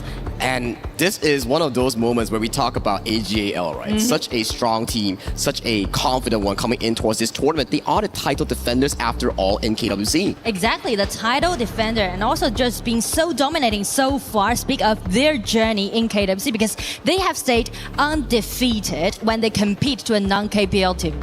I think throughout 2024, since Yino joined in over to the side of EWC, and then all the way to 2026, they have yet to lose a single BO7 match against any single one. So coming in towards today, do you think there will be a change in the Winds of War? Well, I feel like maybe a slight window is open for them, but I'm not that sure. Well, only time would tell. As we head on towards game 1, this will be AGAL coming in as the defending champions of KWC 2025, going up against Aurora Gaming, MKL's own champion here. And you can see things are getting serious, and also the family member of Ino are actually getting into Paris and showing their support, rooting for their precious son. It's one of those heartwarming moments, right? You see your family member travel all the way on a 14-hour flight coming in to support your own son in a competitive tournament here, looking to make history, because we talk about it, right? Yes, Yino coming in as 2024, he made it all the way to 2026, he's won back-to-back EWC, so if he wins this upcoming one, it's going to be a three-peat for the KPL from the FMVP. Exactly. Not even mention to his long journey playing this game, allowing him to use a lot of diverse hero, which will be very helpful when we're speaking into best of 7. Yeah, I mean, this is a good point, right? Because we did know about Yino. He came from a Clash Name jungle background all the way in 2019. Yeah. And we did see in the group stage, he played a game of the Baiti farm lane, right? And also JR on the side of Aurora Gaming, he also played Agudo as a farm lane. So it's going to be very entertaining to see those hero picks by both farm lanes. But so far in towards this first game draft of this best of 7 here, it's a bit of a difference, right? Going against like a BO3, where BO3 is like, okay, I draft strong, I end the game fast in the 2-1-2-0 series here. But in a BO7, you see picks like a Lian Po. It's not like, yeah, Lian Po's not the greatest compared to a Zhang Fei Lapu Lapu, but you pick it first so you can have more heroes going into game 4, game 5, or game 6. It's like saving your cards, but still holding your aggression. And I do like the way how AG just secured them this play, because I feel like play is going to be the vying point for both teams, because Aura also played very well with this play. I like that point, especially we did see Zoe. He played against Zankyu back in the group stage, where it's still the Pei versus Ukyo matchup, but the way that they play is through pushing mid, then invading, avoiding the Ukyo matchup. Exactly. So actually the junglers confront is going to be very intensive in game 1. And speak of the draft, actually Aurora is targeting at Shen, right? Ban away this Haya and also this Yuhuan. I want to bring up this specific matchup here. It's Sheng, the FMVP Princess Frost player coming in from KPL, and also Zihong. Zihong is one of the most decorated non-KPL global player that has won KC 2024, KIC 2025, and he lost to Yinwo back in EWC 2024, only 2nd place. So this decorated player right now, after 2 years, back on the same stage in EWC, he's looking to challenge AGAL. He's looking for revenge. That's why players are actually looking very serious when they step it up to the stage. And Nora, there's been a bounty on towards KPL players. I don't know if you know, the Titan Slayer. If any global team beats KPL in a game, only a game, that's $10,000. And if they win a series, that's $100,000 in the bank. Well, I mean, like last year, we only see 1 point has been gained from KPL Origins team, but that's not AGAL, right? AGL holding being undefeated so far, and just check the previous matchup played with KSG, right? With a clean 4-0. So it's gonna be a tough upcoming matchup for Aurora, but still attractive. Attractive indeed, because there were signs of moments where Nova Esports back in KW 2025, they did beat TTG in a 1-game series, but then they got swooped 4-1 later on. So these are moments that are, I wouldn't say, not 100% impossible, because we did see from the interview with Yino, he did mention that global teams has been performing, and maybe, just maybe, they could get 1 game maybe? And I mean, if we need to pick one team that is standing for non-KPL region team, is going to be Aurora, being as the first place of MKL Spring, right? Holding the title back in their region, so it's gonna be very head-to-head. And since the draft has been done, we can see AGAL trying to put very high pressure on Zoe's pick with this play, because they are definitely highlighting their top laners and let Ino to play Concert U play defensively in game 1. It's always about winning that mid lane 3v3 matchup, right? If you win that mid lane 3v3 matchup, even though the Pei loses to the Ukyo, you can still help Zoe with the help of Sheng and Shuai to invade the jungle aggressively, to play around the map. So this upcoming matchup between Aurora Gaming and AGAL is gonna be super duper important for the mid trio. It's you know, it gets me kind of feeling like it's gonna be double A rivalry, right? All for like top A. I mean, like they are really good playing this game, and also for Aurora Gaming this time they picked up really solid draft when they play against AGAL in this game 1 of best of 7. It's a single elimination format here, and if you are the underdog like Aurora Gaming, you need to make sure you win the game 1. And if you win the game 1, then maybe you can pace yourself into a comfortable best of 7 against one of the best teams coming in from KPL. But ladies and gentlemen, this is AGAL coming in from the KPL, the championship defenders of KW 2025, taking on Aurora Gaming, the champions of MKL. Let's just dive right into game 1. It seems like Pei already got the vision control around the wrist side, trying to make some early invasion happen. Well, he did spot him early game though. Maybe there will be a much of a steal here, but AG going with their traditional AG style, just clearing up the mid wave and then going into the jungle. I think Zoe, he's going to be an important factor here. He cannot afford any single mistakes in the early game. I feel like his passing matters a lot. Speak of the early game on the side of AG, because both actually all 3 lanes they need time to farm up. So which make Aurora play so aggressively so far in early game. Oh, they're punishing Ron so hard in towards that top side here. So this Spike Tail Beast might be going into the hands of Aurora Gaming. They're beautiful stuff thus far, contesting for those early game resources here. But so far, Nora, after viewing these 2 drafts, who do you think you'll be giving the edge to? Well, I would say Aurora's draft. I would put all these things on Xiang, this Florentino, because you mentioned that actually Florentino isn't that well, speaking of the winning rate, right, so far in KWC. But Xiang always gonna go for that Florentino per game. I like that analysis, right? So far throughout the 2 group stage games that they play, they always pick up the Florentino. And Florentino is one of those heroes that does amazingly against Charlotte, who is not the strongest hero, at the very least in the early game. Exactly. So I would say they're trying to use their pure mechanics and also their understanding towards this specific hero, try to win against AG on the top lane. Now, I have a question for you. So I was talking a bit with the side of the KPL casters like Lijo and Pinzi. They did mention to me that AGAL, they are a very strong team because of how fast they farm and how they avoid fights in the early game. So their early game is a bit slow, but when it comes down to the 10-minute mark, the 15-minute mark, that's where Yino and Ron starts coming online. Yeah, so actually AG, speak of this draft, they will just rely on Zoe's pathing and try to guarantee them to have sufficient resources and just even the gold, or even maybe just guarantee the gold lead. But they're putting so much pressure against JR in towards that bottom side, making sure that Yino actually has more room to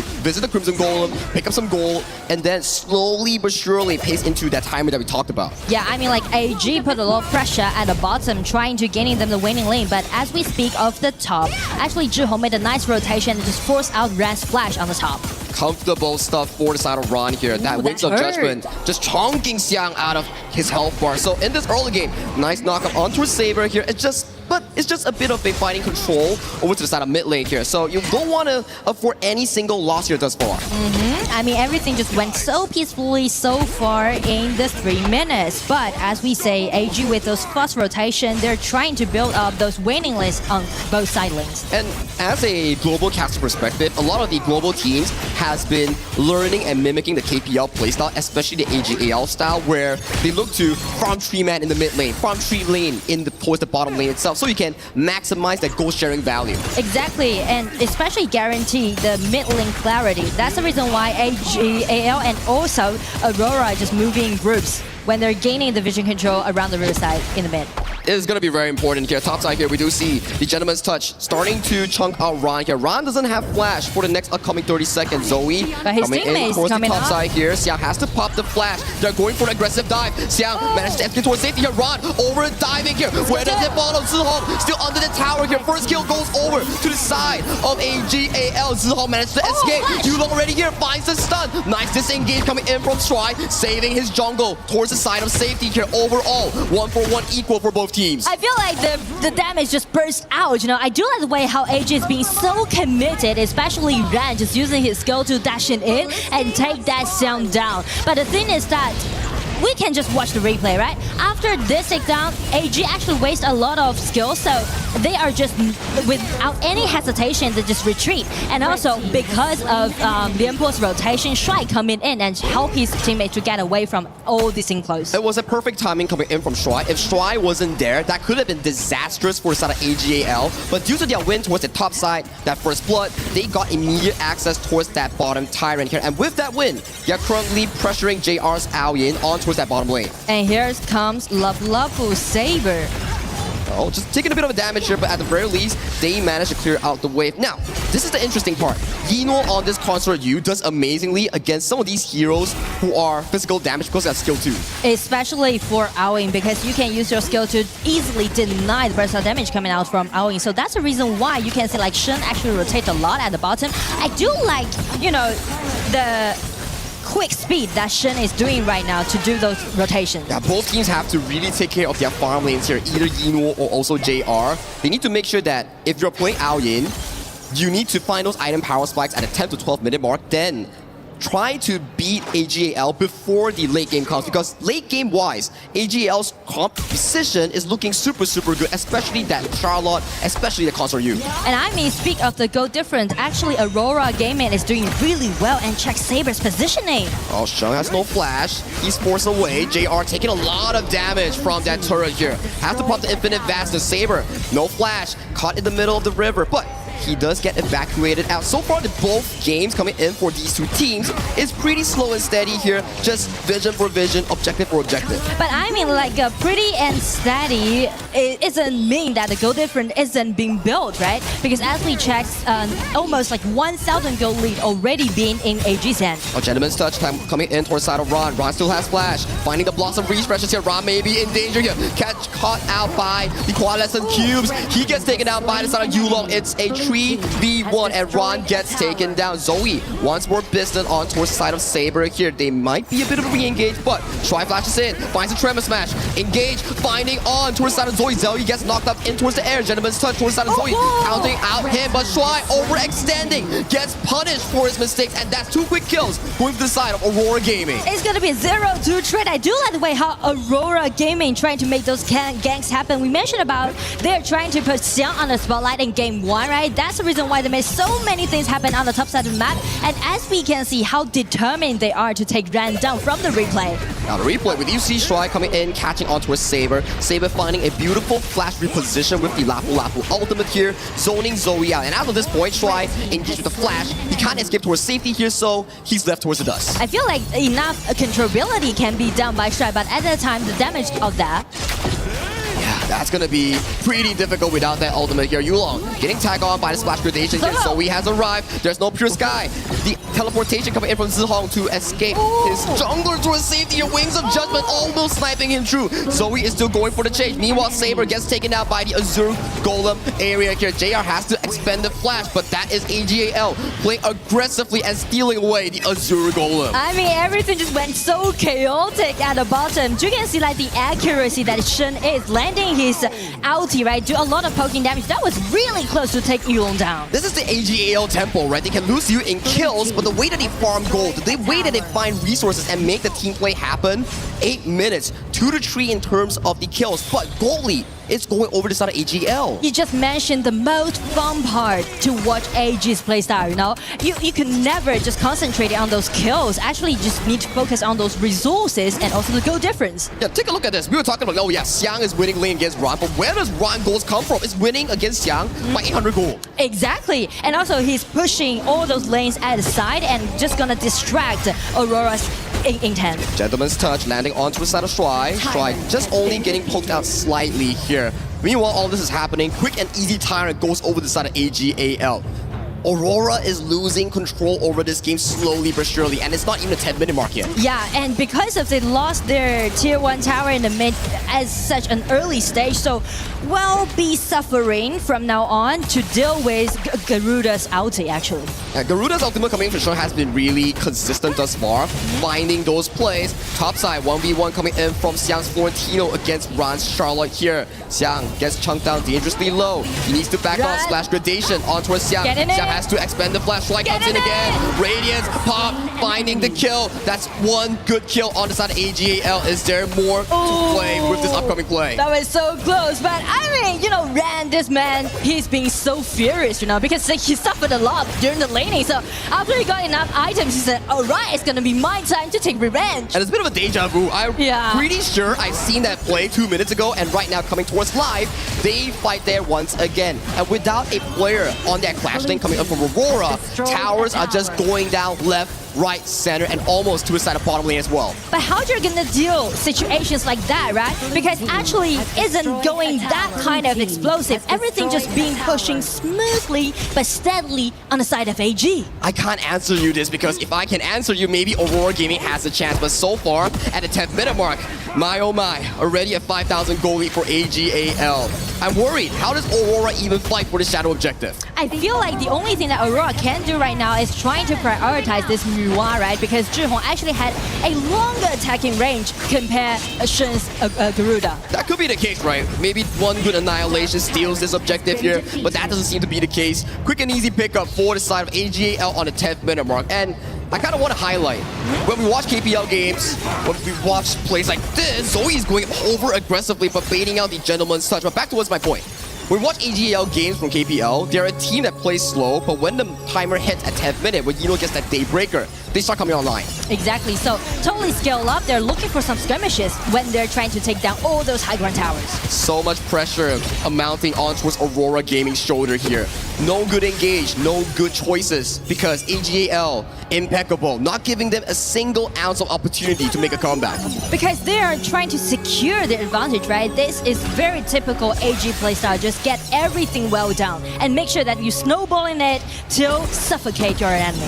11 minutes on the dot, 3 minion waves marching in. High grounds are the next target for the side of AGAL. Bottom side already being taken down. That's a big hole to be worrying about if you are a Aurora Gaming fan. Especially right now, their HP can easily be shredded down by Garuda's ulti. Not even mentioned to Shuai. This Lianpo is trying to gain enough vision control, being so clean on the side of AG. So I would say Aurora right now, they're just being really painful. Not even mentioned to with the 6,000 gold deficit. But still, they need to make some counterattack happen so that they can guard their own fountain. Maybe some play onto a Xeno, but that's the annihilation. Removed from the pool. Shuai comes in, tries to zone him up. Yino gets a successful takedown on that top tier 3. This is also without the Shadow Overlord. The next upcoming play on this purple Overlord, it might be game over for Aurora Gaming in game 1. Especially AGAL is trying to guarantee their advantage by taking those Dark Tyrant. I mean, like game 1. You know what? We always see game 1 in those quarterfinals, in those single elimination went so wild in game 1, right? Everyone just pushing so hard.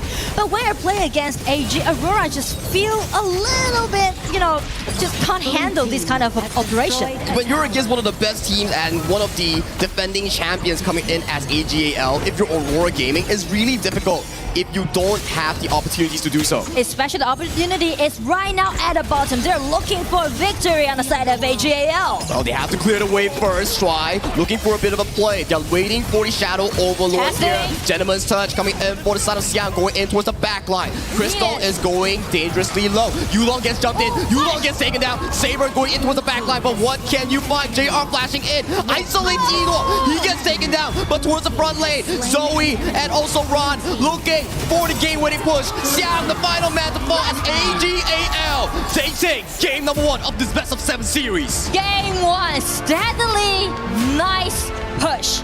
It's so typical and classic to see AG play in such style. They're just being so sophisticated about when it's gonna be the spawn of the Tyrant, when it's gonna be the lanings, when it's gonna be those neutral objectives, and when it's gonna be our time to close out the game. Perfectly explained, right, Nora? Textbook gameplay coming in from AGAL, out-farming their opponents, playing away from their power spike, and in the end, it was really too little too late for Aurora Gaming to find a shot of opportunity to make it back in towards this game 1.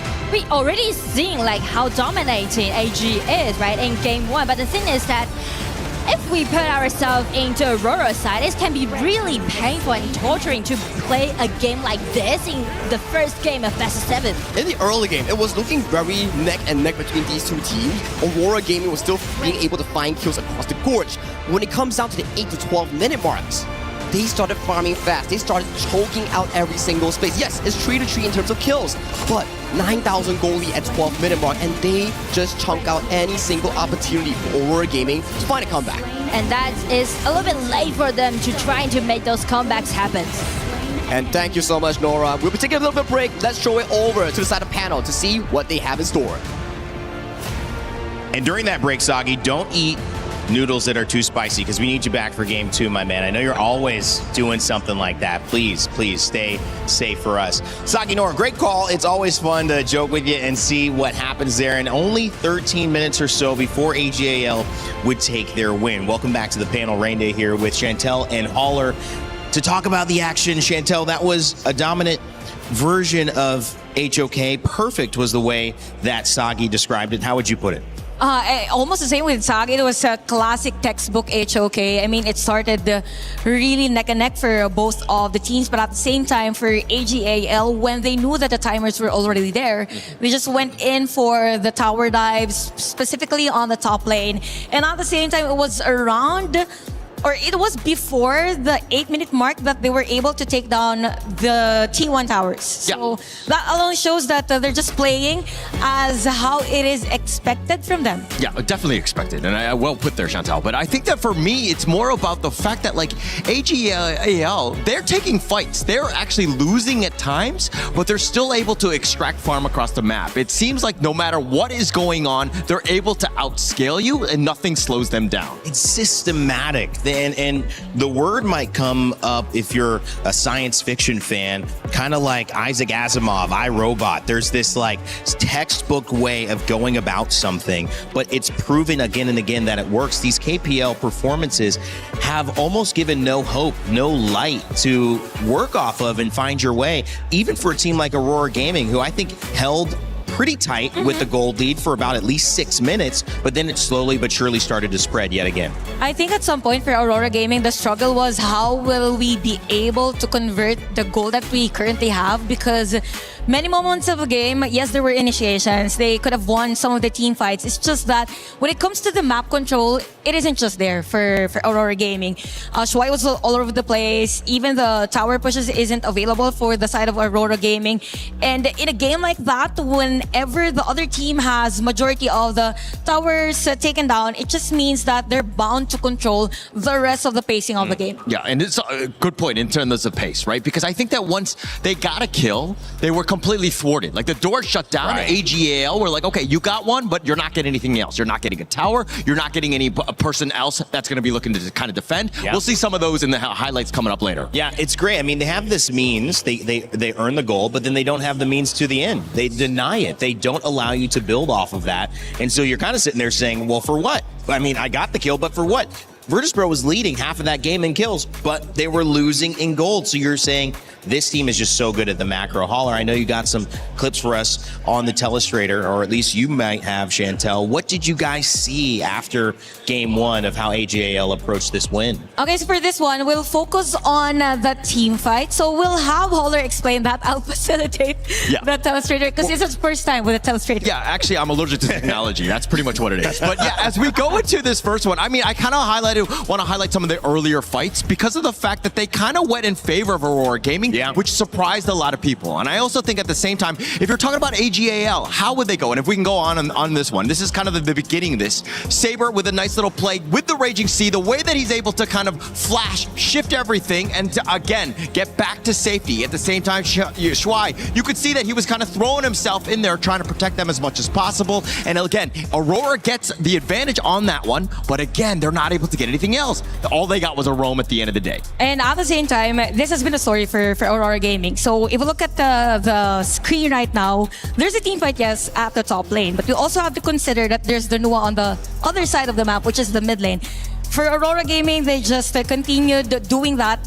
But it begs the question, what's next after this? Yes, you have someone to clear the minion wave, but then again, Nua will be late for the next team fight despite having the emergence. So sometimes for Aurora Gaming, it was a 4v5 setup most of the time. Yeah, and actually, as they're running away, look at them. They all have to go back to the fountain. AG are actually looting and pillaging your jungle right now.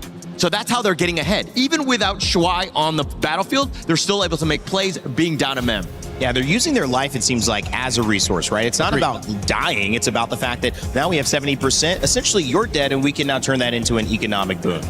All right, yep. And as we go into this next one, I mean, it's about that economic boom that you're talking about, where they, again, Shuai, he was just so annoying. All of that vision, but it's just space. They taking a free tyrant, nothing that they could do. Aurora Gaming, again, they're like, okay, we are trying to protect our tower, but that's not the true target. The one was the tyrant here. Yeah, and it's the same formation. Again, for the side of Aurora Gaming, they also have the Nua on the other side. So yes, it is a good balance when it comes to the hero composition for Aurora Gaming, but it would lead them to, I mean, there's a leading time for them to have those power spikes. And it came to a point that for AGAL, they were a bit fast on grouping up. That's why it's a lot easier for them to set up a place. Plus, again, the map control on the early game. So Shuai did a great job on that.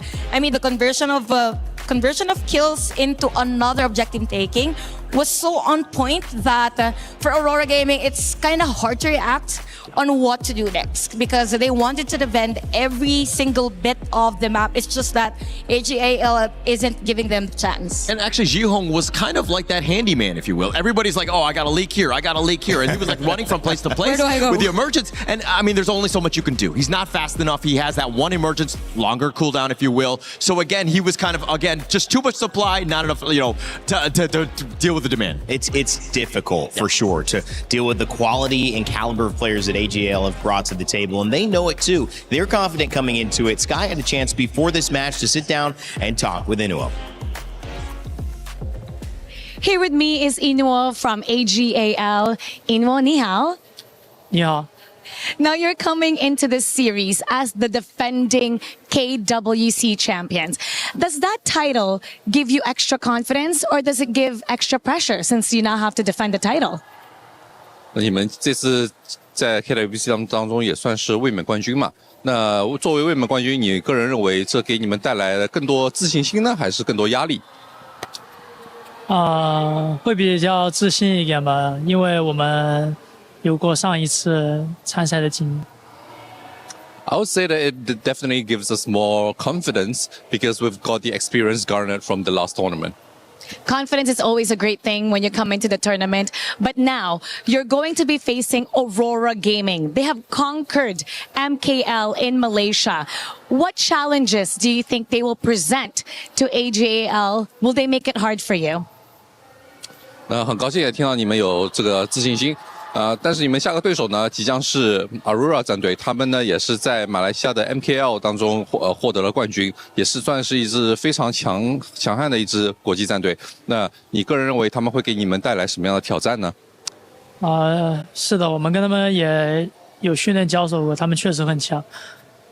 我觉得他们对于给我们的挑战可能是他们的国际服的训练场次比我们更多吧，然后会更了解国际服的版本跟英雄，这点我们可能要比较吃亏一点。Indeed, Aurora Gaming is definitely a very strong team. We have practiced and scrimmed against them, and they have definitely shown us that they are like the caliber of their skill is very, very high. I would say that one area that they will definitely pose a challenge for us is that they have much more experience when it comes to the international format and patch, so they have a lot more experience playing matches in the current patch that we're playing in, and this is definitely something that we are a little lacking in compared to them. I want to see how you're able to adjust with that. But this is a chance also to send a message to your opponent. They get to see this. What would you like to say to them? 那我们也很期待看你们如何应对这样的一种挑战。然后你这也是一次机会，相当于发一些话，让你的对手来发一些话给你的对手。那你有什么话想跟他们说的吗？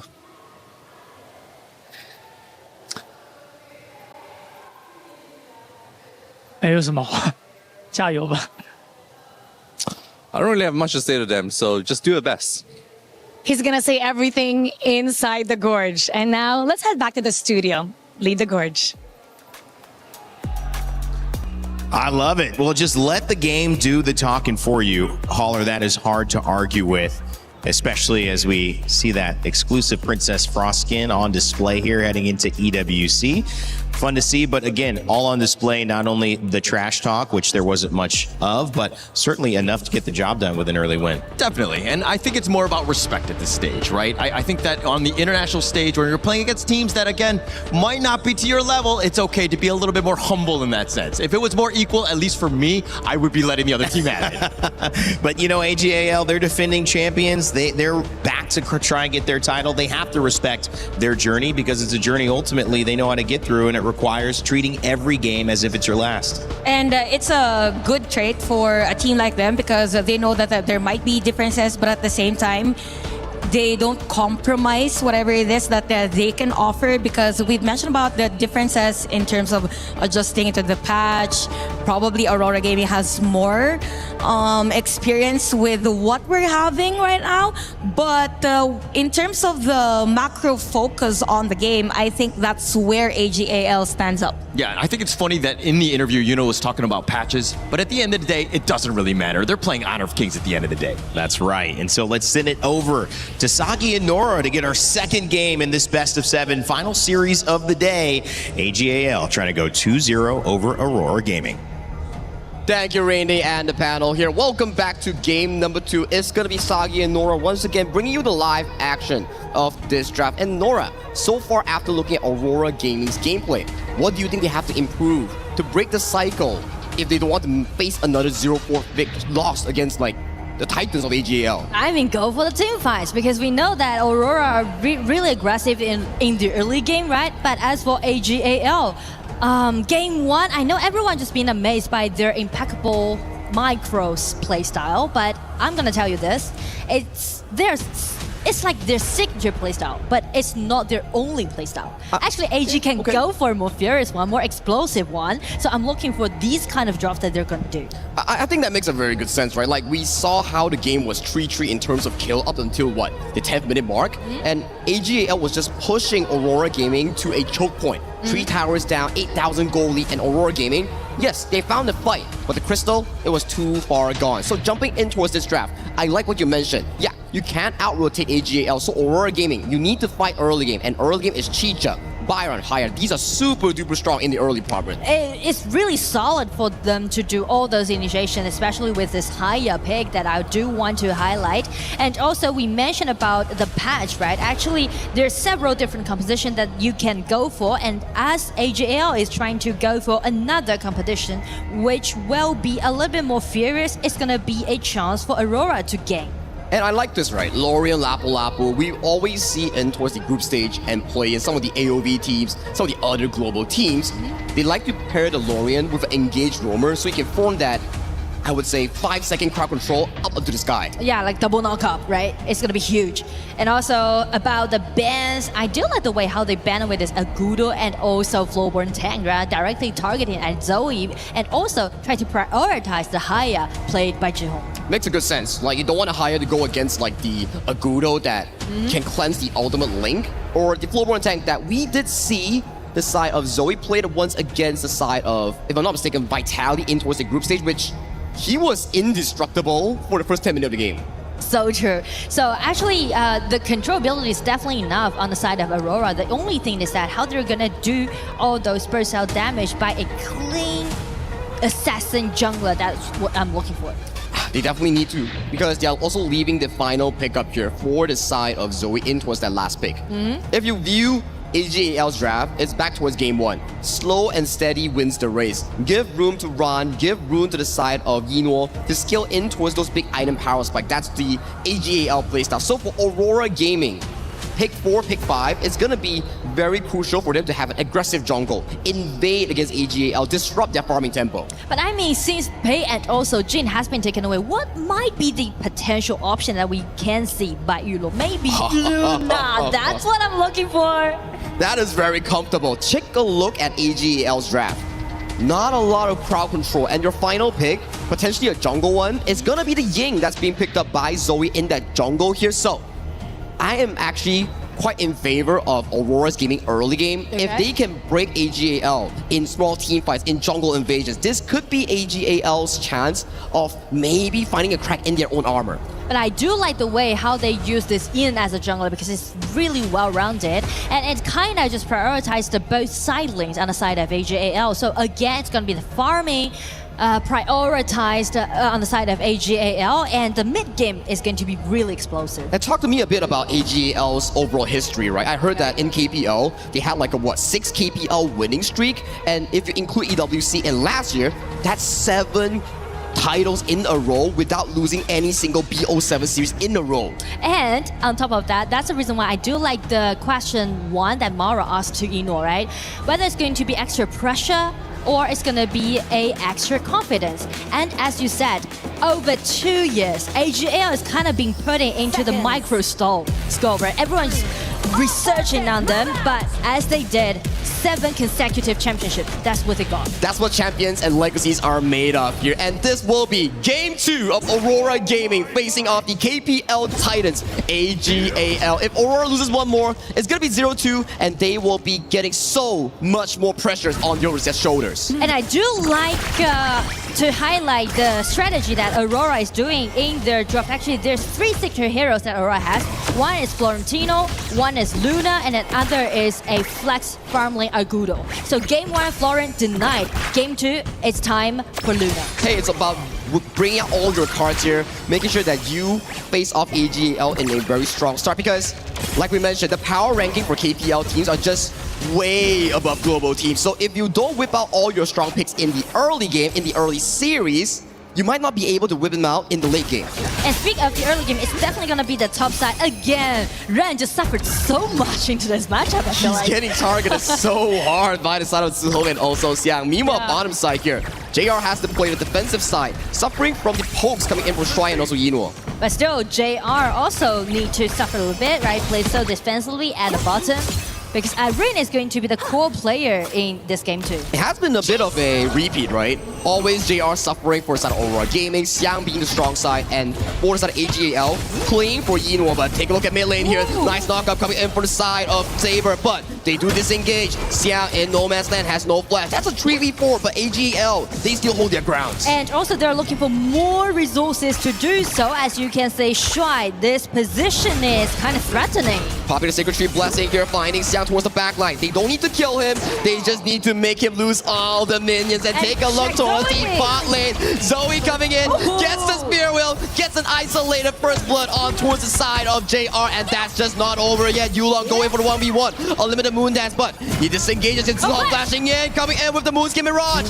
abducting the side of Zoe in for 1v1, but he's still alive. He's still tanky, but Long takes him down for a 1-for-1 trade. It's gonna be the 1-1 trade. I mean, like, everything just went so wild in game 2. That's what we're talking about. AG, they can definitely make a lot of things happen in the early game by that tower dive. You know, did a nice reset upon the HP trade. But as Zhihong just rotate down, constellation effort. Oh, he gets level dated, and he's another easy kill going over the side of AGAL. Kills are fine, but missing minions, missing gold like this is painful for the side of Aurora Gaming all around. Because as you can see, they're a little bit busy about how they're gonna holding all those troubles that made by AG so far. They're trying to make a lot of things happen and gaining the vision control. And the roam coming in for the side of Sheng is just so on point. Xiang burns the flash towards the mid lane, and then Sheng comes in and makes the play, and he gets taken down easily. Yeah. And Aurora, again, Limpo just rotate down, try to protect JR a little bit, but as you can see, Ino is definitely farming out very well at the bottom so far. Usually when we pick the Chicha, we want the Chicha to win the lane, but this is not winning lane. This is just being pummeled in lane by the side of Ino here. This is going to be a very difficult situation for Aurora Gaming, but at the very least, it's better because they have more aggressive tools. And speak of the suffering, especially for Yulong, right? This Luna this time. Luna also need time to farm up, and it is only gonna reach to his power bike along maybe like 8 minutes. Yeah, 8 minutes, level 12, then we see Yulong start dancing around the team fight. You make a very good point. At the very least, there's not a lot of crowd control coming in from AGAL to stop this Luna. Just some skirmishes happening at the side lane, and they're doing some tower trades. I do like this decent tower trades. But as we can see, AG already getting their hands on the Sirens, guarantee them the first Siren in game 2. How do they defend this Crimson Golem here? It's insight for AGAL. They respect it. They back off. Still, a tower trade-up pickup here. Now you can see the goalie. Only 4 minutes, but 1.5k goalie in favor of AGAL. Aurora Gaming, they need to start forcing fights. And also, you can see the discipline that they are right now, right? Because actually, the red buff was open on the side to the side of AGAL, but they didn't really commit into that. Yes, just a playstyle difference here. Ryan coming in, gets caught out by the Storm Strike here. Once going up again by the knockup coming in from Saber, but he gets disengaged. He walks out. just only having to burn the flash. Meanwhile, all this is happening. Yino, Zoe, safely, happily farming in that Crimson Golem area. And that's the micro that we are talking about, the details, right? When you're doing all those 2 versus 3 or 1 versus 3, you're actually saving your numbers to do all those farm up jobs. It's about opening up the vision for your team. Sheng, good reposition. Escape towards Yulong. Yulong gets taken so much damage coming in from the side of Zoe. But to your point as well, it's about baiting the enemy to waste time on you, and then the main carries like Yino and Zoe, Ran can start farming those minion waves. And I mean, those mobility that AG has kind of gonna be the hurdle for Yulong's Luna this time. Because as long as Luna's ulti is denied during the team fight, it's gonna be such a great trouble that that Aurora needs to deal with. High risk, high reward pick, right? You can't miss those ultimate refreshes here. My eyes are set on Zihong on that Haya pick. He needs to force something nice. Storm Strike coming in for the side of Xiang. But where's the follow-up here? Xiang gets launched up by the elevation. Moonscape Mirage isolating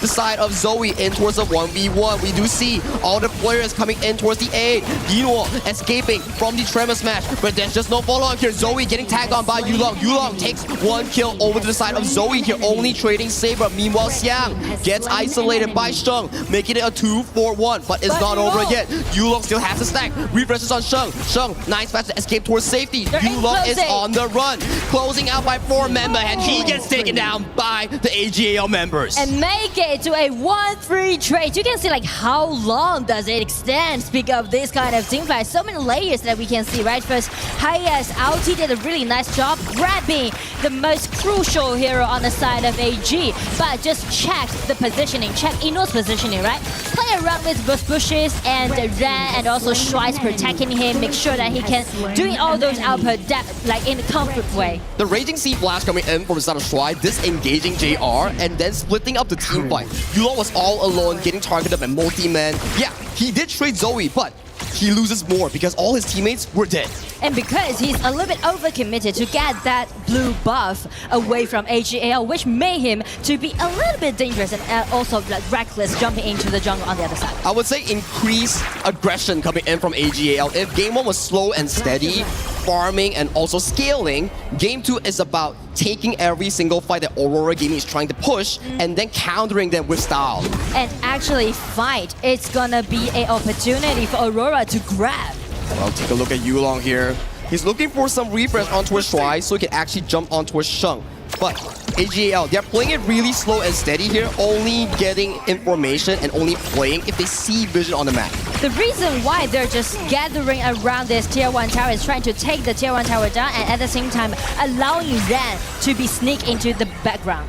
And they also have the timer coming in for this Crimson Golem here. Bot side wave is looking really, really good. Moonscape Mirage abducts Ran into that 1v1. Beautiful flash reposition coming in from Yino, isolating Xiang. Meanwhile, towards the backline, Yulong finding a beautiful flight, but Saber is the one to first fall. What is the follow-up coming in from the side of AGAL? Because they are just isolating every single target as JR falls as well. This is looking disastrous for Aurora Gaming. I mean, this is the discipline that we are always talking about when we're speaking of this Titanic AGAL. You can see like they're kind of a little bit harassed by Lunas coming in, but as Yulong's ulti was denied, so as long as they spot that, they're just gathering around and play with this Irene, make a nice pushback. And when Haya doesn't have gold, you can't kill the 1v1 in time. When Ran comes out, he still has so much healing on that Sacred Tree Blessing. So all these fights, yes, it has been engaged by it has been engaged by Aurora Gaming, but it has never gone in the way of Aurora Gaming. AGAL is dissecting them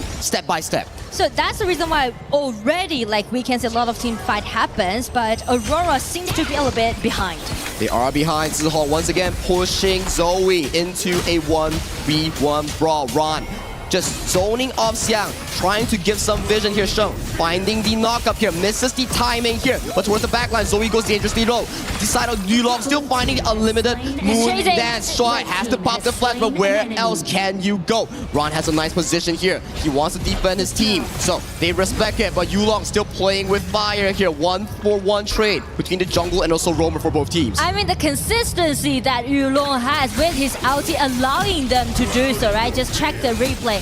After the ulti from Zhihong has been denied, you can see Yulong just getting in, putting in such a beautiful chasing. It was a good play nonetheless coming in from Saber. Yes, he's 0-3-1, but if he didn't stop Yino in that chase, things could look even more disastrous for Aurora Gaming as we pace into the 10-minute mark. Shadow objectives are available for both teams. And I mean, like 5,000 gold lead already been holding in AG's hand, so definitely they are going to be a little bit intimidated when we speak of this mid-game team fight. Well, Yino is slightly slow towards this play here. Shadow objective started by the side of Aurora Gaming. Yulong goes in towards the backline, finds a refresh on towards Sheng. Sheng has to pop the flash. Meanwhile, Xiang gets CC down, and he will be out of the fight for the next 30 seconds here. Yulong finds a beautiful knockup with the help of Saber here. Ron gets isolated. Ron gets taken down. That's a 2-4-2 in favor of neither team as of now. They isolated here. So, at the very least, Aurora Gaming, they have jungle, they have smite. How do they play this? They're going in, they're going in. Aurora is being so committed to get the Siren down, but here comes Strike getting in, trying to make some harass happen. But with the smite that Aurora has, they got a Siren, but well,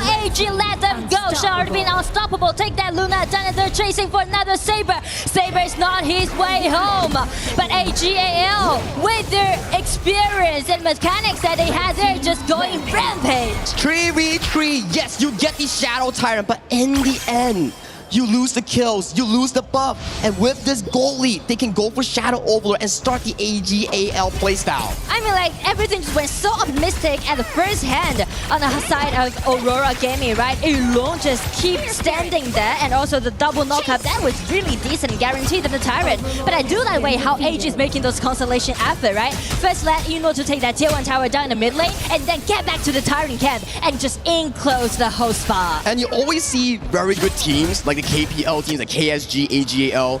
The double carries never stand together. Yino is on one side, Sheng is on one side, and they get isolated here. But back towards this team fight here, we do see an abduction coming in on towards Try. Yulong is already out of the fight. Saber goes in all the way deep. JR comes in from the back, isolates Yino. This could be Aurora's gaming chance as they take down Sheng as well. Zoe, he's being quartered into 4 different members here. He might be taken down as well as JR and Zhihong. They're closing in. They do get 3 quick kills from the hands of AGAL. They are looking for a comeback. I mean, Aurora is definitely making for a comeback, and when they're trying to make all these things happen, it's gonna be JR stepping on the stage. That was a beautiful flank coming in from both JR and Saber, finding Yino, finding Shen, and the CC layering was just beautiful. And because Yulong was getting in, but Yino with his flash out, he just denied Luna and also his ulti. But as they think, alright, it's gonna be safe enough, it's gonna be JR dashing and just being so devastating.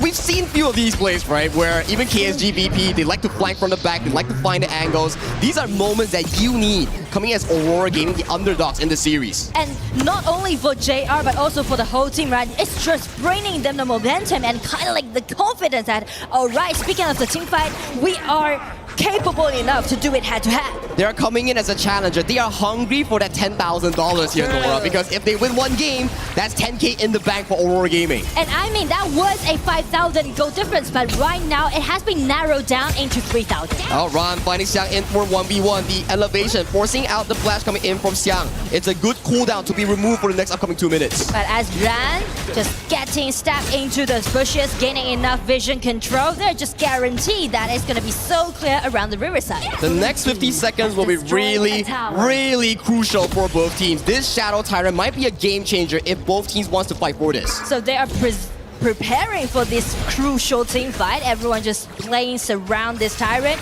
And also Ino got this red buff always on him. He can do constant output damage. Yulong has to run for the hills. He has no flash. Oh, very close coming in for the side of Yulong here. His ultimate just came up from refresh here. Try. I mean, double flash being denied on the side of AG. That might be Aurora's time. It might be. It just might be right now. So no flash on Sheng, Yino, and Shuai. Aurora Gaming, they have the control over the river right now. So AGAL need to play extremely cautious. Speak of the upcoming team fight. Got 5 seconds on the dot, but Minion Wave has been sent in by AGAL so they can actually move smoothly in towards this river control here. Zhihong finding an abduction. Where can he find? On their way.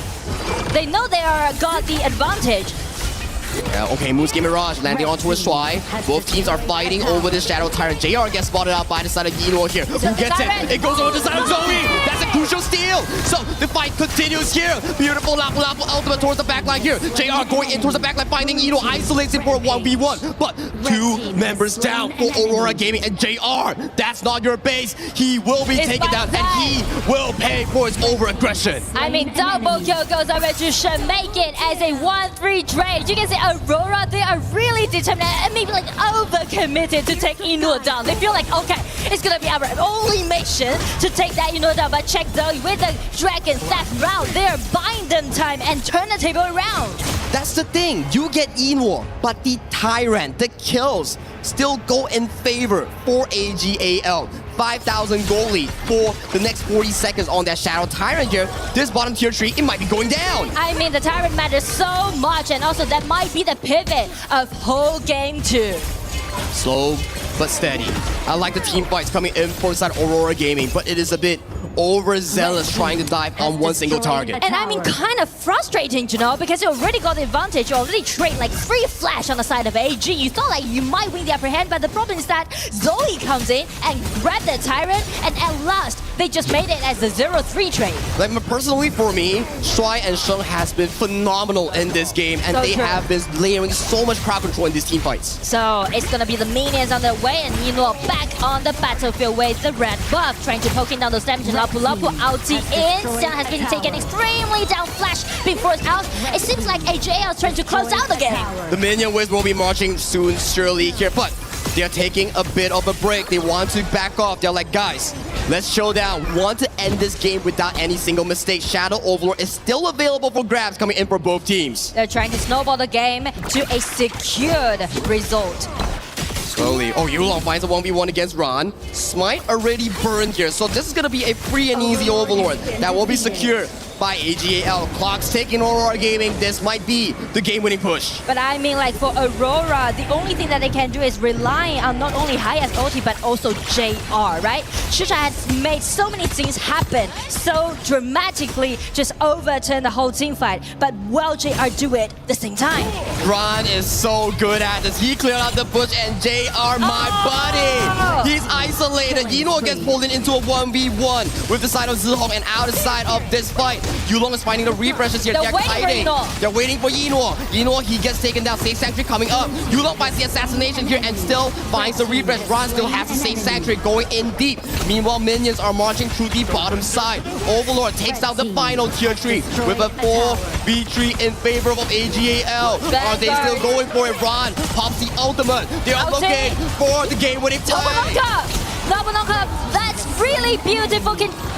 Can be seen on the side of AGAL. They're holding their vanguards, getting into the crystal, but still try his best. Use his tankiness, and also Yulo dash in again, just playing in such a deft way. He's aiming at this crystal, but the crystal is being taken extremely low, and game 2 goes over to AGAL. What a performance coming in from both teams, but the experience, the macro knowledge coming in from AGAL is just far superior in this game too. But I feel like there's like more back and forth that we can see, right, in game 2 compared to game 1. I mean, Aurora Gaming also did a really good job in game 2, but the thing is that AGAL, they're not only good at microing or snowballing the game till the end, they're also known for their resilience and also make all those things happen when we're turning into the drawback. It's about a 10th minute team fight that AGL always has miraculously, right? It's always that thing where they are well farmed up, Yino is slow to the fight, but Zoe finding that crucial steal on that Tyrant, just turning things around for the side of AGL in that pinch of a moment. And as you can see, because we highlight Ino a lot from this Irene, right? They kind of just make Aurora feel like the only mission that they need to go for is take Ino down. But the thing is that when we're stepping into the late game, right? Both Lan and Shen, these heroes are also going to be very powerful in the late game. This Lorian, this Lapu Lapu has been phenomenal in this game. The way that they layer the crowd control, yes, you can see he's getting targeted down, but he repositions himself all the way to the side lane here, giving room to rejoin the fight later on when his cooldowns are up and available. And I do want to highlight the last team fight when Ran just getting into that bush and denied JR, which we mentioned might be the miracle maker on the side of Aurora, denied at the very first place. We thought it was gonna be an Aurora Gaming team fight when they abducted Kino and got him down. But Ron's late game Fatih, that was a really beautiful sight to behold, and this was the crucial kill tap coming in from Zoe. So what, he's 2-5-1. He finds the steal, he sets his team up for success, and Ino gets taken down. And that is Ron going for that final play. But that's coming in from us. Let's check with the panel to hear what our experts have in store for us.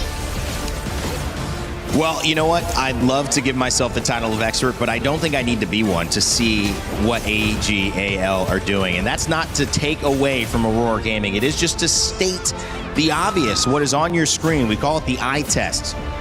What's being seen here? It's completely what we expected from our KPL representatives, the defending titles champions, the Kadia City title defenders as well. Welcome back to the panel, Rain Day and Chantel and Holler. And to me, one of the interesting things about this matchup was we got a chance to kind of ask the question, how has the MKL measured up? It's been a minute since they've fought against each other on the international stage. We know how good Aurora Gaming has been, recent champions of that league. Holler, I'll start with you. What's the, after 2 games, takeaway so far with what you've seen that you've liked from Aurora, but also where the disparity might still be with AGAL? Great question. I mean, to start things off, I'm like a proud parent at the end of the day, right? Because it seems like this is a team that, I mean, they're definitely the underdogs. You're seeing that right here. Yeah. Game 1 wasn't so great, but game 2, they're getting better. Yeah. And I'm getting more and more engrossed into this one. And I'm like, oh yeah, go my little kids, go. What about you, We were like cheering all throughout the game because for Aurora Gaming, they knew the strength of their lineup. They really forced every team fight against the AGAL because we know AGAL is a type of team that clearly has this vision, or like their team that has this vision board. Okay, at 3 minutes we'll do this, 4 minutes this is gonna be the story of our game. But for Aurora Gaming, what they did was they brought chaos to that early game control of AGAL has. It's just that for AGAL, there's this way again. I mean, it was Aurora Gaming doing the 6-7 gesture, but it's like AGAL doing the weighing all throughout the game. Right. I think it's funny that you're kind of thinking that like AGAL has that vision board, because on the other side, if you're looking at Aurora Gaming, it seems like they're trying to manifest things, right? They're forcing things a little too much at times. Yeah. Yes, it's early. Yeah, they're going for kills, but unfortunately, AGAL just too strong and again, structured.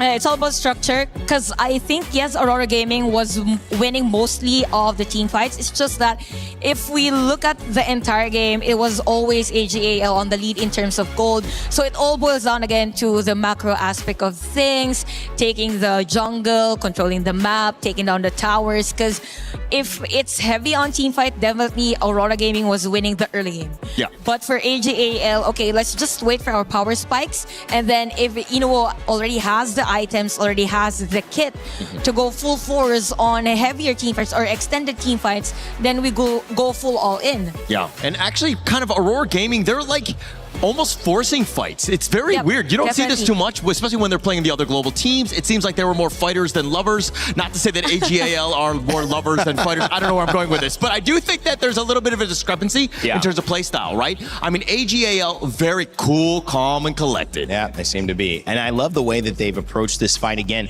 You feel like there's a meaningful change that a team can make to stop this, to force their hand, to say, let's make you make a mistake, and we'll be right there to catch you. Aurora Gaming playing a little cat and mouse, but ending up still being the mouse in that trade. Chantel, you got some clips though on these fights. What have you taken away from game 2?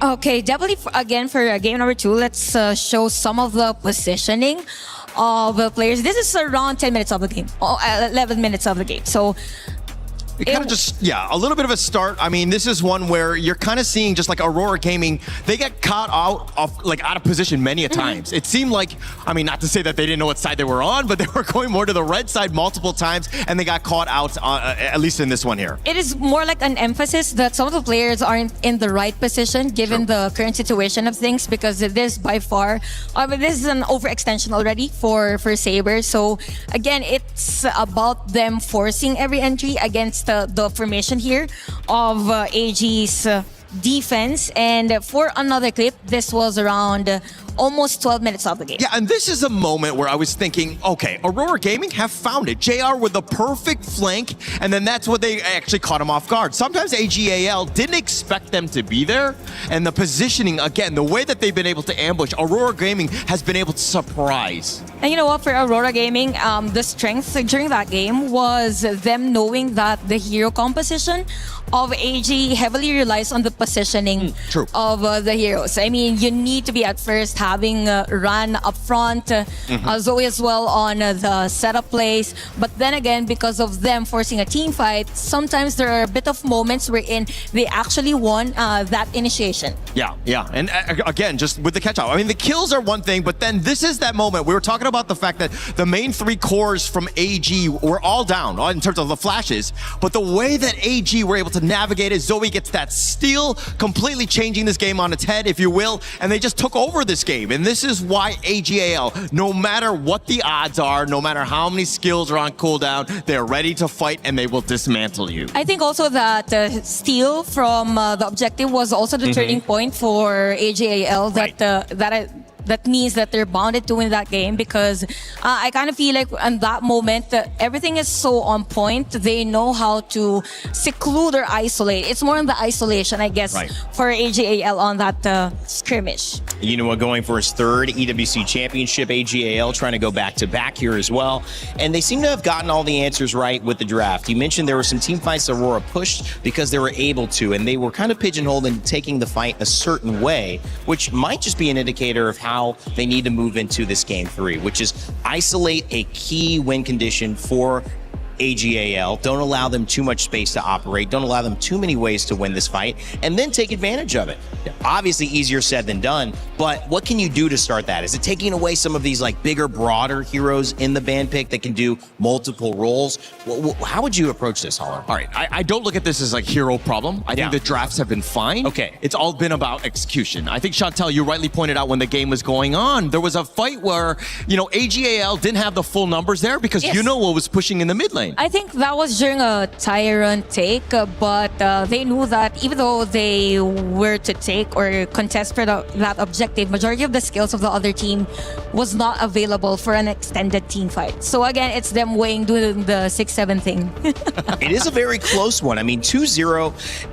When you talk about KPL teams and you look at even our first semifinal of the day or quarterfinal of the day, it was a lot farther away. The disparity was clear. This moment feels like if Aurora can turn 1 into 2 into 3, they might actually do it. $10,000 on the line for just 1 game win. Will it be in game 3? Let's send it over to Sagi and Nora to find out. Thank you, panel. Thank you, Rain Day here. Beautiful insights as always here. And to your question, can Aurora Gaming take 1 game or find signs of life in this BO7? What do you think?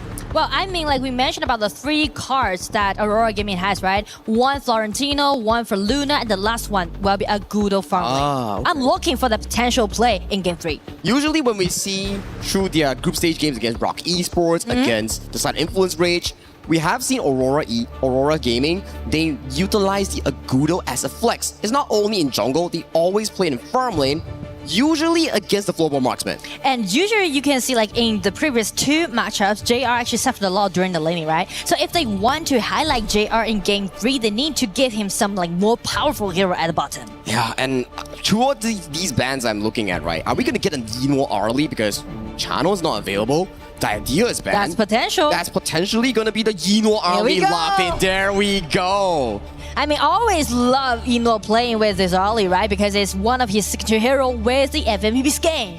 And speak of the FMVP, actually, Ogren hasn't been used on the side of Zoe yet. No Ogren, no Princess Frost, and this is the first game of Arlie coming in towards the BO7. And we practice the global ban pick here, so once you use it, it's not going to be available. And to your point, Nora, that's going to be the Agudo being locked in for the side of Aurora Gaming. Since they're on red side, they can flex this all the way to the last pick. Yeah, I mean, it's totally going to be a flex pick, but due to their previous matchup, it's potentially played by this JR. But the thing is that 2 cards that they're very confident with already been denied. So, well, JR saved the team in Game 3. It's not a choice. It's a 100% thing that he has to try for, because if he loses here, it's match point for AGAL. And if you're match point, how do you climb back from such a deep hole? You Very win tough. 4 games in a row, and that 4 games includes the ultimate battle. It's going to be very, very tough. And especially when AGL, as an answer to this Agudo pick that we just analyzed with this Hano. So smart, right? So smart to use Hano's first ability and try to poke down among Agudo's little monsters that she has. Like when you spawn a little monsters, like the jungle monsters coming in from Agudo spell 1, that's just free spear targets coming in from the side of Sheng on the Hano. So that's going to be a very, very worrying part because you need to have more burst damage. I like the Lorian here. Lorian is one of Zihong's best picks thus far. I've heard it a lot in their practice matches, but he has picked this almost every single series, and he has lost 1 if I'm not mistaken. So with such a high winning rate, he's gonna play against Shen. To be honest, Shen played so well today, right? All those CC control that he landed, and this time he's going to make sure that he got the vision control around the tier 1 tower. And of the drop, speaking step into it, it's gonna be Luna and Guan Yu has been taken away, and Mo Zi with this Koso Yu at the bottom. Definitely it's gonna be such a decent winning lane, so AG just denied that. And they're really forcing this Agudo pick into the bottom lane. I feel that with the farm lanes all banned away, are you going to go for the floorboard marksman? That could be the case and formulate a double standard lineup.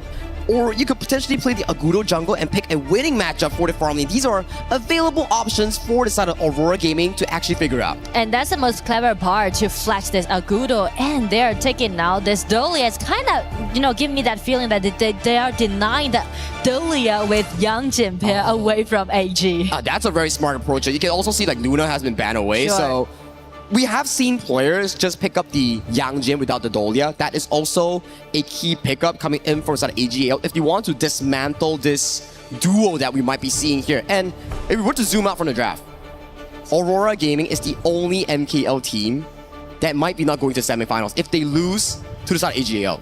I mean, not even mentioned too, they are seeding into KWC as the seed of MKL region. So definitely a lot of pressures on Aurora this time. And also speak of AG, Umbrosa on the top, and with this Nurja directly targeting as neither is going to be a marksman Agudo or farm lane or jungler Agudo. Well, we'll find out in the next 25 seconds here. But judging from the AGAL draft, this is so AG coded.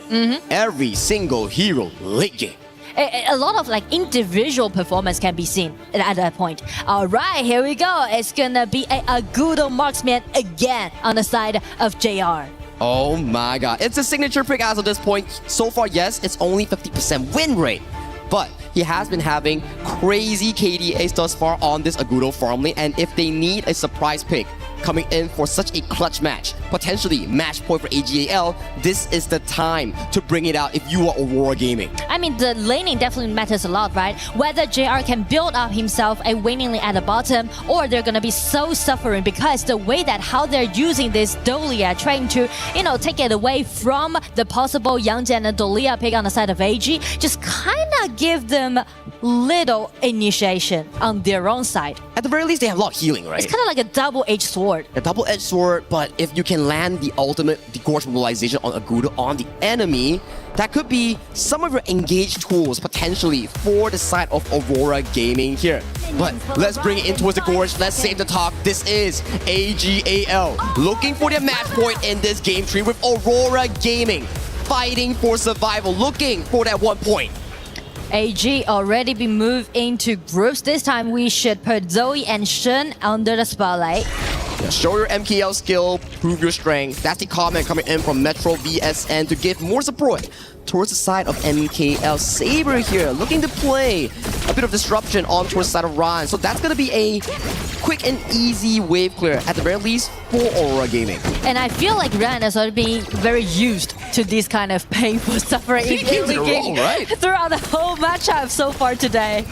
I've been seeing Xiang, Zihong, Saber every single game come in towards the side of Ron. It's like, knock knock, is Ron in home? Yeah, it's gonna be us three again. I hope you don't welcome us, But it's kind of show that the understanding on the side of Aurora, that they know the important about gaining those teleportation tunnel and also those mini monster. It's true. You need to build those gold leads, share them up, and then when you hit the level 4 and find those team fights, potentially that could be your winning way in towards those specific mid-game skirmishes here. And JR, he's plays back towards the frenzy here, so that's without flash. Maybe if Zoe charges towards him, that could be a death sentence. And speak of the power pike of Neja, actually this hero needs at least level 6 or at least get one item allowing him to do so. Oh, the voting coming in from AGL fans is just so superb. Just winning over Aurora in the past 2 games, and even in the Shadow Overlord voting, they are also riding the pit. And I mean, like I mentioned about some troubles that AG might face. It's gonna be some nice knockup coming in from Zihong here, and one more jump from Yulong takes the isolation kill. Sheng pops the ultimate here to get himself towards safety here, but in the 3v3 skirmishes, finally, for once in the series, Aurora wins it. I do like how Aurora is trying to attack in the mid in such a proactive way. It's kind of like unexpected. And this is needed. AGL's drop is super late game, and Yulong is finding so much damage onto his side of Sheng. Skyfall comes in, might be punishing Yulong for his over-aggression here, but the fight stops right here because there's just not enough damage right now for this early game. And I mean, like, Flowborn Tank can be so dominating in the early game because of the tankiness and also the controllability this hero has, allowing Yulong just lead the whole pace for Aurora Gaming in the early game. For Aurora Gaming, they need to break AGL in the early to mid game because you have 4-5 late game heroes coming in for side of AGL. If you allow them to scale, I don't think Aurora has a chance in the late game. So I do believe that Aurora is going to put the top lane under pressure again and again, and right now it's going to be some initiation coming out from Shy. JR. Getting down, outie, trade out. That's good. At the very least, Shy didn't hit the Unbridled Outburst. If he did hit, that could be CC Chain, Yinluo's ultimate pushing him towards the wall, and he gets taken out. But that's good news for Aurora Gaming, as you want them to actually try, because they are crowned as potentially 2026 best non-KPL team coming in towards the tournament. Yes, they lost to Rock Esports, but now against AGAL, the tournament defenders, title defenders, they need to see whatever shot that they have. I feel like Aurora, they kind of just slow down and with full of composure, they're trying to contest AG in a more smoother way, but like peaceful way. That make a lot of trades happening right now instead of just being so committed into get one kill down. I think it's okay. At the very least, 1,000 gold lead. Nice, finally, some gold lead for Aurora Gaming. So that's going to be comfortable going into that 4th minute mark if they can find the play itself. A Shuai at the back might be casting the Unbridled Outburst. Nice CC cancel coming in from JR. He was reading that play, I would say. I feel like he's played the game in such a beautiful way, right? Baiting out and just kiting like a 1 versus 3. Sheng going towards the pit, finds his spears. Unbridled Outburst catching towards the back line here. Zihong gets marked down. He finds the escape route, but in the midst of everyone here, the marks are marking every single member of Aurora Gaming. JR, he's all the way towards the back line here. He's in danger, but Tyrant gets secured. Zoe still gets the clear on towards the top side as a mini steal. And right now they're rotating down. Check JR's passing. They are actually winning the upper hand. And Aurora is getting into the red buff jungle on the side of AG. Nice engage coming in for Shuai, but this is what we talked about, right? Your composition is super mid-late game. So even if you get like a beautiful knockup coming in from the side of Shuai, there's just no follow-up damage overall. And with that, Tyrant secured, Crimson Golem stolen away, Aurora Gaming, they are on track. And especially right now, Yulong with this Flowborn Tank. Actually, Flowborn Tank can not only deal damage, but also the tankiness allowing him to soak in all those damage dealt by AG and just give them enough, like sufficient vision control in Game 3. We've saw that before from the game of Zoe playing the Flowborn Tank against, if I'm not mistaken, Vitality or Blacklist. Yeah, you have so much tankiness and you're bullying heroes that don't have consistent DPS. So for AGAL, it's about waiting for Yinluo's 3-item power spike. So true. And also wait for this Umbrosa. In that case, they're actually doing some lane swapping, as you can see, put Haino down to do this 1-1 confront against this Aguda, because we know that's the reason why they're picking out this Haino. But some trouble happening right now in the mid. We can see Aurora just playing really aggressively in this 5 minutes. They're just here to take that mid lane tower here. Very well played coming in from Aurora Gaming here.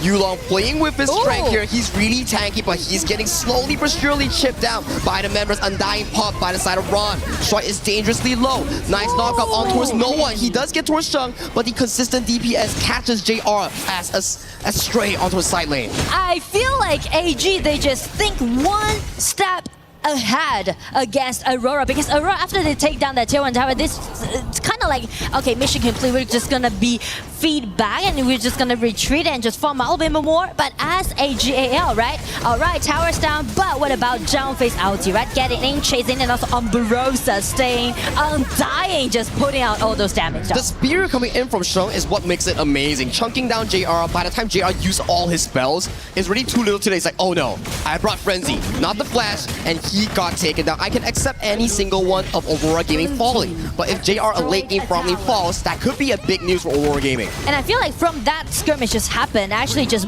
bought AG more time. Actually, they're trying to counter-attack against Aurora this time. What a scary momentum that AGAL has found towards them. Zihong finds the elevation here, but doesn't find on towards a target here. But they do get the Crimson Golem. But when all this is happening, Ron gets a free tower on towards the bottom side. I mean, Ryan's definitely had his good time at the bottom, right? Just doing those push-ins because Aurora, they can be really great. Speaking of those initiation, but speak as a split push, their lack of hero that is capable of doing that. It reminds me of Game 2 and Game 1, where early game looks pretty 50-50, but when one small play happens for AGAL, they start stepping on the pedal and then accelerate the game. Just now we saw Aurora Gaming 2 minutes ago, 1k goal lead. And with a switch of 1 kill, it's now in AGL's control once again. But I mean, speak of Game 3, actually the goal difference is quite even, which is very optimistic on the side of Aurora Gaming. It's something that we want to see being held 50-50 all the way to the 10th minute mark. Now, positioning coming in from Aurora Gaming, they're looking to maybe infiltrate this Crimson Golem. But it's kind of a little bit difficult since Shy, with his ulti being already, is still guarding the entrance of this red buff.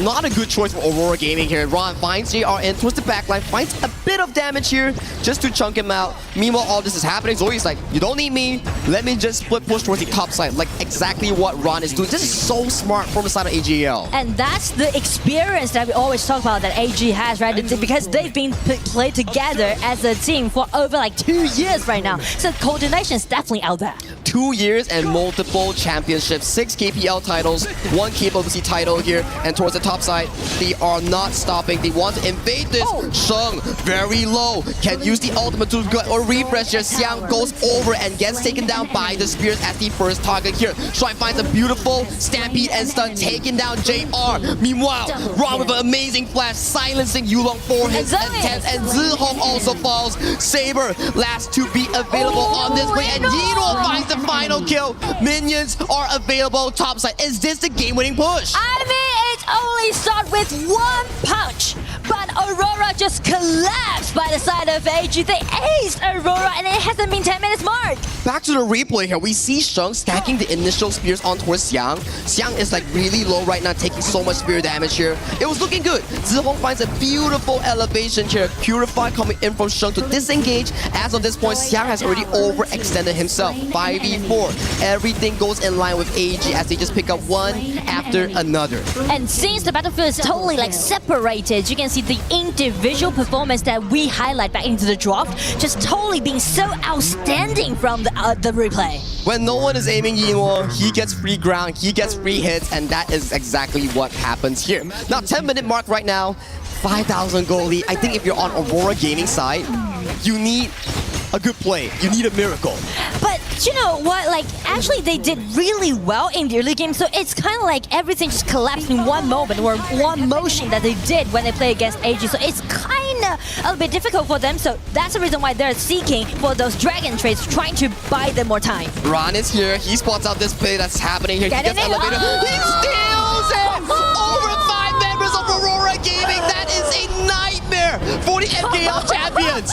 Could you believe it? And Umbrosa at the top lane and Ren just being the single hero playing so individually beautiful. Getting the Dragon Staff again. It's going to be the double Dragon Staff. Goes over to AG so far today. If you think it is already bad, that just made it worse. With the Overlord Vanguard secured, it's going to be 3 marching waves into the base of Aurora Gaming. This is not stopping yet.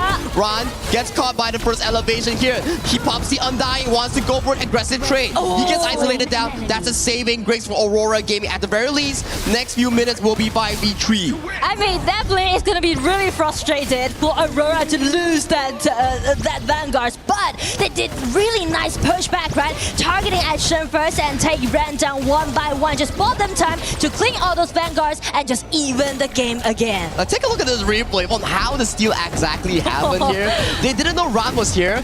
Ran comes in, he gets knocked out by the elevation. He already pre-cast his spell too, and he got the steal over 5 members of Aurora Gaming. So that's the reason why Aurora just being so furious about Take Jan down, you know. My goodness, here as an MKL fan, that's gonna be a heartbreak. Yeah, but still, after they just take Ran down, they just kind of equalized the whole pace. But still, 5,000 gold lead goes over to AG, just kind of led them to have the ability to pushing forward steadily. AGL still needs to be careful here. There is a lot of crowd control coming in from Xiang, Yulong, and also Zihong, so they need to split up the positioning here. Don't let them find a beautiful wombo combo. And also, just trying to do more poking damage before the team fight really initiated. Right? Utilize the Agudo feature that it has. And I like the point that you pointed out just now at the pre-game draft. Sheng has been amazing throughout the past 2 games. Yes, everyone has been really great, but Sheng, Shuai, they have been stepping up so hard in their games. I do like the way how they're initiating and also the poking damage dealt by Shen's Hano, right? Because he's the main reason why they're picking out this hero, trying to take that Agudo down. That's gonna be an ultimate not available coming in from the side of Xiang. Good reposition coming in from Yino's Arlie here. Now, it's gonna be slow and steady until we find a bit of a mistake coming in from either teams. So the minions, all 3 minions are actually arriving at the high ground tower simultaneously. Well, first play coming in from Sheng. He has to pop the Fate's Rewind and the Purify. That's going to be an important cooldown, unavailable for the next few seconds here. It looks like AGAL, you want to play slow. You want to go for the next set of shadow objectives. And rely on Emo giving him the red buff, allowing this hero to do a lot of poking damage, right? And combined with Hano's poking damage, they're playing a more like smart way on the side of AG. They're just playing so smart, like you mentioned, where Yino, he's uncontested, unbothered, 2-0 and 2 on that early, consistently finding those poke damages here, and clock is ticking for Aurora Gaming here. 25 seconds on the Shadow Overlord, 30 seconds on that Tyrant. Next wave, once it's cleared, Aurora Gaming might need to find a miracle fight. I mean, but the miracle, the problem is that how they're gonna make the miracle happen without enough burst out damage, right? Because you can see the control ability always went so nice by this Dharma and also Lorian skill 3. But the thing is that the damage isn't that sufficient. It's not. You can see Xiang is just tickling Ran as of this point. And we can talk about all the CC layering coming from Xiang, Yulong, Zihong. But if you can't do the finishing blow on towards Sheng, those spears will just keep reproducing and stacking on towards you. So for Aurora Gaming, their main target is actually Yino. If they can bring Yino down, then maybe, just maybe, they have a ray of hope in towards this game tree. But how they're gonna targeting at this mobile early pick around the team fight, the only man that they may face against will be Ran or Shy. Exactly the case. Now, with double objectives being secured by the side of AGAL, they are looking to formulate that final push into Aurora Gaming's base. They're looking for that match point right now, Aurora. Vanguards are on their way at the bottom. They're trying to make something happen at the bottom. They're just testing, baiting, trying to secure the victory, and it's gonna be Ran again, go for 1v1. They just need to play it slow right now. There's not enough damage to even take down Ran or Sheng in these team fights. So they can just play as they please. As long as you don't overextend, it's pretty much fine. They're playing such a swift but deft way, and as you can see, the poking damage actually went very well on the side of JR's Aguda. It's gonna be Dharma getting in a 1-punch upon Ram. Ram breaking out the ulti, just escape away safely. Now Skyfall onto the side of JR, only for a bit of a poke damage here. Aurora Gaming, they hold on strong once again, because Aurora Gaming Zihong found a nice damage output on towards Sheng, chunking him down for the team fights. Now it's for AGL to heal up, recuperate, come in for potentially this bottom tier tree. They are trying to get this high ground tower down at the bottom, making them a winning lane at the bottom at the same time. They got it, and they are backing up. Aurora Gaming having no chance whatsoever in finding any potential comebacks. But good news, you still have that mid lane tier tree. Bad news, it's about a 10,000 gold lead. And I do want to highlight one feature that Aurora, this team has, right? Because we know that they actually lost in the previous group stage, but the game when they lost, they always hold it into like 17 or 18 minutes. But the game, as they win, they just win it in a really fast and clean way with around like 11 minutes. So you're saying Aurora Gaming, when they don't get the early game lead, they will have to stall the game into the backline. So Yino gets caught out, he's being taken low, he has to back away towards safety here. Meanwhile, JR gets tagged by the Skyfall in towards the backline. Zoe has to bail out, but space has been created for the side of Yinor to potentially take down this tier 3, but that was really close for the AG farm lane. But will you call it as a bait or not? Because as you can see, Yinor actually leave one of his parasol behind, so just let him to escape away from that kind of enclosing. That was really dangerous to be talking about as a bait, but I believe it's Yinor. He can calculate that damage precision here, so props to him. But I do like the way Aurora is trying everything that they can, right? Find some opportunity for them, and especially for Yulong, this time his Floorborn tank is doing all his best. He's starting to scale off, right? Floorborn tank is really strong in the early to mid game, but when it comes to the late game, he sort of becomes a tanky hero, but you're just a punching bag. Yeah, but the controllability, like consistent controllability, allowed them to give Agudo more time to poke him. But as we can see, Heino, it pokes even much than this Agudo.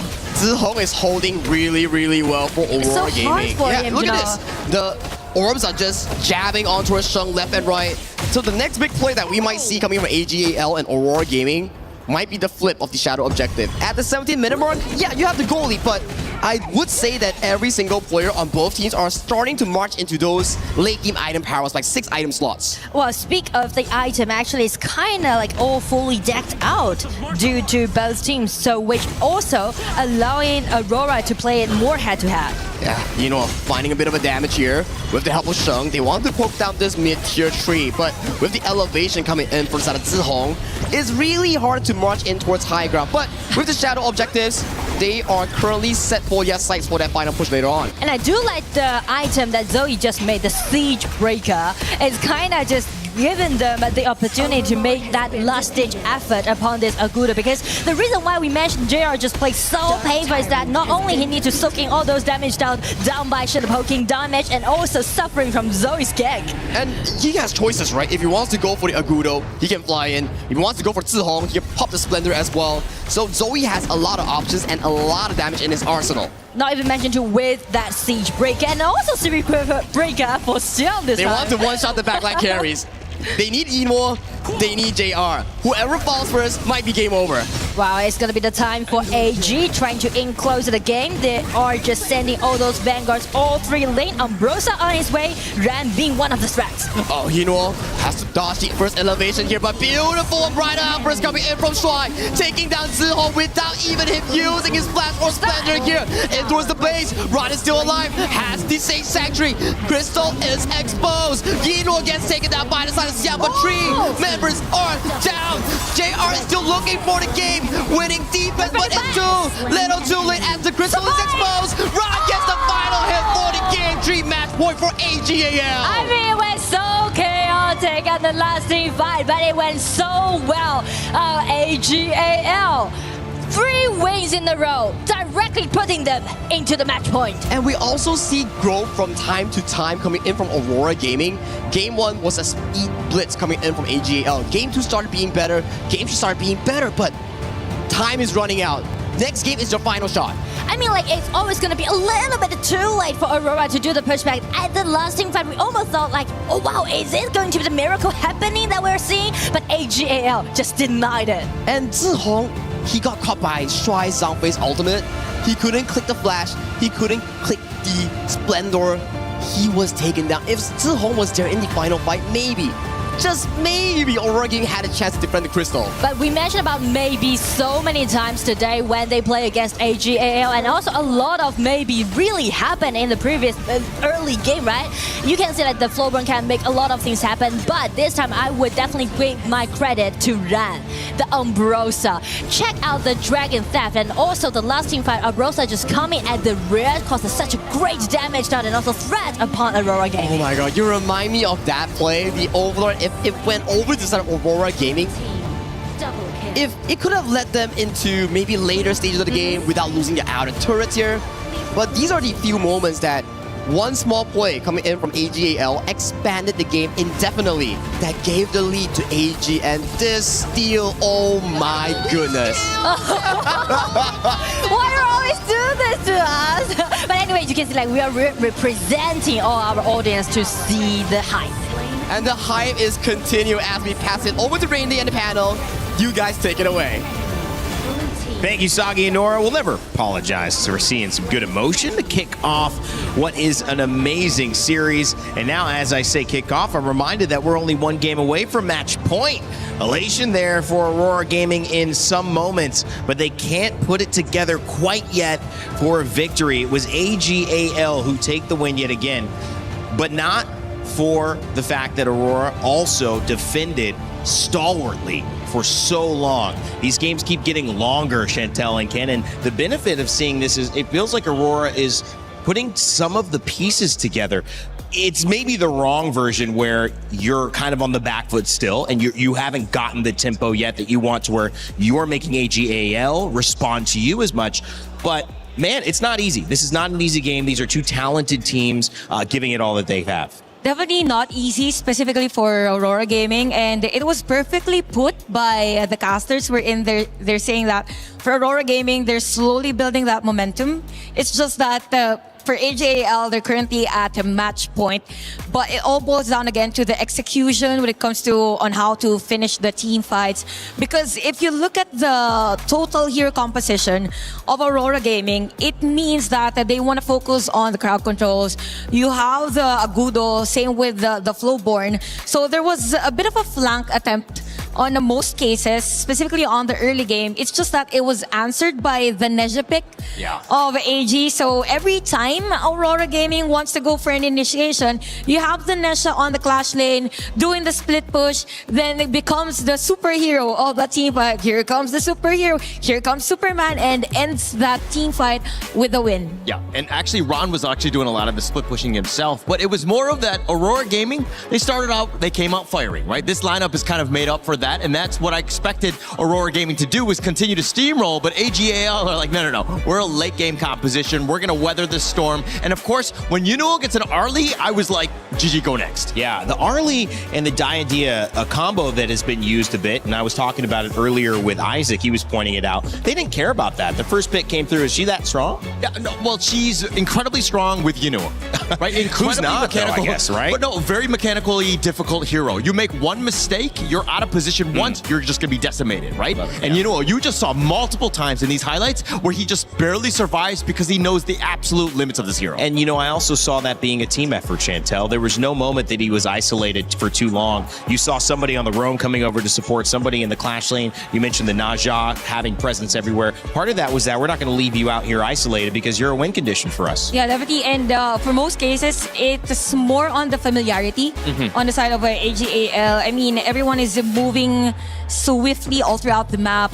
There were a lot of moments that Aurora Gaming had a good chance of initiation. I think we will see that on the highlights later, wherein they went in for an initiation, but at the same time, AGAL has these tendencies to group up and support whichever player is being threatened by Aurora Gaming. So they're really fast to react, and they know how to get away on that threat coming in from Aurora Gaming. They really do. Guys, I know you have some telestration for us. What do we see here? Yeah, okay. So I think it was this clip. This was around 8 minutes of our game. Yeah, this is that moment where things are tied 1 versus 1, and then you see AGAL with this massive team fight where they just get the ace off of this. The way that they're able to, again, go in and out, control them. Nobody's at, I mean, yes, they're very low, but look at how he gets back. He doesn't get killed, and they're looking to dive, even diving the T3 because they do not care. They understand they're in a great spot as they get that ace. And take note that on the first part of that initiation, it was actually Aurora Gaming. So they started the team fight first.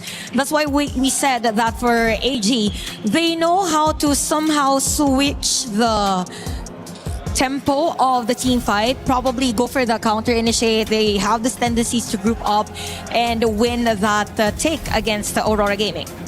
Well, is this what you guys have, or do you have another clip? We have another clip. Okay. I don't want I'm not the guy to cut to for the analysis, by the way, here. So keep going until you're ready. I mean, well, you're looking at this one, you're thinking all 5 members of the Aurora Gaming, we're going to steal this, but Ron is like all by himself. He takes that steal right under their noses, right? As crazy as it is, because Aurora is, again, trying to use that to come back into this game, and Ron just shuts that door. That was a really big play. That was a momentum shift, it seemed like. Definitely. If Aurora had gotten that, I mean, are we looking at a different game? probably they could take down at least 2 towers against the AJL, I would think that, because they could have taken the Overlord. But that was my biggest takeaway on the game, because it's as if Aurora Gaming didn't know that there's a possibility for some of the players of AJL to be on that side of the map. True. Because for most cases, at least 1 or 2 players would try and find as to where the other players are. So here's how my mind works. I'm naturally an athlete, naturally a competitor. I know many of you are as well, and we love sports. If I'm in a position where I keep losing to a team, and we talk about why, and we look at these things, and that's not the reason, I need to discover why, because there is something happening here. For those just watching, seeing this dominance, if you're not familiar with HOK, this is odd. This is odd because there is no mistake, it seems like, is big enough to challenge these teams. And AJL is just another showcase of what KSG did earlier on in the day. So in your best way to explain it, because I like what you said, it's not about the draft. They're not getting outplayed there.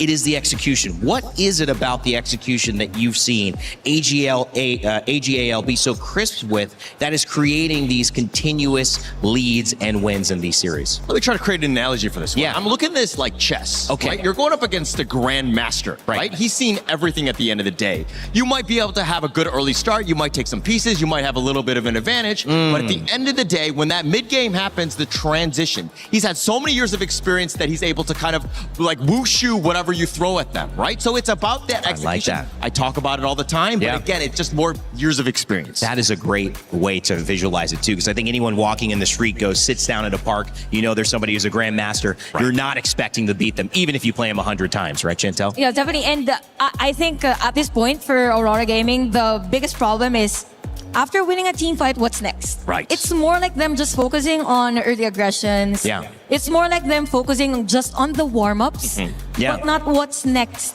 after those warm-ups. They're doing these small things right, but the whole picture is still at some point. Like, I love it. I love the big picture element of it. So as you can see, joining us here, it's close to a 4-0. It may end up being that way, but there's so much in between. We're trying to keep giving you that information so you can learn what's separating you and maybe some of your ranked games when you're playing Honor of Kings on your phone a little bit later this afternoon. All right, in the meantime, we had a chance to catch up with AJL and do a fun one thanks to STC. We got to check out how quick their draw ended up being.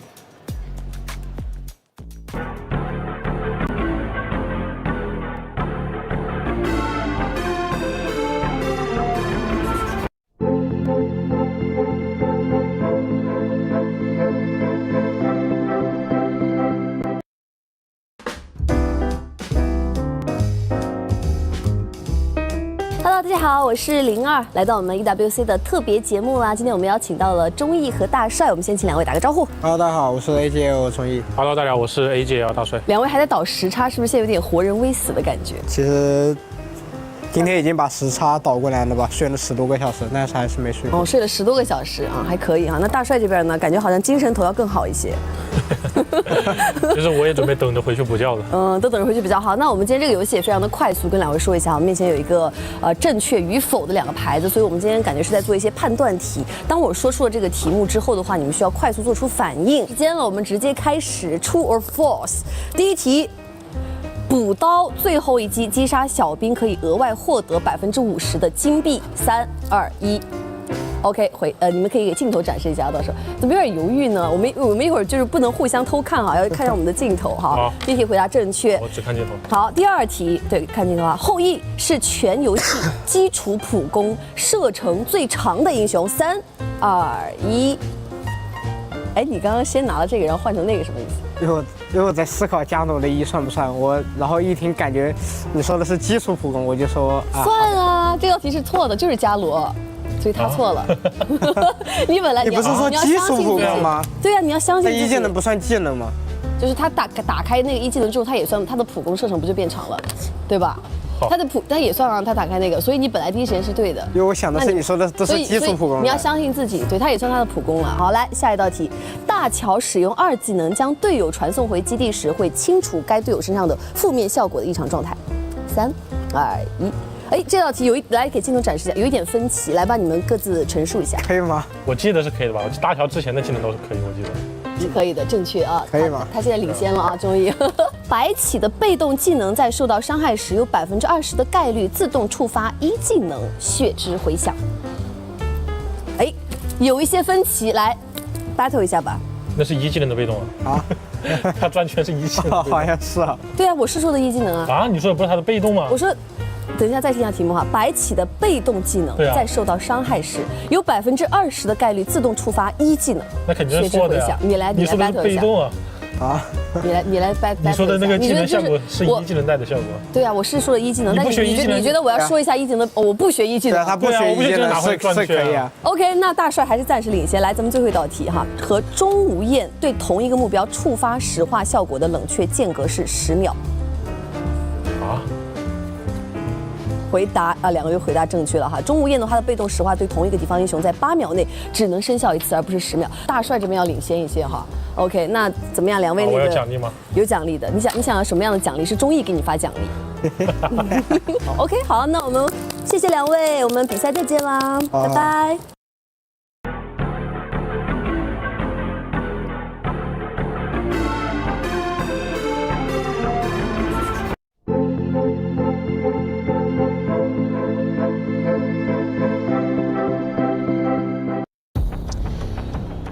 Those questions were kind of hard. I'll play an easier version. Does Guan Yu ever get on a horse? No. Yeah, just kidding. Wrong, he does. Of course he does. Honestly, those questions were tough. Yeah. Right? And I actually felt a little bit better when I saw that Zoe was getting some of those incorrect. Yeah. And I was like, if a finals MVP can get them wrong, I can too. That's right. Gives us permission to be human. Maybe that's the secret of being the great player, being a great player, knowing some of the countdown as well, the 10 seconds, something like that. Yeah. I think you just need to know big picture, right? At the end of the day, if he's coming at you and he's killing you, he doesn't care about the details. Yeah, and it kind of goes to the experience too. I'm so many thousands of hours played in this game. All of those things become second nature. You don't actually process them. I always reckon this like somebody who's teaching a great sport, but is like the greatest of all time in the sport. They don't remember how to pass. They just pass. They know how to pass. Teaching you to lock your ankle and move your foot this way, it's too basic. These guys, they know the big picture and they continue to do it. And big picture, Chantel, now heading into this, AJAL are match point. Now, the biggest question for Aurora Gaming is how they're able again to clean that execution. I mean, the idea is already there.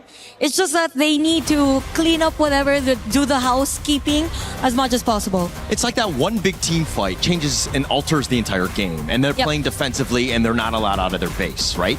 The containment, that full court press, if you will, by AGAL is just on another level. They're controlling everything, and Aurora not even able to play their game. They're usually the more aggressive team. They have not been so today.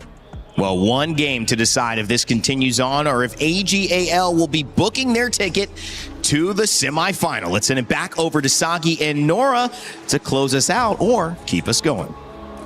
Of course, we want to keep it going, Rain Day. Thank you for passing it back. It's Sagi and Nora once again on your microphones here, and we are going into the draft for potentially Game 4, the final game for AGAL against Aurora Gaming. Yeah, I mean, like, it's only one game to go on the side of AG, getting that spot, going into the semifinal, and at this time, they go for this Ogre pick. Well, that's the FMVP coming in from 2025 and his own skin itself. That's Zoe's signature pick thus far. What's Aurora Gaming planning here? I like the idea. Go for the late game on towards our JR. JR has been having a pretty decent game. Every single game that we've seen so far, he's on the weak side. They're playing for the side of Xiang. Maybe, just maybe, this game, swap it over to side of JR and play for him.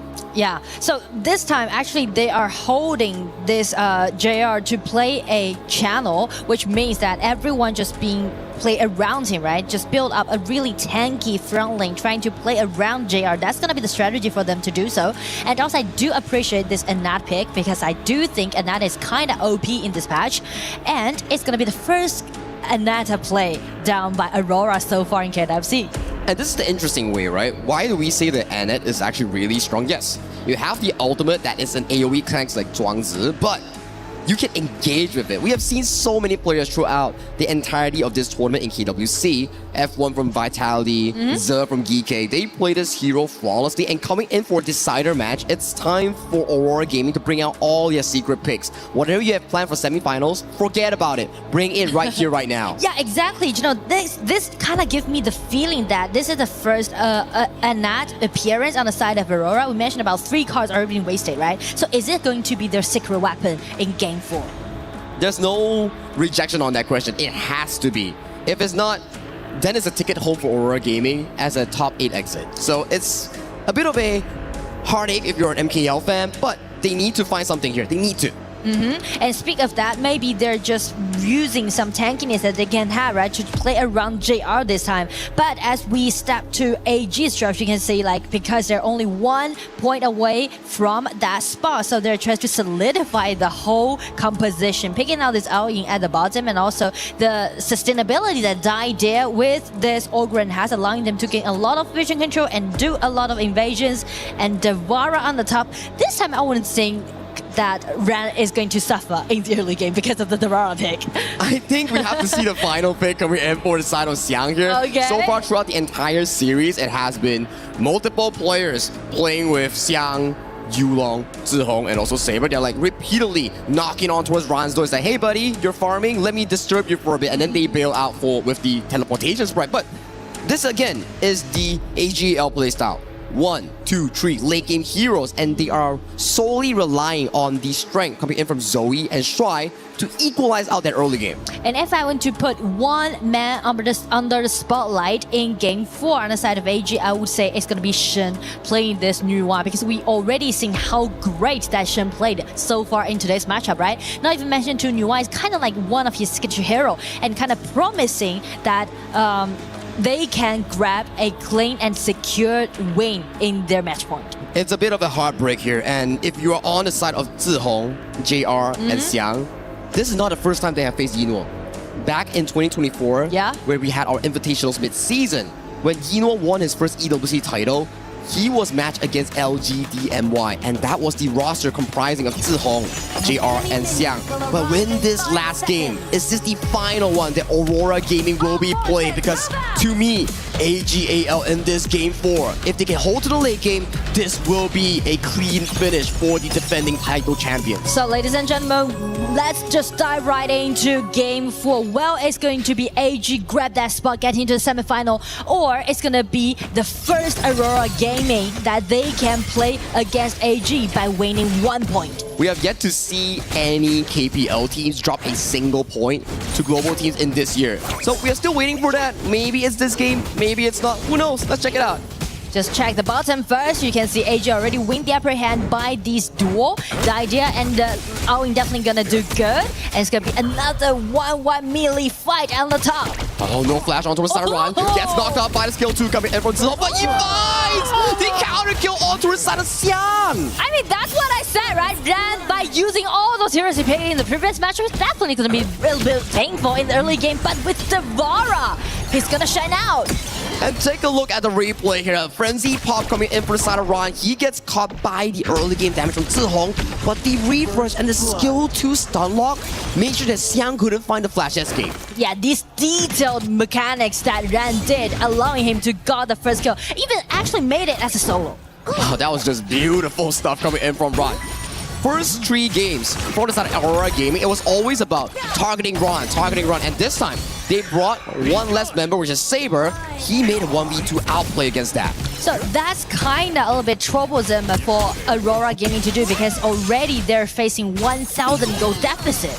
Too early to suffer this gold deficit, and that's without even clearing this mid wave here for AGAL. This is going to be pushing further and further if they actually want to have a chance. But on a good side, JR is a very late game farm lane, so that could be a bit of a, I would say, chance or opportunity for Aurora Gaming. But we mentioned about the late game so much, how they're going to defend themselves in the early mid stage. That's going to be very crucial.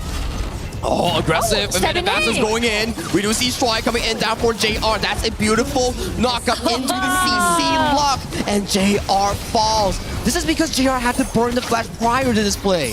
I mean, like, we are always going to be impressed by Eno's choice, you know? Because once he breaks house ulti, everyone thought, like, okay, it's going to be his time to retreat back into his tier 1 tower at the bottom. But on the opposite, Eno always going to go for that kill. So decisive coming in from the farm lane player Eno of the side AGAL. And the moment he went in, Sheng immediately pops out of nowhere and assists his farm lane for that kill. So the synergy is definitely out there, allowing AG to do a lot of ganks happen at the side lanes. And 3 minutes, already 2,000 gold lead. This is not what you want to see. You drafted a Zlia, you drafted a Channel, but you're set so far behind at only 3 minutes. If you want to stall into big item power spikes for the Channel, it's gonna take like what, 15 minutes? I mean, it's all about the snowballing, right? Because we know that AG is really good at scaling up. So if Aurora can't do some fair trades in the early stage, that will put them into such a great deficit. Eno has no flash, no ultimate, getting caught by the whirlwind pool. But Shuai coming in with the ultimate flash, saving his farm lane for further danger. Here Zoe wants to chase, but a good rotation coming in from Zihong disengages them towards safety here. That was so on time that Shai was there saving Eno, just brought him back to life. If he wasn't there, he could have been taken down. That's the amazing part about the mid roam coming in from AGL. Very fast. And JR, buddy, your flash is gone once again. I mean, it's reaching to the 4 minutes mark, which will put AGAL on the advantage.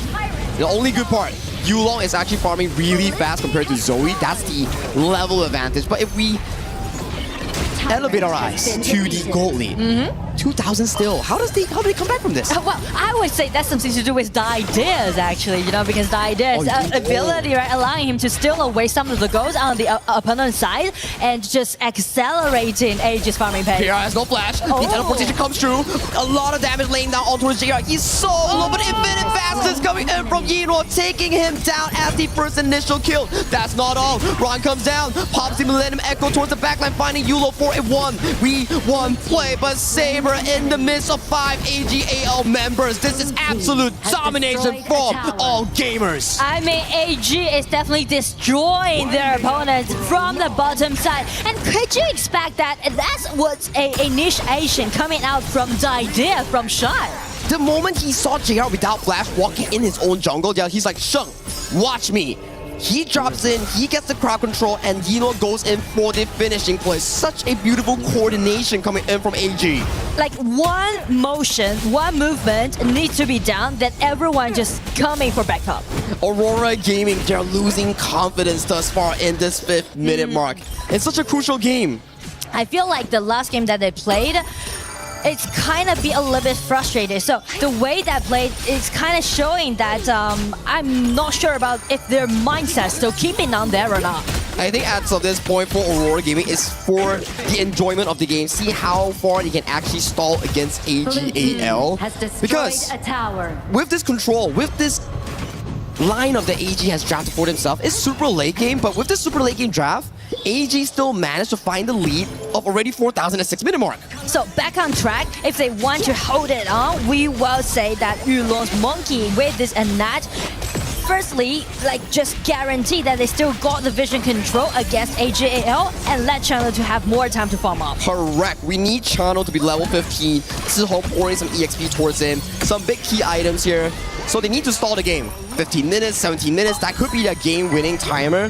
For now, the defense, this mid tower needs to stay up for Aurora Gaming. If this falls, that could be danger for Aurora. So that's why from now on, we may see a lot of skirmishes happen in the mid lane, right, around those towers. And also for AG, if they want to snowball the game, definitely they need to take the tier 1 tower down. We're looking for a bit of a flank coming in from Yinwo. He's in this bush with Dome Vision on towards the top side here. Might be finding a bit of a damage on towards the side of Yulong. He flashes for it. He gets stuck in towards the wall. So Zihong is still available, but gets picked off by Shuai's ultimate. He's taken down. He gets cleansed away. But meanwhile, this is happening. JR and Xiang picks up a side lane gank on towards Ron. I mean, the thing is that everything just went so JR! I mean, we're stepping on like different side, right? Because on Shen, like he's just checking every bushes that he can imagine, and outside of JR, it was so torturing that he was almost getting back. Methodical stuff coming in from the side of AG.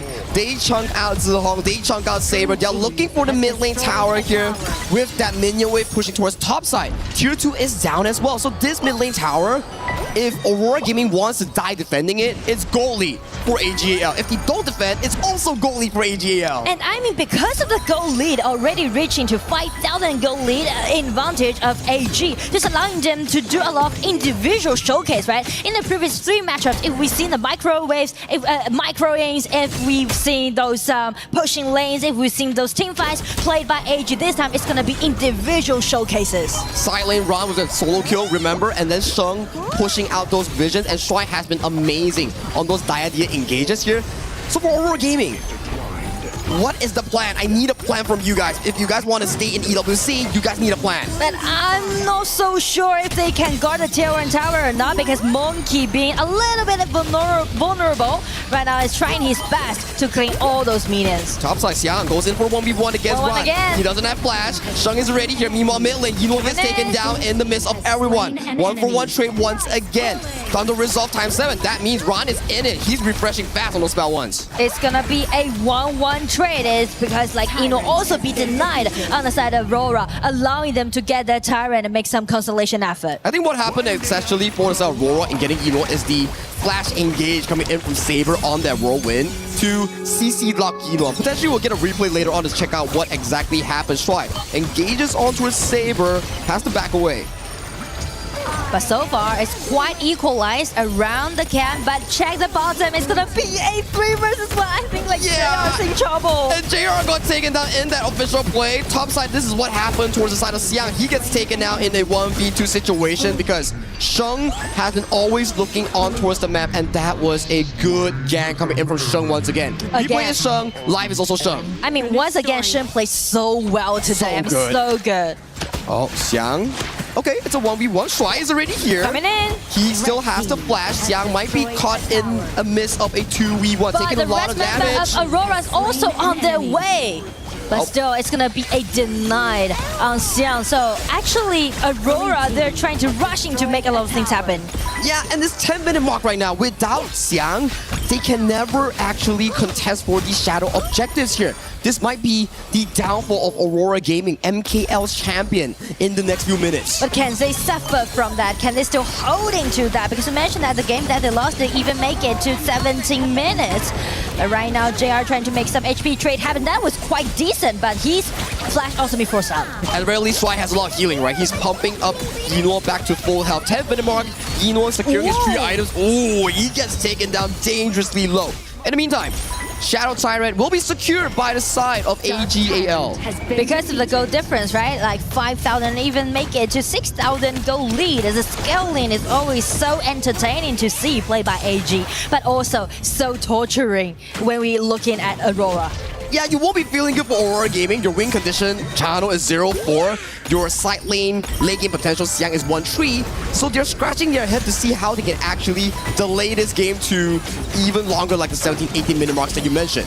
Ooh, especially those aggression already can see played by AGAL, right? They keep pressing on it, the ulti for ulti, and it's gonna be some HP trade put it in such a delicate way. Finally, the mid lane tower might be falling in favor for the side of AGAL. It's only a bit of HP left. Ron comes in, swoops up the mid lane tower, and it finally falls at the 11th minute mark. So the same thing that happened in the previous 3 matchups, just remake again. But this time, while Aurora holding them more time, because check out JR already being level 13, and I do believe Zia this time is going to upgrade him to even like over 15. The sanctification, right, dropping on towards him. Beautiful annihilation and creation blocks, chunking every single member of Aurora Gaming. Zoe is coming. He's forcing out the flash coming in from Zihong. That's going to be a crucial cooldown unavailable. With blinking health bars here, towers will be going down in the top tier tree. Yeah, I mean, the minions are all on their way, and check Zoe's positioning just caused a constant threat towards Aurora's positioning. So everything just being pushed forward, but in a quicker way. AGAL is not giving any chance whatsoever. His Xiang goes in for an aggressive trade against Ron.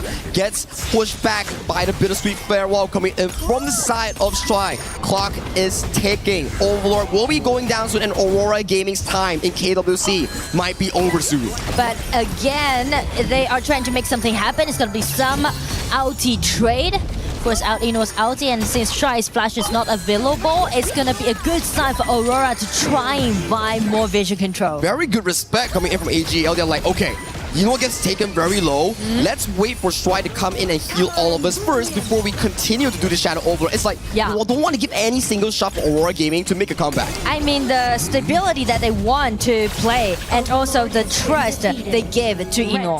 That's exactly the case. So, with the Shadow Overlord, I gotta say, MKL fans, it's not looking too good for Aurora Gaming. It's gonna be a little bit painful, but still, AG trying to stabilize because they are actually the title defender in KWC. Now, first tier 3 down on towards the top side here. Finding a bit of damage on towards the side of Yulong. Zilong gets taken down by the Annihilation towards the top side. And it's gonna be very painful. At the bottom, the minions on their way, the Vanguards are on their way, and with Zhihong beat tonight, it's gonna be a 5 versus 4. Next upcoming minute will be very crucial for Aurora Gaming here. Without the minion waves, AG are forcing down that final tier 3. The final game that Aurora Gaming will be playing here. Look at the Overlord from the bottom side. Bottom side, that is, and owing by using those Vanguards pushing in, keep pressuring, and now at the bottom, it's gonna be Devara getting in, ulti being break, and it's gonna be 5 versus 4. Everyone just keep scratching on these kind of Vanguards. Flash engage coming in from the side of Saber. He gets taken down in the first initial play. AGAL, they have the numbers advantage here. Zoe pops a blood rage, survives against Yulong. JR finds more damage. Yulong falls. That's 3 members remaining for the side of Aurora Gaming as the kingdom is about to fall for the red team. Yino drops in with the infinite fastest, but they still hold on. Minion waves are still reaching from the lanes. I mean, that was really close for Aurora. With 3 members being sacrificed, they're gonna facing the upcoming pressure again from AJL. Again with those minions, it's gonna be Nuwa getting his ulti upon Zhihong straight down very much. It's getting little closer to the victory. It's gonna be minions on their way, and it's gonna be the match point. It's gonna be the spot that AGAL secured to the semi-final. Welcome to the semi-finals, AGAL. They're one step closer in securing their back-to-back grand finals appearance in the KWC title. And Yino, he's going for his 3rd consecutive title, and no one is stopping him in his tracks. I mean, speak of AGAL's journey, you know, over 2 years, they've played against so many different teams and they face so many different hurdles. But every time, AG just make those miracle comebacks happen again and again. If there's several words that we need to describe about this team, it's not only about the strength that they got, but also the fortitude and perseverance. Perseverance is a strong word, and that word fits AGAL so well. Ron has been being targeted for 4 games, and he finally found one good moment in isolating for that 1v2 and still came out on top. And I mean, from the replay, you can see like AG, they are holding their composure, well, except Ran, right? Ran is definitely on fire for this. Look at this! He's just popping his ultimate, going in towards the backline here. Initial engage coming in for the side of Aurora, unable to find any sort of backline catches here. JR is trying to put so much damage, but in the end, it was too little too late. Minions were just waiting outside the turrets, and they were taken down in that final few moments. Just snowballing the game, right? They won't let any chance slip away from their fingers. And right now, with a 4-0 clean win, it's gonna be the time for them for the interview. Let's shout out to AJL one more time, crowds. Thank you so much. All right, congratulations, Ino and AG. Make it to the top 4. So you only have one way to go so that you can defend your crown in the grand finals of KWC 2026. So we were wondering, what does it mean for you and the AJL to win in this tournament? 首先，恭喜 AG， 也恭喜一诺挺进了我们明天的半决赛，成为我们本届 KWC 的4强战队了。其实呢，距离我们可以再次来到今年的决赛只差1场比赛的胜利了，对不对？我们也很好奇，作为去年的冠军，在 KWC 的比赛当中获得胜利，对于你个人来说，或者整体 AG 来说，有没有非常深远的意义呢？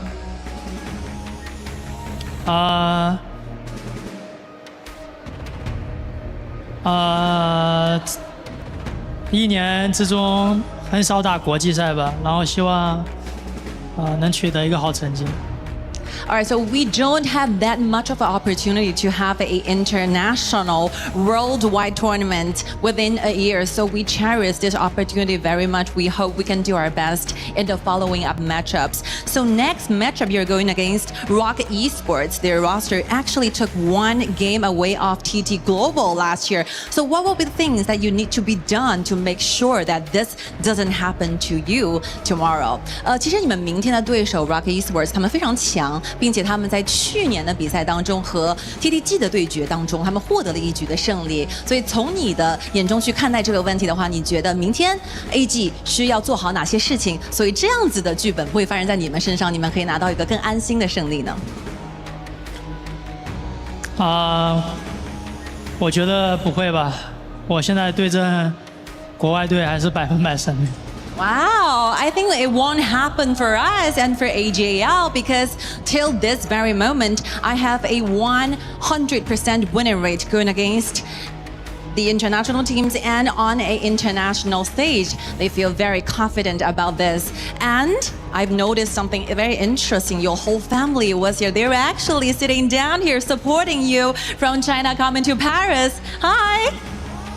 我们其实有发现非常有爱的一个画面，我看到你的全部的家人们都来到了我们巴黎的现场来支持你，他们现在也通过镜头在与你挥手。所以 What do you want to say to your family members who have been supporting you for a very long time？ 有什么在这个时刻想和他们说的吗？希望他们在巴黎玩得开心。Hope you enjoy your time in Paris. Thank you so much. And last, please share a message to the loyal fans and audiences who have been followed and supported AJL, especially for you, who has been in AG for a very long time. 除了和一诺自己的家人，当然有非常多的粉丝朋友们来自全球各地，一直在支持你，也会支持 AG， 而且你其实也在 AG 待了非常久的时间，效力了很久，所以在这个非常动容的时刻，有什么想和粉丝朋友们说的吗？谢谢大家来看比赛。Thank you so much for being here. I'm super grateful for your coming. Thank you so much. Thank you for Eno. Congratulations. One more time, let's hear some crowds for AJL, please.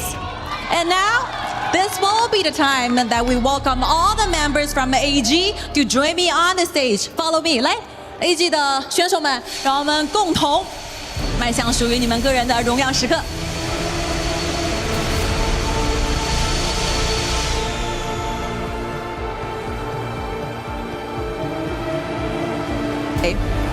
You are going to destroy Team Aurora's keys while you proceed to the next stage, moving forward, advancing to the semi-finals.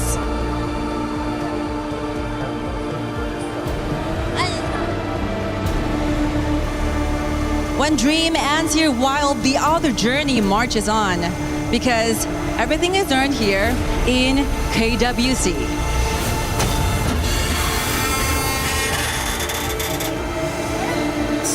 Good luck, boys. See you guys in the semifinals. Well, with his family standing by, Inoue claims the move towards the semifinals for him and AGAL.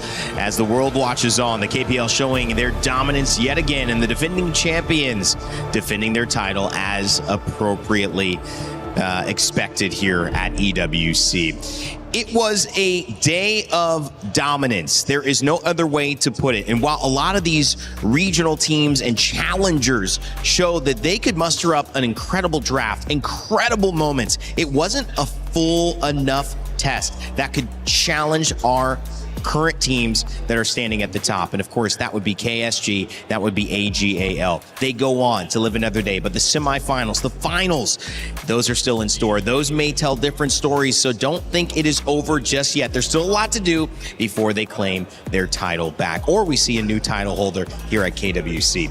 Chantel and Ken, as we kind of look back, we get our post stats coming up and our final thoughts as we kind of approach the end of today, but also the beginning of now our semis, which are set and ready to go. Yeah, definitely. I really love the answer of earlier when he mentioned that there's not much of international appearances for them when it comes to tournaments, but every time they play, they dominate. So there's a lot of learning curves for the team, given also on this game. I mean, they've adjusted really well against Aurora Gaming on the games from starting games 2 to 4. Yeah. I mean, he was just spitting facts. Let's be very honest. No team has actually been able to take them down, other than TTG, of course, which is from a KPL squad last year. But I mean, when we're talking about this stage, it doesn't seem like anyone is even close. This is one of our best champions, right, from the global scene, Aurora Gaming. We had high expectations, and going up against AGAL might have been unlucky, might have been the fact that they lost to Rock Esports, but sometimes that's how the cookie crumbles. And unfortunately for them, they're going to be the 5th through 8th slot. But the good thing is that for most global teams, whenever they're able to stretch a game against a KPL team, it's already it just shows that there's a great progress already, given also the opportunities that they are given to them. We have the boot camp, we have the lots of international tournaments prior KWC. So we're just looking forward as to how these teams will progress on the next international stages, but definitely KPL teams are top-notch. Yeah, definitely top-notch. And I mean, if we're talking about this game, though, I mean, the first 2 games, they were competitive. They had their moments, right? Yeah. The 0-4 is kind of, it'll like confuse a lot of the people that are just like, look at the scorecard and that's it. But if you actually watch the games, they've progressed quite a bit. This is a team that's close, but just not there. And there's a lot to learn, and there's to be gained from this moment where they have been on a stage, they've tasted a little bit of what it looks like to succeed, but now have to put it together, have to go back to their reach and continue to dominate in the MKL. We know Aurora Gaming, you will do that. We'll be waiting for your return on the international stage, as we will for many of the teams that have fallen out. But the way it goes in competition, losing is a part of it. It is a part of the lesson, and it's also a part of the growth. For this semifinal that is going to be coming up in a moment, tomorrow, and of course throughout our finals that'll be coming up on Saturday, these moments will continue to be available for Rock Esports, for GK Esports, KSG and GK on the bottom side of the bracket, AGAL and Rock Esports on the top side, Chantel. And of course, that 3rd place and that 4th place match will be very competitive as well, whether it's AG and AGAL take their first loss, or whether it's a rematch of, looking at Rock and GK from a global perspective. But tomorrow we will start off again with AGAL taking the stage. Actually, the whole theme of tomorrow's matches will be yet another KPL versus MKL team, which is very exciting, because aside from you representing your organization or your squad, it's more of you representing your whole region. So it's a bit of a journey for most of our teams, but at the same time, it is their chance to show last chance whatever they've got. Yeah, and actually kind of expected in the sense of an MKL squad being in there. I think Aurora Gaming probably should have been in, but of course going up against KPL, that was as per expected here. Yeah, it's tough. This is one that is going to, obviously, for Aurora fans, sting for a moment, but bounce back, come back stronger. We'll be waiting for you. We're also waiting for more updates on the implications of not just these games, but the club championship standings, and you don't have to wait any longer, because I hear the Trav Glitter and our Chris Tunn have an answer for you as to what's been going on lately. Well, we might be done here on HOK for today, but we have had other games going on throughout the course of, well, I mean, Lauren, you're just on today, but of course we have had plenty of other games going down, which have a lot to do with the club championship. The Trav, on your stage, we've got a lot going on in that respect. How are things going today?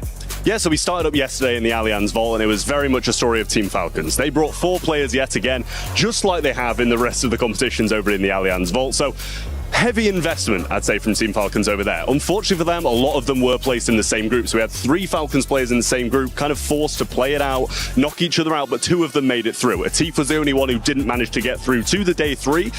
But looking elsewhere today, we've got Twisted Minds taking to the stage. They've got one of the favourites of the competition, obviously looking to try and repeat the success from last week. Managed to get a 2nd place, managed to get a 5th place, so some points on the board, and they're looking to try and do it again. Yeah, AJL in that mix as well. That's big on our stage, of course, when we do come down the finals. But Lauren, you're just kicking off today at the Gdynia City Grid. How are things going? Honestly, I think it's going to be a really important game when it comes to the CC leaderboard, and I'm going to break down why. I'm glad you brought up AGAL, because they are also at the Gdynia City Grid, and they are one of the squads that could potentially end up in top 8. And since they're starting off this week in 5th place overall, if they can get some wins or even some top 8 finishes on the board, those points are going to be massive. But another heavy hitter is Vitality for us, and they are also in 4th place in a really solid spot, and they could potentially win the whole thing. They have some of the most experience. They've got some very well-known players on the squad, and that would be huge for Vitality heading into week 6. However, we also have Aurora, who are currently in 11th on the CC leaderboard, and they are another team expected to at least make their way through the finals and potentially have a strong finish as well, which could boost them up a little bit. But our competition is 2 weeks long. We only have the group stage this week, so we still have a little bit of time yet. Every day I'm going to be coming to you and be like, oh, well, not much has happened yet. But look, I mean, those 2-week competitions really do build up nicely. But I think what is like at the moment for the club championship is like a win for somebody puts them in that first place. Yeah. So that is still quite tight. People are still saying Falcons, but things could change very, very quickly. Back to you guys to close out the day. All right, thank you to all of our lovely talent there telling us what's going on at all the different stages. It's been fun. Stage 2, Stage 4 represented there with Warren and Trav, and Chris obviously representing us over here. Stage 3, Team Vitality, lots to play for. Virtus Pro, they are out, but AGAL still have a chance. Roar Gaming also out here as well. Speaking of the teams, GK Esports, we're finding out, is going to actually be going up first against KSG. We showed you a schedule that said AGAL would be the first team you'd see tomorrow. They're actually going to be the last. So fans, still join us early on, 11 a.m. CEST. We will be kicking off, and it will be KSG who take the stage. Interesting start, right? Yeah. I think that, I mean, we're continuing on from today where we did see KSG play the first series. Let's just continue to ride with that. Give AG as much rest as possible so they have the same amount of time, if you will. Yeah, back to back. There's no need for that. GK and on the other side of it, Rock have kind of waited the same amount. So at this point, just, let AG take the second slot. Yeah, and maybe enjoy the rest of the days or the stay here because we are already 2 days away. That's right. Before determining whether or not AGAL will have those points at the top for the club championship. Now imagine they didn't tell us that it was being changed and we just saw this again and I said, wait a second, I swear that, oh man, I am really getting a little bit tired at the end of this day. But no, KSG, GK, that'll be the first one. It's going to be a good matchup. And guys, I mean, previewing tomorrow, but also putting a capstone on today. What are the thoughts heading into it? 2 KPL teams. We got our KPL Dream Team Showmatch. There was a lot of fun. Honor of Kings being played. Yeah, definitely. And I kind of feel like for majority of the global teams, I know that they're going to be playing tomorrow. It's about time to give that a little oomph more with how they really play, because up against KPL teams, it's going to be a tall order for them. But at the same time, it's not impossible because everything is going to be earned by these teams. Nothing given. Nothing giving, for sure. And I think for me, the biggest surprise was the fact that Aurora Gaming, hey, we can play with them, right? It's just, again, the mid-game where they kind of need to help with with the transitions, but I still think that they got a chance. It's more about those lessons learned and that experience, which is going to really help them in the future. Some big lessons learned here from everyone involved who played on the stage. And for all of you who joined us, thank you. We appreciate you. Remember to tune in at 11 a.m. CEST to catch KSG and GK Gaming go up before AGAL and Rock Esports close us out on the day. From Chantel and Ken, from Sagi and Nora, and everyone who's been involved, Howler, everyone who's been involved on the desk. We had Ken and Isaac as well. I think I just wanted to mention all of them. We appreciate you. We love you. Reminded to never give up, never stop gaming. We'll see you back at the Lenovo Legion Gauntlet tomorrow.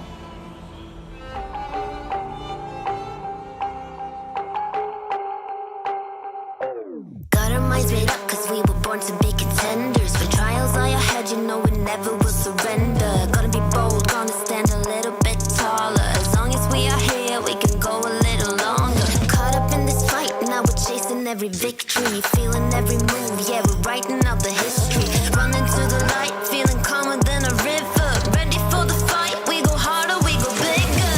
Feel your heartbeat raising. Goes like 3, 2, 1, that you counting down. I won't let this crown be taken. Can you hear me go? Winner, legacy, feel it, limited. Listen, I'm on it, I wanna live it up like, call it, want it. Yeah, I hardly started, you're falling fast. Fortune, Valor, grinding on. We're the champions, ready to go. Yeah, we're made out of gold, never letting it go. Got your back, yeah, it coming, strong in the storm. Do you wanna go up in fortune? Valor, grinding on us. Taking it from the top, I wanna rise it up. I wanna go with the feeling, all that we do is succeeding. Wanna get up and feel myself again. Wanna build a legacy, so undeterred, I'm making them listen. I bet you love what I bring to the table, yo.